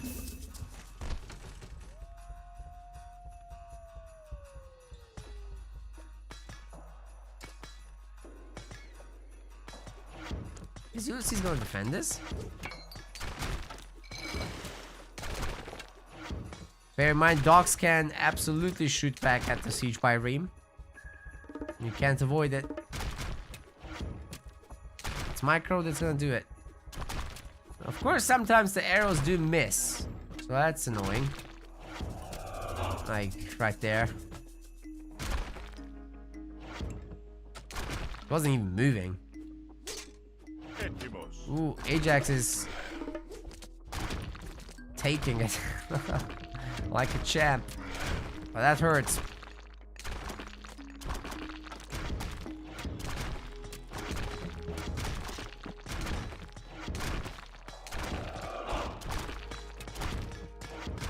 You know, for the loss of one ship to take out this dog, that's not too bad. But I'm not sure it's possible. These are just offspring Prometheans, not the real deal. And that Minotaur just sent them all flying, dealing massive damage to them. I think all of them are gonna get picked off. And this is not enough Terma to really push away this army. So why are the Greek army units running away, man? Ulysses doesn't really seem to have a follow-up, but he's going heroic. And let me guess. Hoplite and Peltas. Every time. We're gonna get Scylla. Probably on both sides. And that should eat these ships up real good. I mean, so far he's eaten the Prometheans, and these Terma are not gonna look any better.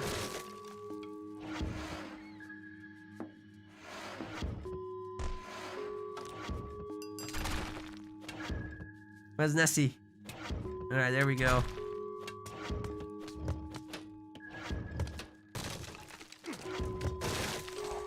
Like I said, the land units fighting the ships is the most interesting part of this map. It's just never been a thing in the old game, but now it is. A restoration getting thrown down here wouldn't be the worst. But I think Ulysses is not particularly eager to use the god power here. The army is very damaged, but I think they can take it a little longer. Ooh, the dock actually doing so much damage. 32 pierce damage per second. What is going on? How many fishing ships are in there? Scylla is here now, so now it doesn't matter. Yeah, excuse me about the camera flings. So Ulysses' settings. His replay.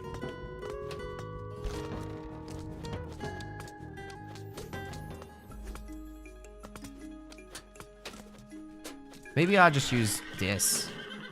It's a little choppier, but at least we're not going into Narnia every time I move my mouse.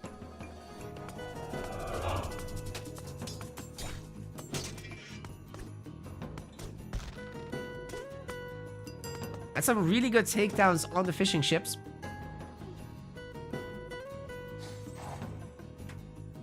Still, I could eat quite well here. Some more heads. And there's the prediction. It is Hoplite Peltas. Wowzers. Scylla has eaten up this side completely. That's crazy. I'm not sure Kronos has much of a chance from here on out. Sure, you can do a little bit with this army right now, but I think our Greek player just turtles up a bit, gets out to Chiron as well, and should be very comfortable from here.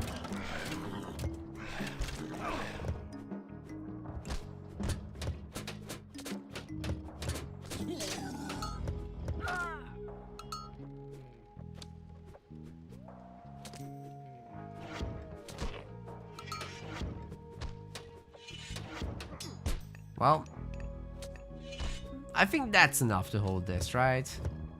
It looks pretty good. Well, I guess there's the 2 Cairo Ballista heroes.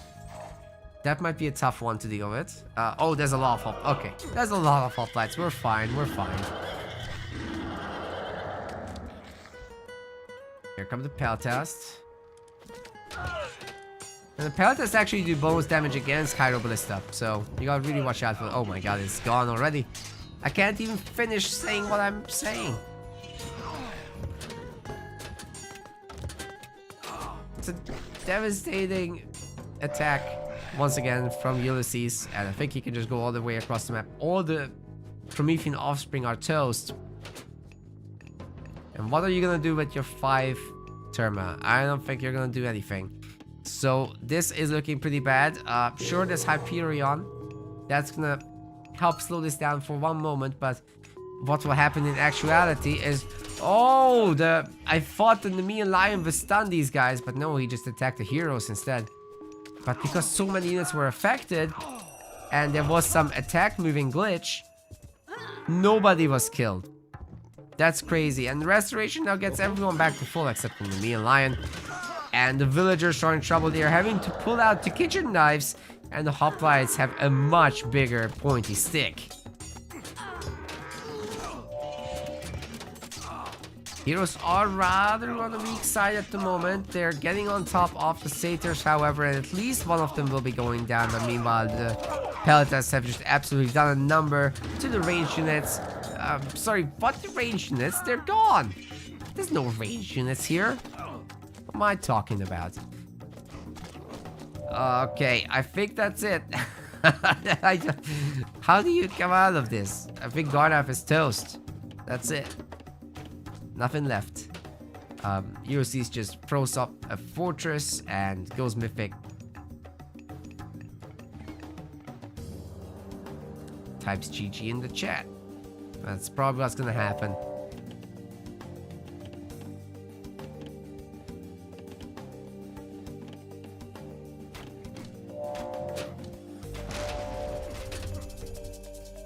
What just got deconstructed there?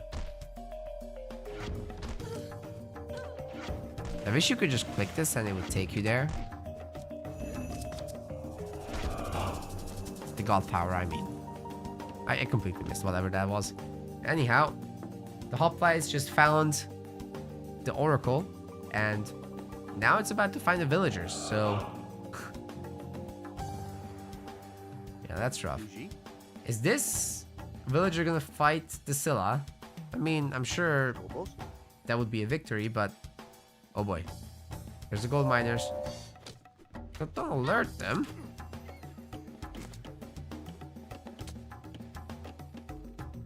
It's so much better to just not attack them and move closer. All the oracles are about to turn into heroes for free. Which is just that one. And then it's gonna die. Because Chiron is here.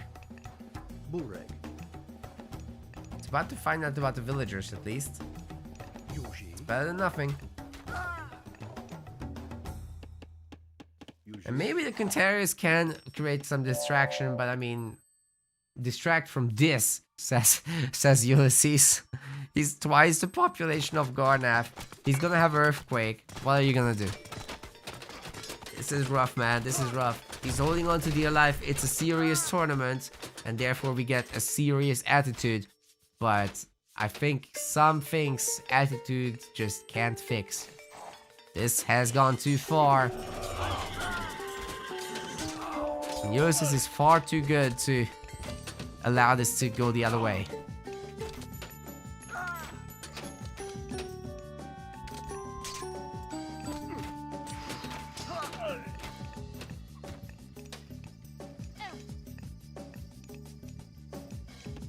Uh-oh. See, again, he just attacked them. It would be so much better to just walk on top of them and then attack, because this gives an attack notification, right? I guess they're still dying. It's something.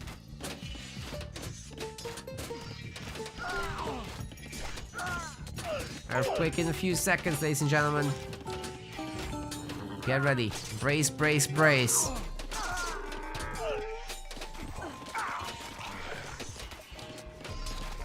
Here it comes. Oh, come on. No earthquake? That's just not fair. What?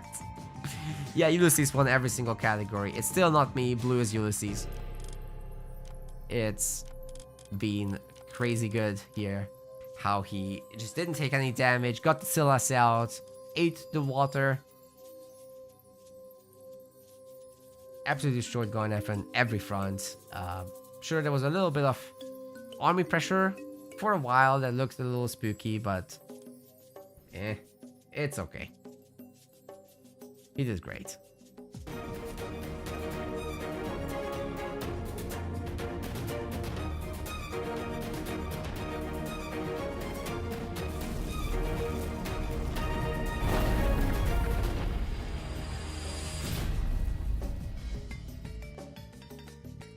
Alright, ladies and gentlemen, our next map for this series is going to be actually on Ghost Lake. So that is where I will send you. Just keep the content going here.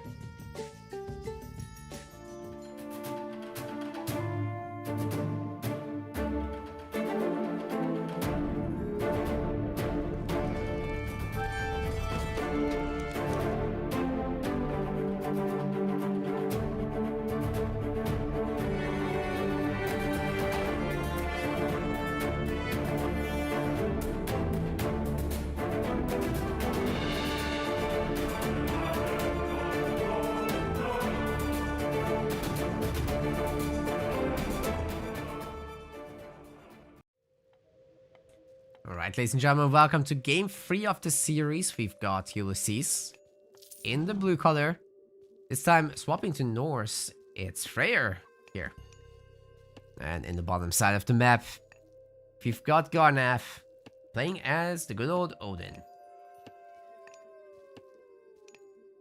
Yeah, the matchup is, once again, all about economy versus harassment. But Odin doesn't have a bad economy himself, so just having that extra hunting gather rate from the get-go is a pretty big deal.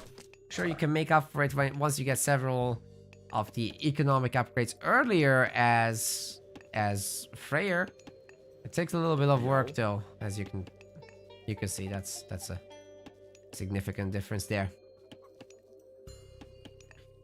Now, Odin's going to be much better at aggressive play in the classical age in particular. So if you open up a bunch of raiding cavalry and go out there to try and look for damage, if you get the damage and you can still get out, then your units will be fully healed up later. That's fantastic, so something to keep in mind for sure.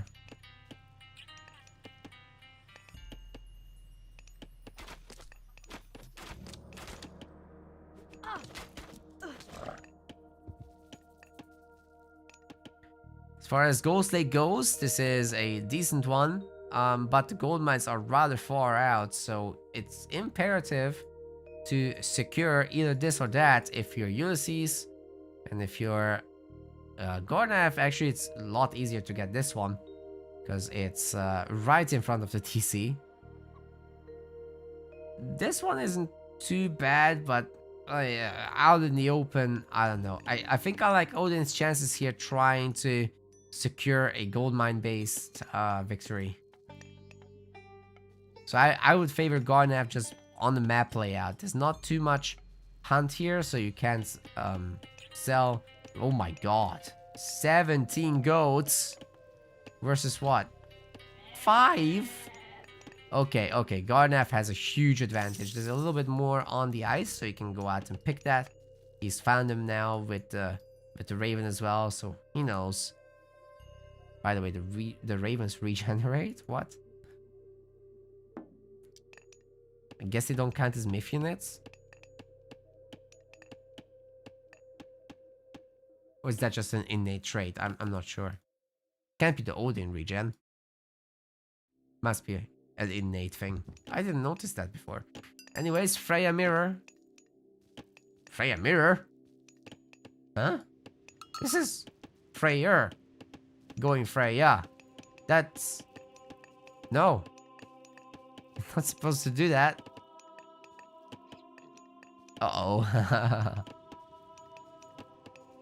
See, here's my thinking. You could go Asgardian Fortress here, get the TC behind it, get Heroic wall off. That should work, right? In theory.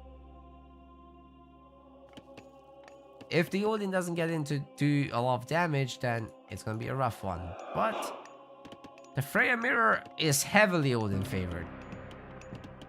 Like, your Cav are better because they heal, they better because they gather more favor, and you benefit in general from these chaotic, aggressive games where, you know, you go out on the map to hunt, you use your great hunt, it lasts longer, then you do it again for as little as 25 favor, by the way. It's so little, and it even recharges fast.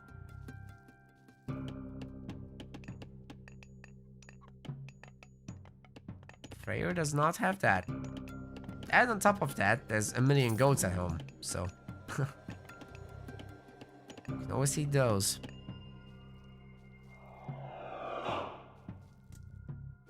Well, it's not gonna be in Asgardian Fortress. And by the way, was I pointing at the wrong player earlier? No. This is Freyr, okay. And we are gonna get the front TC. This is gonna be a safer gold mine to secure, I guess, if you have the TC here and you get the walling done. But with Asgardian Fortress, it would have been even better. The thing is, when you go Freya, people don't expect this. That you would not be going cavalry, right? Because Thundering Hooves is a tech that exists.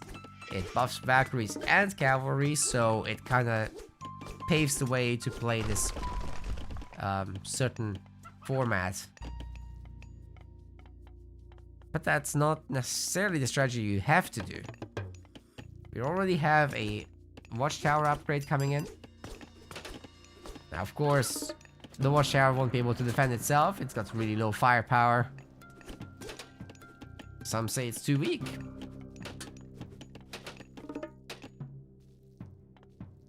I honestly think so. Like, 4 per arrow is just very little, very little. But especially how hard you can pump in Retold. You can have a lot of units, and then the towers just tickle them.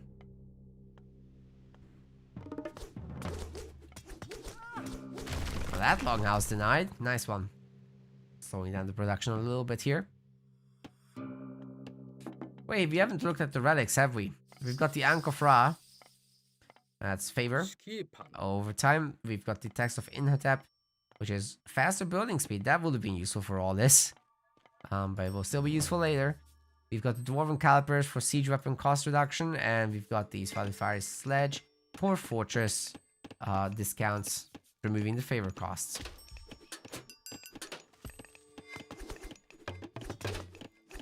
Crenellations is not yet done. That would be the upgrade that gives these buildings more damage against cavalry by 25%, so that's something to consider here. But as you can see, it's tickle damage. Tower can't really do much.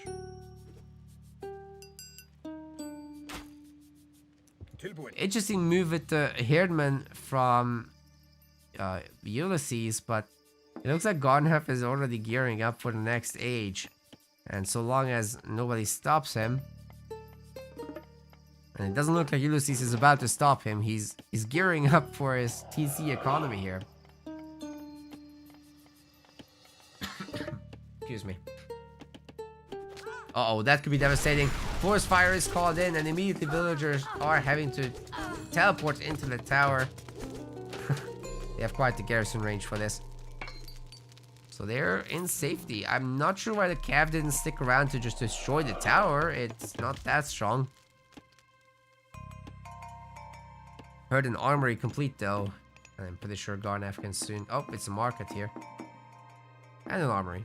But I'm pretty sure he can go to the next stage soon. He's shutting down the entire economy with this. And the towers are shooting, but they're not doing damage.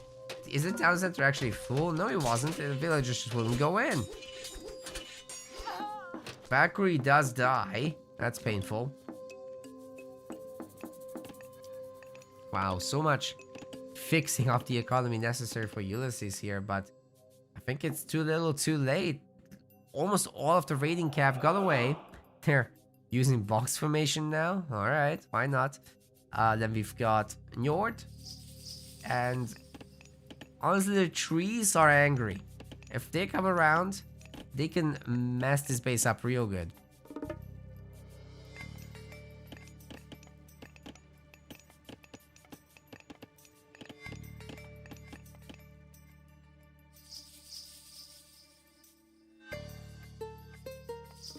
Healing operations.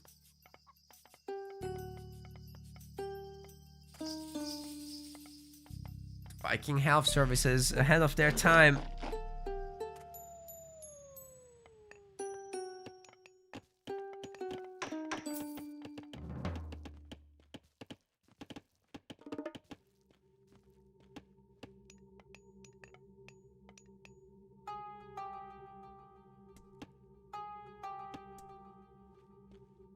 Okay, the outer gold mine is gonna be grabbed here by Garnef. That could be very dangerous. But if this next attack is gonna work out, then it's all good, right?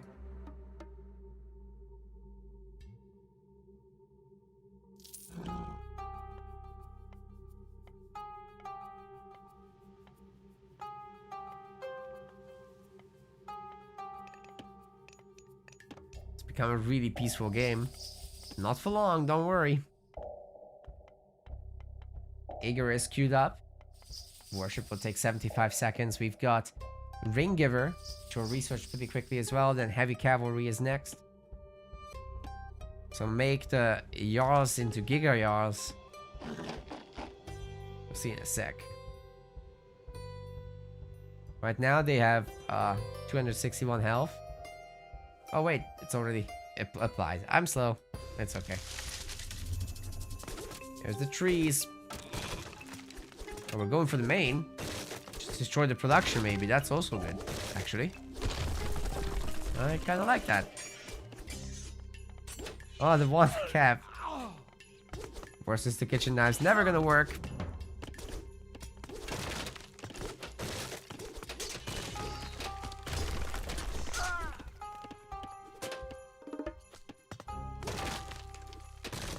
Wait, Ovadi needs to talk to me. Okay, we can pause. We can pause. What's up?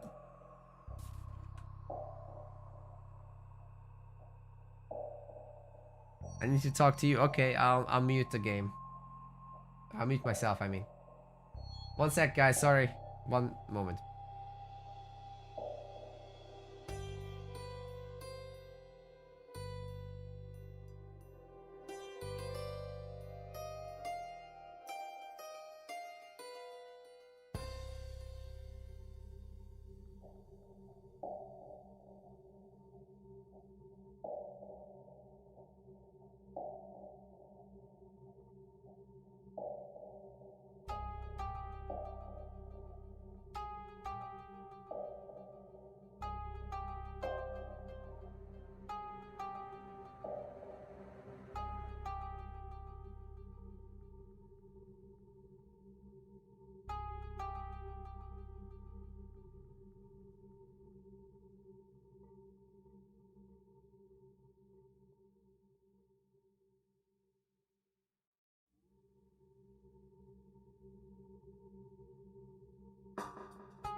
Okay, We're all sorted out, ladies and gentlemen.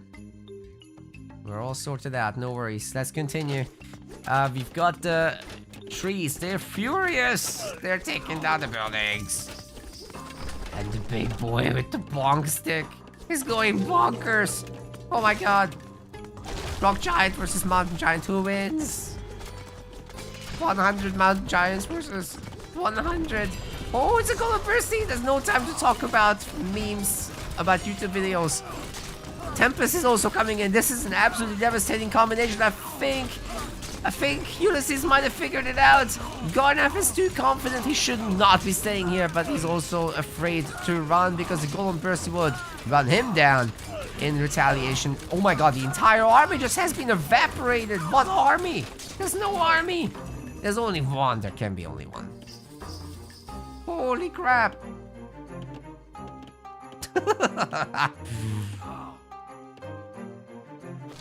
And behind this, Ulysses has had 2 town centers, ladies and gentlemen.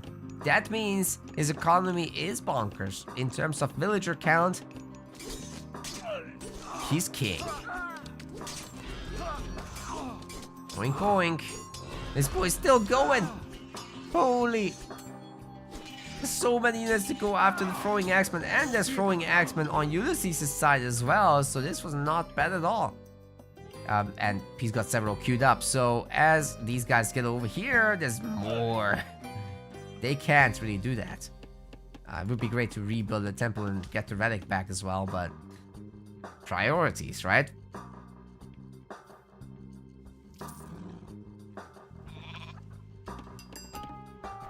Alright, what's this? We got granite maw coming in, bronze weapons, ballistics, copper shields, copper armor, plow, shaft mine, Leviloka soldiers. Oh my god, that's all the upgrades. Pretty much. Not quite, but almost. It's very impressive. What does Garnef get? Jotuns. There's how many mountain giants on the map? Yep. That's not gonna work. He's trying to make one, but yeah. I think better not do this. Just my opinion. He's about to be punished for this. That's a lot of resources going away. And the throwing axemen, the heavy throwing axemen in fact, of Ulysses are stomping the medium ones of Garnaf. This is rather one-sided, ladies and gentlemen, at this point. I'm not sure there's much left to say, try, or do. If you're Garnaf, I think it's time to tap out. But I think Ulysses needs to drive the point home still. So let's make that hill fort. Let's go mythic. Let's drop in a nuclear blast. That should be the thing that decides this game. Not the series though, because we're only at 1-1. Oh my god, Boyd just raided us with everybody. The entire community is here. Hi Boyd, hope you had a great stream. We're gonna hang out tomorrow, yeah? Hey guys, look, it's the big bonkers. There's 2 of them, and versus an entire army. So let's not talk about that. This has been a hell of a game. Golden Bursty plus Tempest just kind of decided everything. I honestly thought that Garnaf was on a warpath to destroy everything in his way, but Ulysses had other plans for him. Now the rock giants are gonna give these guys the business. There's not many heroes, so granted the Jotuns will be tanking this for a long time. Ay, ay, ay.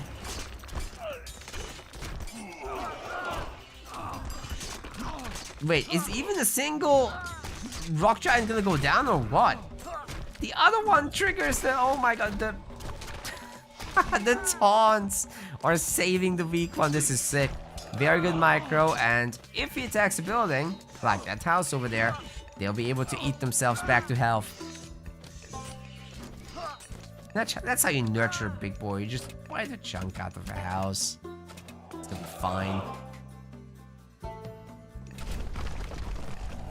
We've got the great heroes coming in, but I don't think they're great enough for this one. There's 2 more Rock Giants coming out. Not a whole lot of units this time around from Ulysses in this wave, but I mean, he's full population. He just wants to make the villagers. So I'm pretty sure, guys, it's a conscious decision to not pump too hard in these situations when you're near full pop. Because if you are full pop, then you're not getting villagers, right? Better make sure to grow that economy.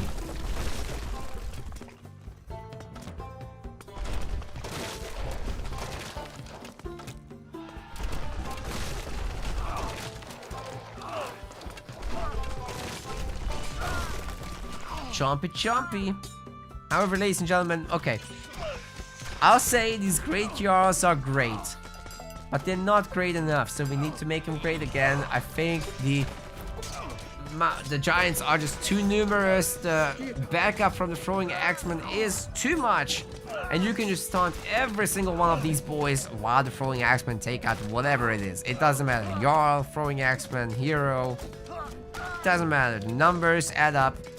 You can forever taunt with this kind of army. What are you gonna do? Could this be the way to play the Norse Mirror? Just sort of ranged with Rock Giants. They're gonna go eat the TC now. And I think that might be game, ladies and gentlemen. There's nowhere for Garnev to run. He's down 120 population, and he's gonna bite the dust like the Rock Giants are biting his base. This is what you call based. Ulysses wins. Well, he's up to the 1. He's not won yet. It's the best of 5, ladies and gentlemen. So we're in for at least one more game in this series. But that was as dominant as it gets. I mean, he picked Freya as Freyr. And I was skeptical, but maybe I should just stop talking. Let's go to the next one.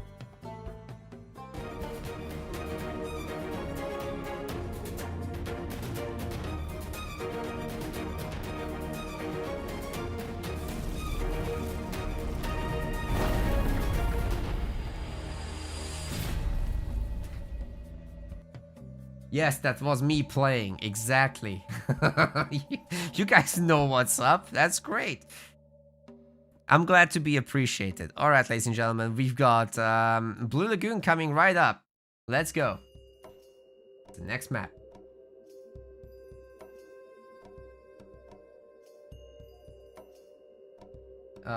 Is this the part where my button stops working because all of you guys are here and you're causing me stage fright?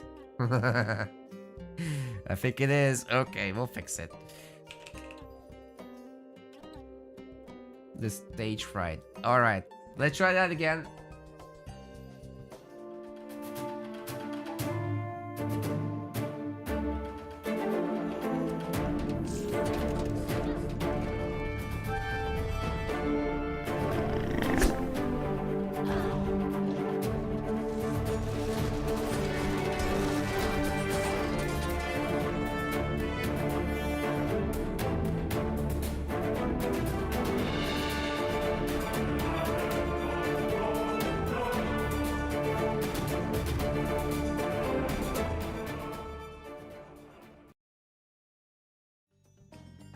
Ladies and gentlemen, we're here for game number 4 on Blue Lagoon. And in the blue color, we've got Ulysses playing as Poseidon. His opponent on the other side, 3D Clans Garnaf, is playing as the red set. Already got the early monument. Looking around with the priest for some more animals to convert. There he is, looking at the rhino. That's a good target. Now sometimes Blue Lagoon does have elephants. Where elephant? I think the elephant in the room is that there's no elephant on the map. Makes sense. For relics, we've got the Eye of Horus. That's going to increase TC population capacity by 4. And then we've got the Head of Orpheus for extra line of sight for buildings, right? Yeah, not units. That's the other one. We've got the Ring of the Nibelung for gold trickle. And Hermes' Winged Sandals for hero speed increases. Now Blue Lagoon is usually pretty open, but it can be also somewhat partially closed off. We've got these cliffs and ponds, so it can reduce your walling distances when it comes to securing the map. But your gold mines are relatively forward. You very rarely get any super safe one, but it can certainly happen depending on the TC layout. Now this one is definitely a tough cookie. Poseidon should be able to lead the way in terms of aggression for at least a little bit, but I think typically you'll be wanting to get a fast second town center, especially with the fast advances that Poseidon can do thanks to lore, skipping the granary, getting all the extra hunt in your base. That's all really great stuff. What would be scary, however, is you do that and your town center isn't quite fast enough to get it in time to defend against shifting sands. But because you go up Hermes as Poseidon for this strategy, it's gonna be totally fine. So even if shifting sands gets used, you just click your ceasefire, and there's gonna be peace for a moment. Unlike in that other game we've seen between Kvothe and Chemo, where Kvothe just shifting sanded right on top of Chemo's town center. Now that was devastating. He was Hades. No ceasefire there, buddy.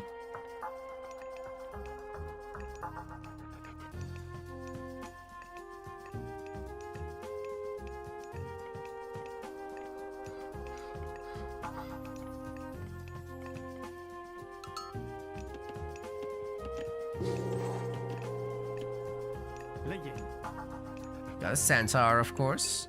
One of the jobs of the centaur is to look around to make sure that there's no easy line of sight on this, because maybe you can save your ceasefire, right? So just by denying a little bit of vision, by killing a monkey, that can be sometimes enough to prevent that shifting sands from happening. Garnaf, after all, has used up vision in the early game already to reveal the map, so that can be quite useful with that. The villagers might be just going after the rhinos here. They delete themselves. Ideally, you do it one at a time, so that they don't decay away their meat. But it is what it is. Got the Anubite anyway, so no shifting sands in this one. Yes, there's no shifting sands. Exactly. I said it first. Anyway, Ulysses didn't know that until the Anubis clickup happened, so that's why he was looking there. We got Atalanta out, and she's just another way to safeguard. Now you want to leave the hero here for the Anubites, and Atalanta is the best one to chase them because she's actually faster than them, so she could technically run them down. That's exactly what we're going to be seeing. One of these Anubites will die. Or not. Nice little bit of formation abuse. Speed walking, as they say. Have to let Atalanta go first. No, they both stopped. Well, 2 relics for Ulysses. Safe villagers, Eye of Horus, and Ring of the Nibelung. That's a good set of results, I think, considering the circumstances. Is Chemo playing? Yes, Chemo was playing. We already covered that. So if you go back in the VOD, whether here or on YouTube, we'll also post the edited videos, so it will be up in a matter of days.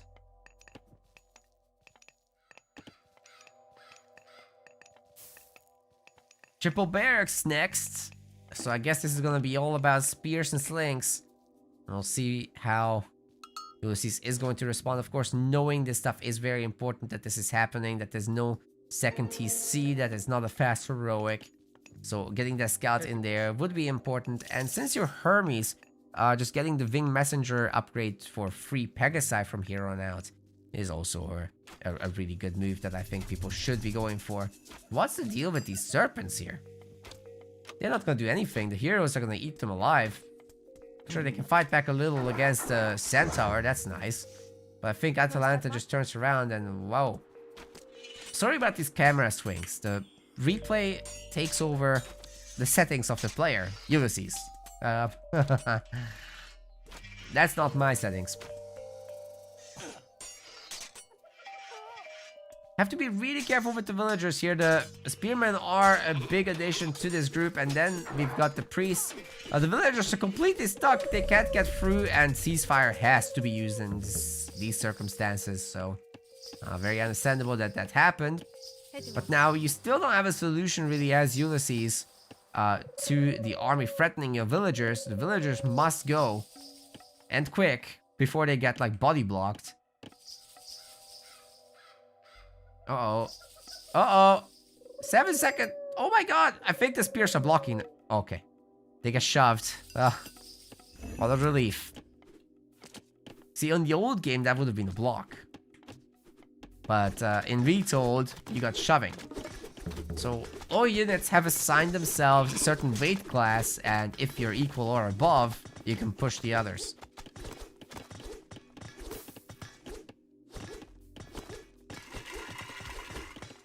But like a hoplite is not gonna push a mountain giant around, understandably.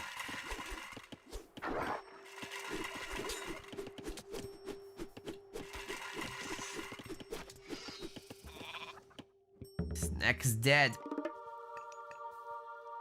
Watchtower will be helping to protect the gold mine a little bit. It's not a huge help, but it's something. We'll need a bunch more hoplites in order to fully defend against this, and the problem at that point is that just adding a handful axemen can really turn the tide there. Pharaoh coming forward to empower hunting a little bit longer. There's a lot of gold in the bank for our Seth player, but the food has been completely used up on Anubites and Spearmen. The villager kills are coming in now, and the poison spears are also doing a lot of damage to the infantry. Great use of the Centaur ability, however, chipping away at their health, keeping the Centaur alive for 1,000,000 years.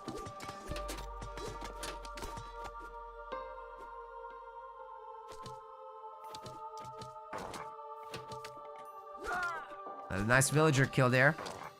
That Anubite is stuck in the house. It's like me during COVID.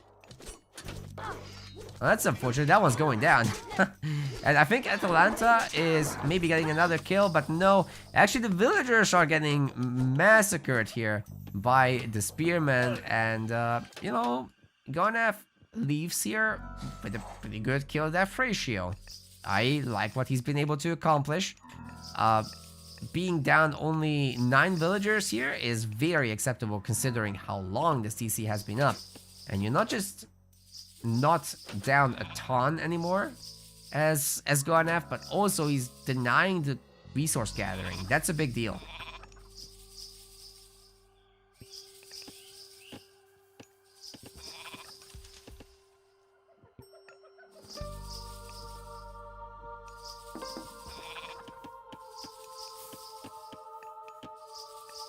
More centaurs getting added, but more priests are getting added also. It's not gonna be that easy to get away from this. And there's like 4 Anubites. Priests can get a lot of healing done really fast as well, so that's a very valuable aspect of them, whereas these units just stay damaged. That's one thing you can do about it, just delete the weak one and get it back. It's very expensive though with Atalanta. If you count favor as 10 resources apiece, then you're looking at 270 resource costs for Atalanta. That's a lot. More villager kills are coming through. Further equalization has occurred. And that's a lot of villagers out there pulling out the kitchen knives. I don't like it. They're very poisoned. They're very dead. Dying. Oh my god. Even more coming out. Ulysses is kind of falling apart here. If he only had just made a little wall or something in these locations. It's not that expensive. Or the temple could have been a wall. I don't know. This is going to be really rough. Gonaf pushing in without mercy. Picking off villagers here and there. And now going heroic. He's going to have ancestors ready to go. It's just a matter of time until he heals everyone up and then casts the god power. And then what do you do?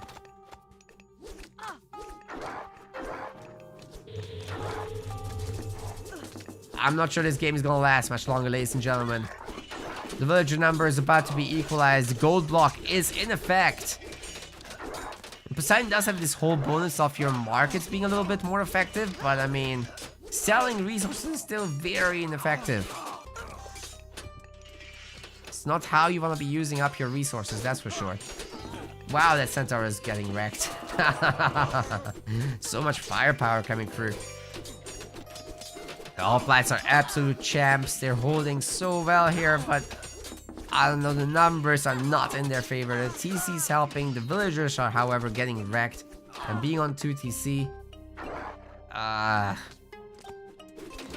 So far away from the heroic cage. I think Garnev can just stop making units, keep gathering the resources, go mythic, and land a meteor somewhere at some point. He's got more than enough units here to keep causing trouble with the villagers.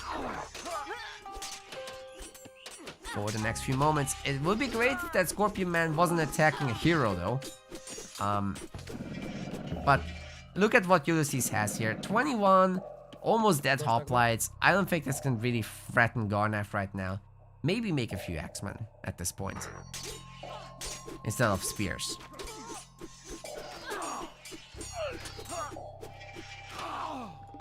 Definitely a good idea to grab the units and come home.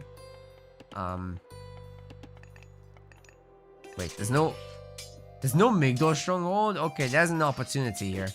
Maybe. As suggested, there are gonna be Axemen coming out. The hoplite numbers are getting thin slowly but surely.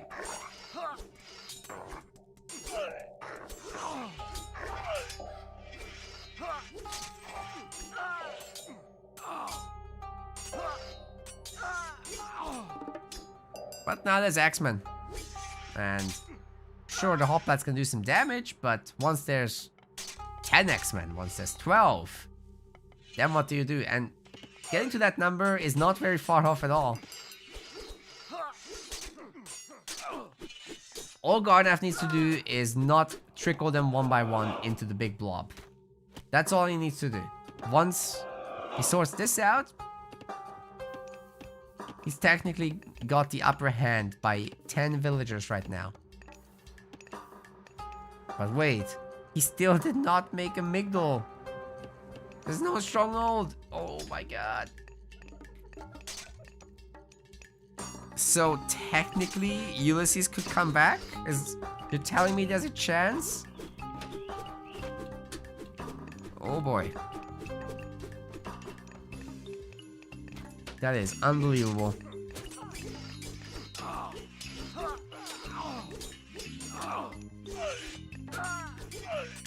That is actually unbelievable.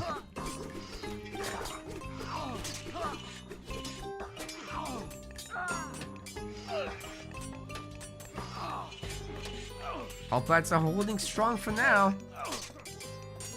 But probably not for much longer. They're getting thinned out slowly but surely. And Ulysses' hopes are evaporating, I think. Sure, there's a lot of gold income here, but it's all getting spent on infantry. I guess Garnaf really likes infantry stuff. Now it's a heavy spearman, I'm pretty sure.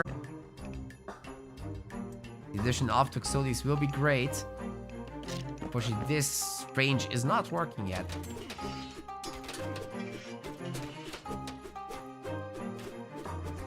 Armory upgrades coming through will further assist. Okay, time for a Migdol now. Oh, a granary. You know, Toxotes and hoplites actually really struggle with chariots, so I think just making those and kiting would be the play here for Garnaf to put this game away. He doesn't need to worry too much longer. But I think this is just an experience topic. I mean, Garnaf is from over at AoE 4, I'm pretty sure, right?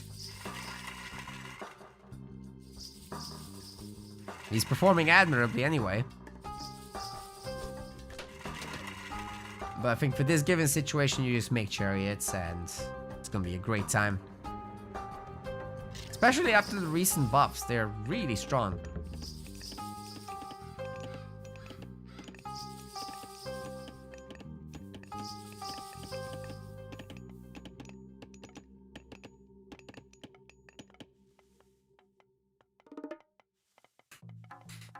can't get over these pumpkins. I think that's it's pretty funny, to be honest.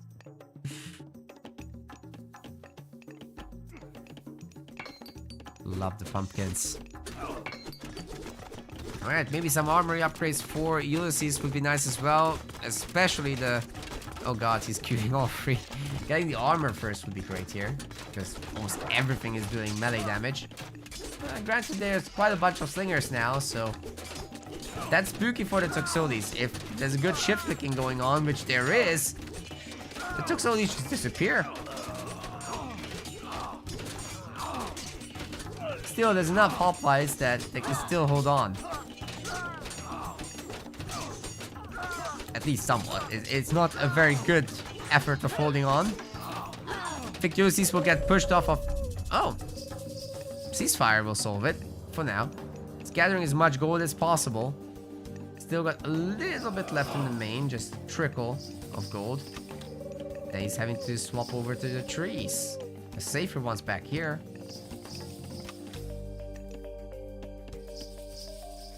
Well, meanwhile, the Egyptian army has fully healed itself up thanks to the priest, so actually, I'm gonna say that ceasefire has helped Garnav in this instance. As crazy as that is.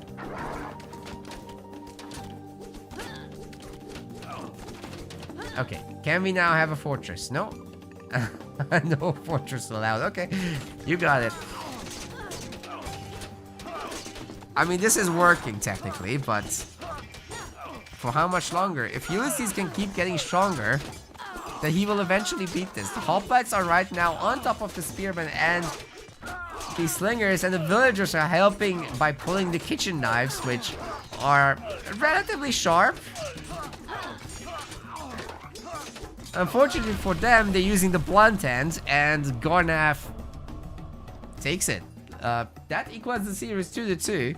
We've got ourselves an ace match.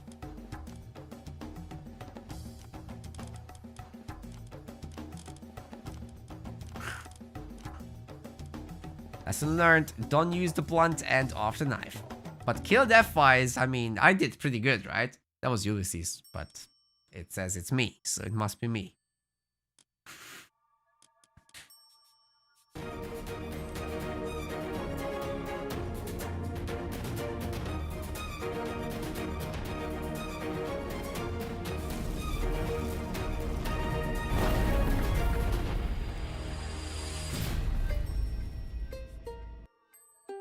Glad that you can hear the music. Yeah, actually this is the original Age of Mythology's music because, funnily enough, the new soundtrack gets copyright striked on both Twitch and YouTube. So I'm just using that one, but I always run the music in the background like that. I do think it adds a little bit to the mood.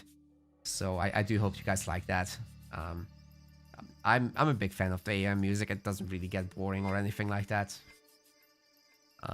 So, yeah, expect that in future tournaments as well. We've got the next map. It's going to be Elysium, and this will be the last game between these guys. We will see if after that we can find a set of free plays that the others haven't covered yet, and looks like a good large series. I can do one more, I think. I have the energy. Two more, probably not, but one more, yes. You know, we'll be up tomorrow as well, so tomorrow I'm co-casting with Boyd. That should be sick. Alright guys, let's hop into the next map intro for Elysium. And then fight.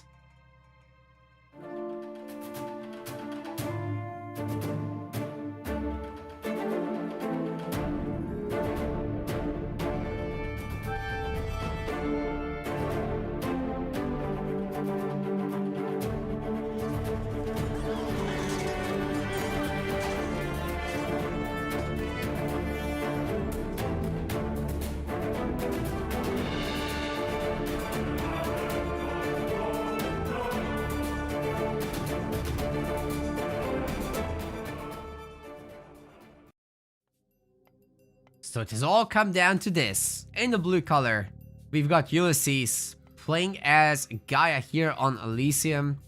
And his opponent on the other side, Garnav, is gonna give Isis a shot in the red color. Now, that should be a rather cool matchup, so I'd be really curious if we get to see something like, I don't know, Priest Siege from Isis into the Quintarius strategies of Gaia. Can the priest siege press hard enough to prevent Gaia from getting too big? Or is this map just too large for some small slow deathwalk composition like that? We're about to find out. Isis might, of course, just play 2TC into Anubis Spearman and raiding all over the place and trying to fight off the Quintarius with just mass Spearmen and a large economy. But Gaia is pretty good at that whole economy shtick herself, so, you know, it's kind of fighting fire with fire in that case. I think the timing attack approach might be for the best here. We'll see though. And you know, with Priest Siege, you get everybody getting healed the whole time. So I think that's rather a value-centric option there. Now, Elysium comes with a lot of relics. We've got these 4. We've got Blanket of Empress Zoe. Crush vulnerability for buildings reduced. We got Arrows of the Alpha, which is building damage increased. Priest, of course, going around and pretending to be an oracle. Or maybe the oracles are pretending to be obelisks. We'll never know. We got the Hecate's Torches for reducing god power recharge cost and time.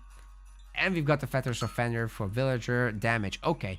Now, if the Atlantean picks this up, you should pretty much be forgetting about Priest Siege, because 20% extra damage on those, you just pop out in and out of your manors, your talent center, your towers, whatever, and you shank the siege towers and they just collapse, just like in real life.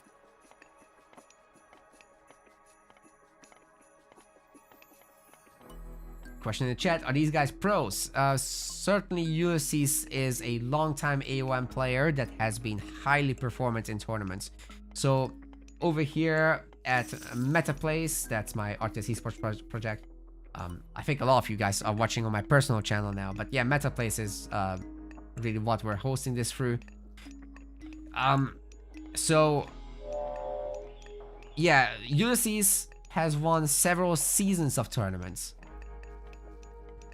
He's been like the guy for the longest time, but then Chemo and Matrius are arguably a little better in the old game, but now I'm not quite sure how that dynamic works out. Like with the addition of Magic and Mista once more, those guys are looking hella solid, and I'm not sure if Vortex is gonna be sticking around, because right now he's chosen the AoE 4 tournament instead today.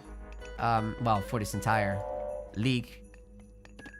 It's really hard to say who are the top players. Definitely Mista and Magic. I think we can all see that. Recon, yes.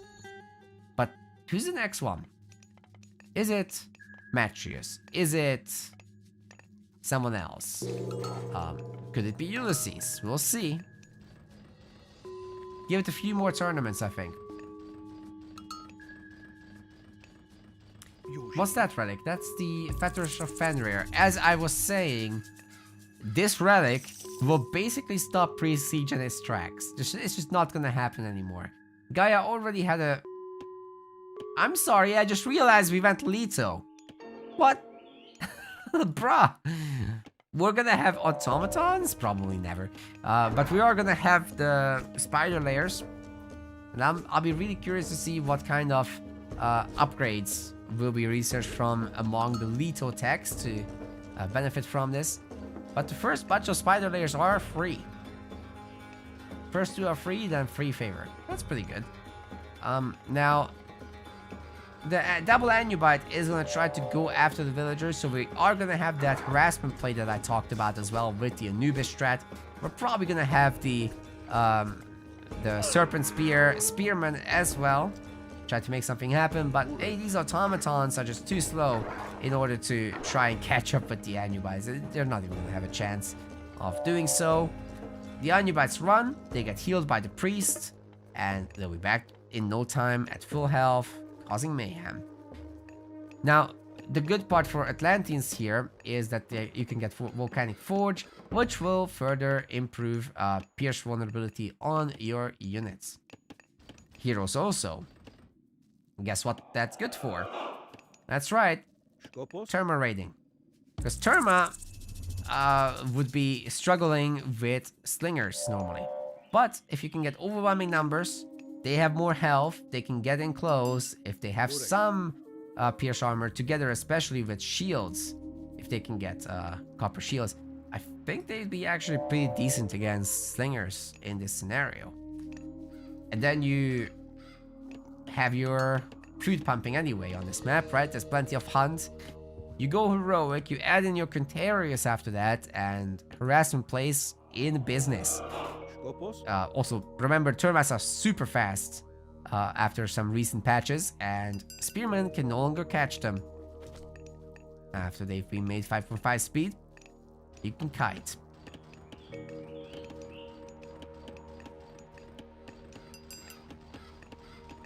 Yeah, guys, Automaton span is hilarious, but these guys are too good. They're gonna counter it. It's such a big investment, you know. I love it to bits, don't get me wrong. But until the devs buff it a bit, we're not gonna see it at this level.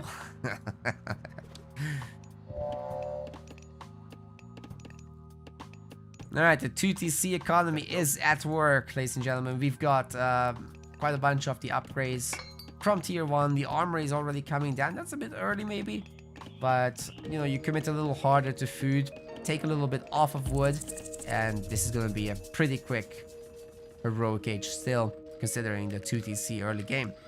Now that's the 3rd spider layer now, so if any spearmen try to run over, they're gonna get eaten. Take that, obelisk.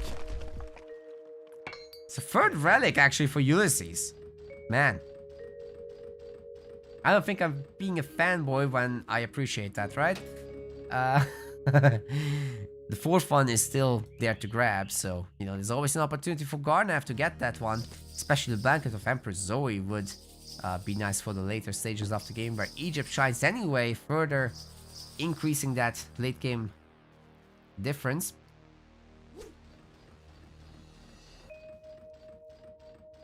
Can you repeat the same god? No, you cannot. Absolutely not. There's a draft format, which means that if I pick Isis, you do not have Isis anymore left to pick. If you pick Gaia, I no longer have Gaia left to pick. Then I win or lose as Isis, I can no longer use Isis.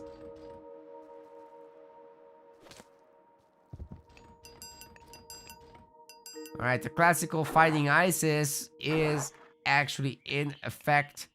This gold mine is gonna be in trouble, I have to say. There's a lot of firepower here from the priest and the spearmen, as well as free Anubites. This is significant stuff. The priests are also relatively capable of dispatching a bunch of Terma, but they are in too low numbers to actually make it work here, and you kind of want to be in the heroic age before taking such a fight with priests. So Terma could technically run them down. Wait. Oh, he wants to fight the spears instead. Okay, fair enough. I like that these choke points are getting littered with spiderinos. That's another incentive to not come over here. For an Egyptian player, I have to say Garnav is really all over the map, gathering in the middle of it. You don't see this very often, but he seems to really like this triple barracks shenanigans. But despite all this harassment, our Gaia player is actually getting further ahead. Now the snakes are actually causing a lot of trouble, allowing the Egyptian units to get on top of the villagers, and 2 citizens have already died. Now the Terma mass is huge though, so as long as there's no idols being kept, I think they should be able to clean this up, no problem. And we do have a second automaton. I've been proven wrong. It's great to see it. I mean, what a cool unit. And they repair each other. Once there's no priest, there's no excuse not to. To be fair, it's fair enough. We also have Cairo Ballista heroes, which are going to be excellent against the Spearmen. But the Terma are not going to be excellent. In fact, they're going to be wrecked. Ooh, we might have a surround situation here. That's tough, buddy. Ulysses in shambles, or can he make it back out of this? Because the spearmen are kind of getting trapped. If the villagers start to take the fight to them with the kitchen knives, and this Cairo Ballista keeps wrecking them like this, you have to remember all of these Gaia units are on Lush. They are going to regenerate here. It's okay to take a bit of a beating as long as you survive with these units. The Lush will fix it.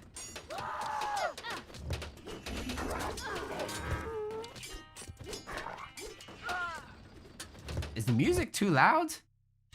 Really? Only now am I being told after all this time. Alright, I did change it. Apologies.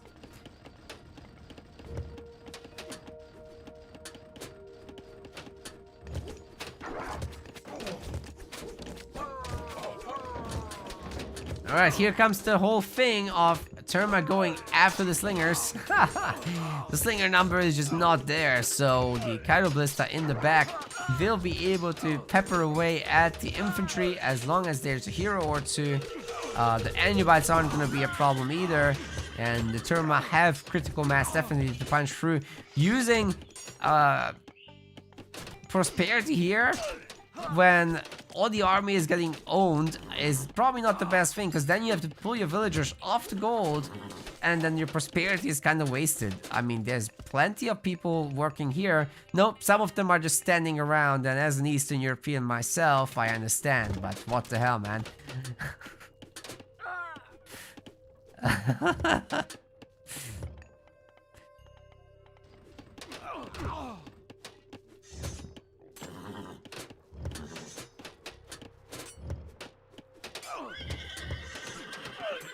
Yeah, the singers are getting owned, guys. This is the third town center to 1 town centers. And as soon as we're gonna see the heroic age from Ulysses, I think he just makes the cavalry boys. And he's gonna show Garnath who's boss here. Ulysses' Gaia is terrifying, I have to say. He's made great use of just the 2 automatons, getting insane value out of them, and the spiders also just guarding his every flank. Beautiful work, and I just don't see this going any different ways. Right now, he's got 6 people on favor, 6 oracles around the map, giving him essentially full vision, and these villagers are about to get blasted as well. 160 population to 83, that's the 2-to-1 advantage. With all these extra upgrades coming in as well, even survival equipments for the villagers to last a little longer. We've got Bosa, we've got the armory upgrades for the bronze line coming in as well, and of course the triple villager production behind this. Once we are reaching 100 civilian population as well, that's gonna be it. There's no more villagers to make, and all the income that's currently going into the villager production will be going right into the bank, propelling Ulysses to the heroic age. Wait, he's not even gonna need that long. He clicks up now. That works. Nice. Camels would beat the whole army. Camels would be great against this army. Camels are also in the heroic age. Where are you gonna get the... Yeah, I do think Garnath has overstayed his welcome in the classical age, so... the way out of this would be to tech up, definitely. Get some good god powers done. I think the early raids, especially by this gold mine at the very start of the aggression, those were great. Like, that's exactly what needed to happen. And then, you know, you kind of back off and just let the damage simmer a little bit while you tech up and hit them with the next wave of better stuff. But now, what are you gonna do with barracks units against mass Cairo Ballista? There's 8 of them, and they're backed up by Terma, and there's gonna be heavy Contarius in no time, and they're dirt cheap, by the way.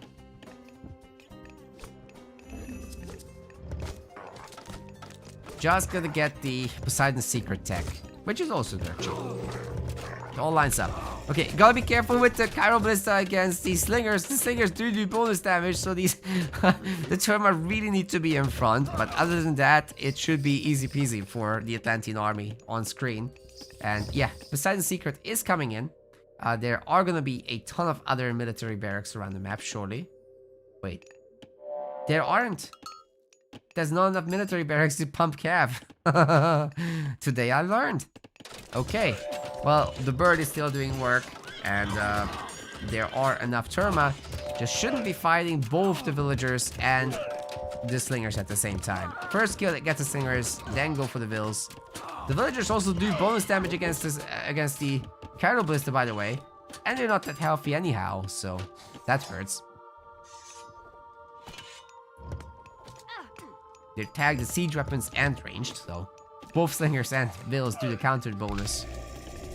We are also gonna have the prophetic side thing for the oracles, allowing you to like click on enemy buildings, spy on them, get a little bit of extra favor as well. All works out great. We've got a ton of dryads on the map, a second Hesperides tree, which is allowing you now to make 10 dryads. Now, how do you stop that? This is only getting more and more brutal, and the Contarious play has got to start sometime soon, right? Just need a bunch of military barracks. Come on, mouse, behave. Okay, we got it. I figured out the controls. The slingers are dying. They didn't figure out the controls.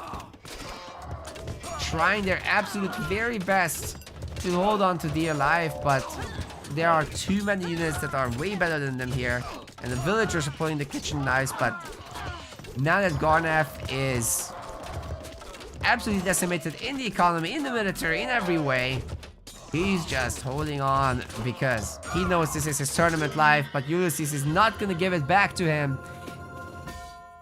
Garnath's life belongs to Ulysses. Very nicely done, and once again, as the post-game screen tells us, I win. Easy. A 3-2 victory for Ulysses, absolutely beautifully done. Moves on to tomorrow's quarterfinals round. We'll see him there.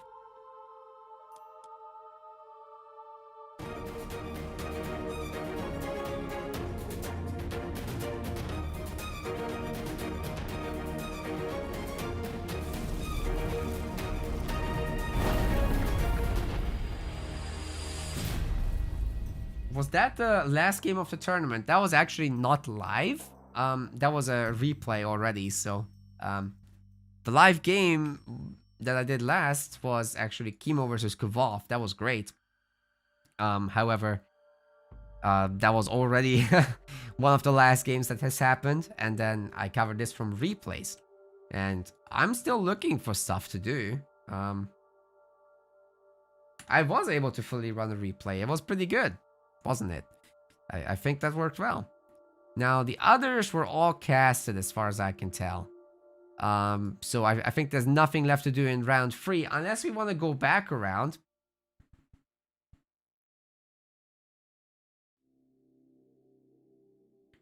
AC versus Killuminati Part 2?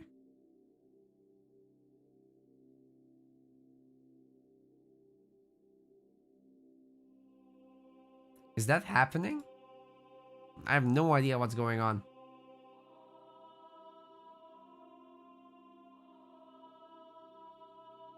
I think Iron Maiden might be covering that. Yeah. Iron Maiden is doing that. How about, guys, I call it a day and I send you guys there. I've had a very long day today. I woke up at 6 a.m. to get on the plane. Flew back to the UK, and now it's almost 9 p.m. I'm a little dead. So how about we send you guys to Iron Maiden and just call it there, yeah? Let's do it.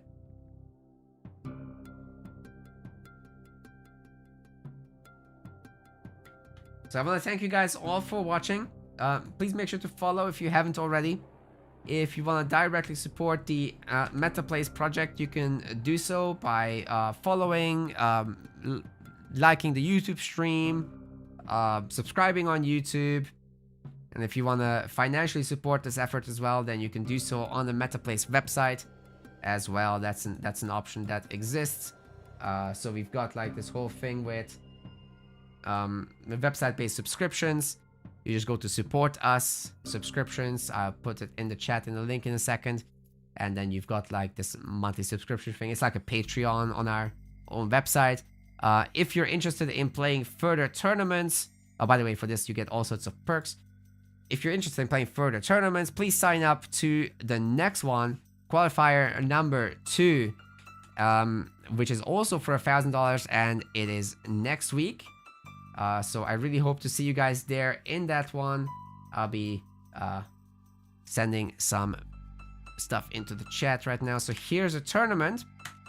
Okay, and wait, that's the MetaPlace chat. I need to put it in my personal one.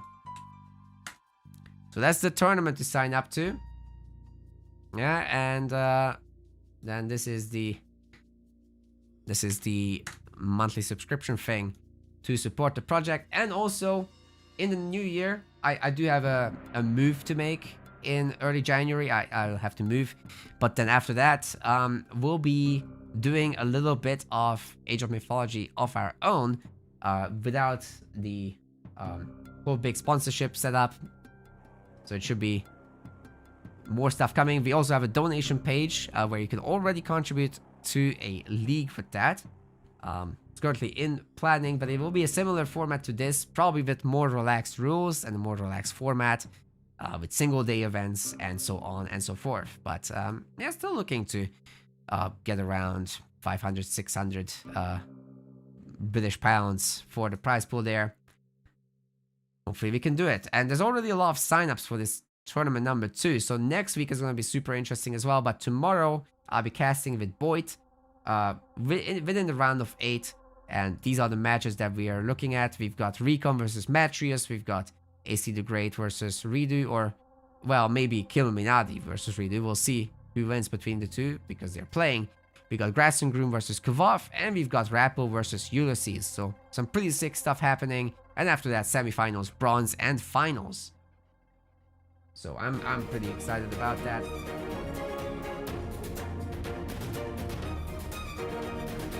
Also a question about when I'm doing more YouTube videos. I will, for now, just do these videos in a cut-up format. Maybe in my winter break I can make another guide. But I've been very busy with work, so hence the reduced videos. In fact, I had to completely pull my time off of videos because of that. But it's very important that I get it right with work, because we're working on Titan Quest 2 at Grimlore Games. That's my day job.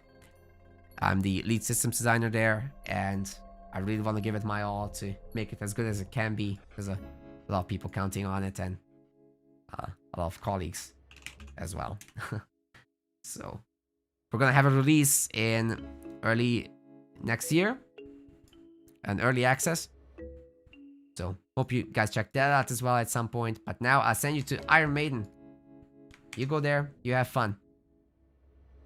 Thanks for watching, and bye bye. See you tomorrow.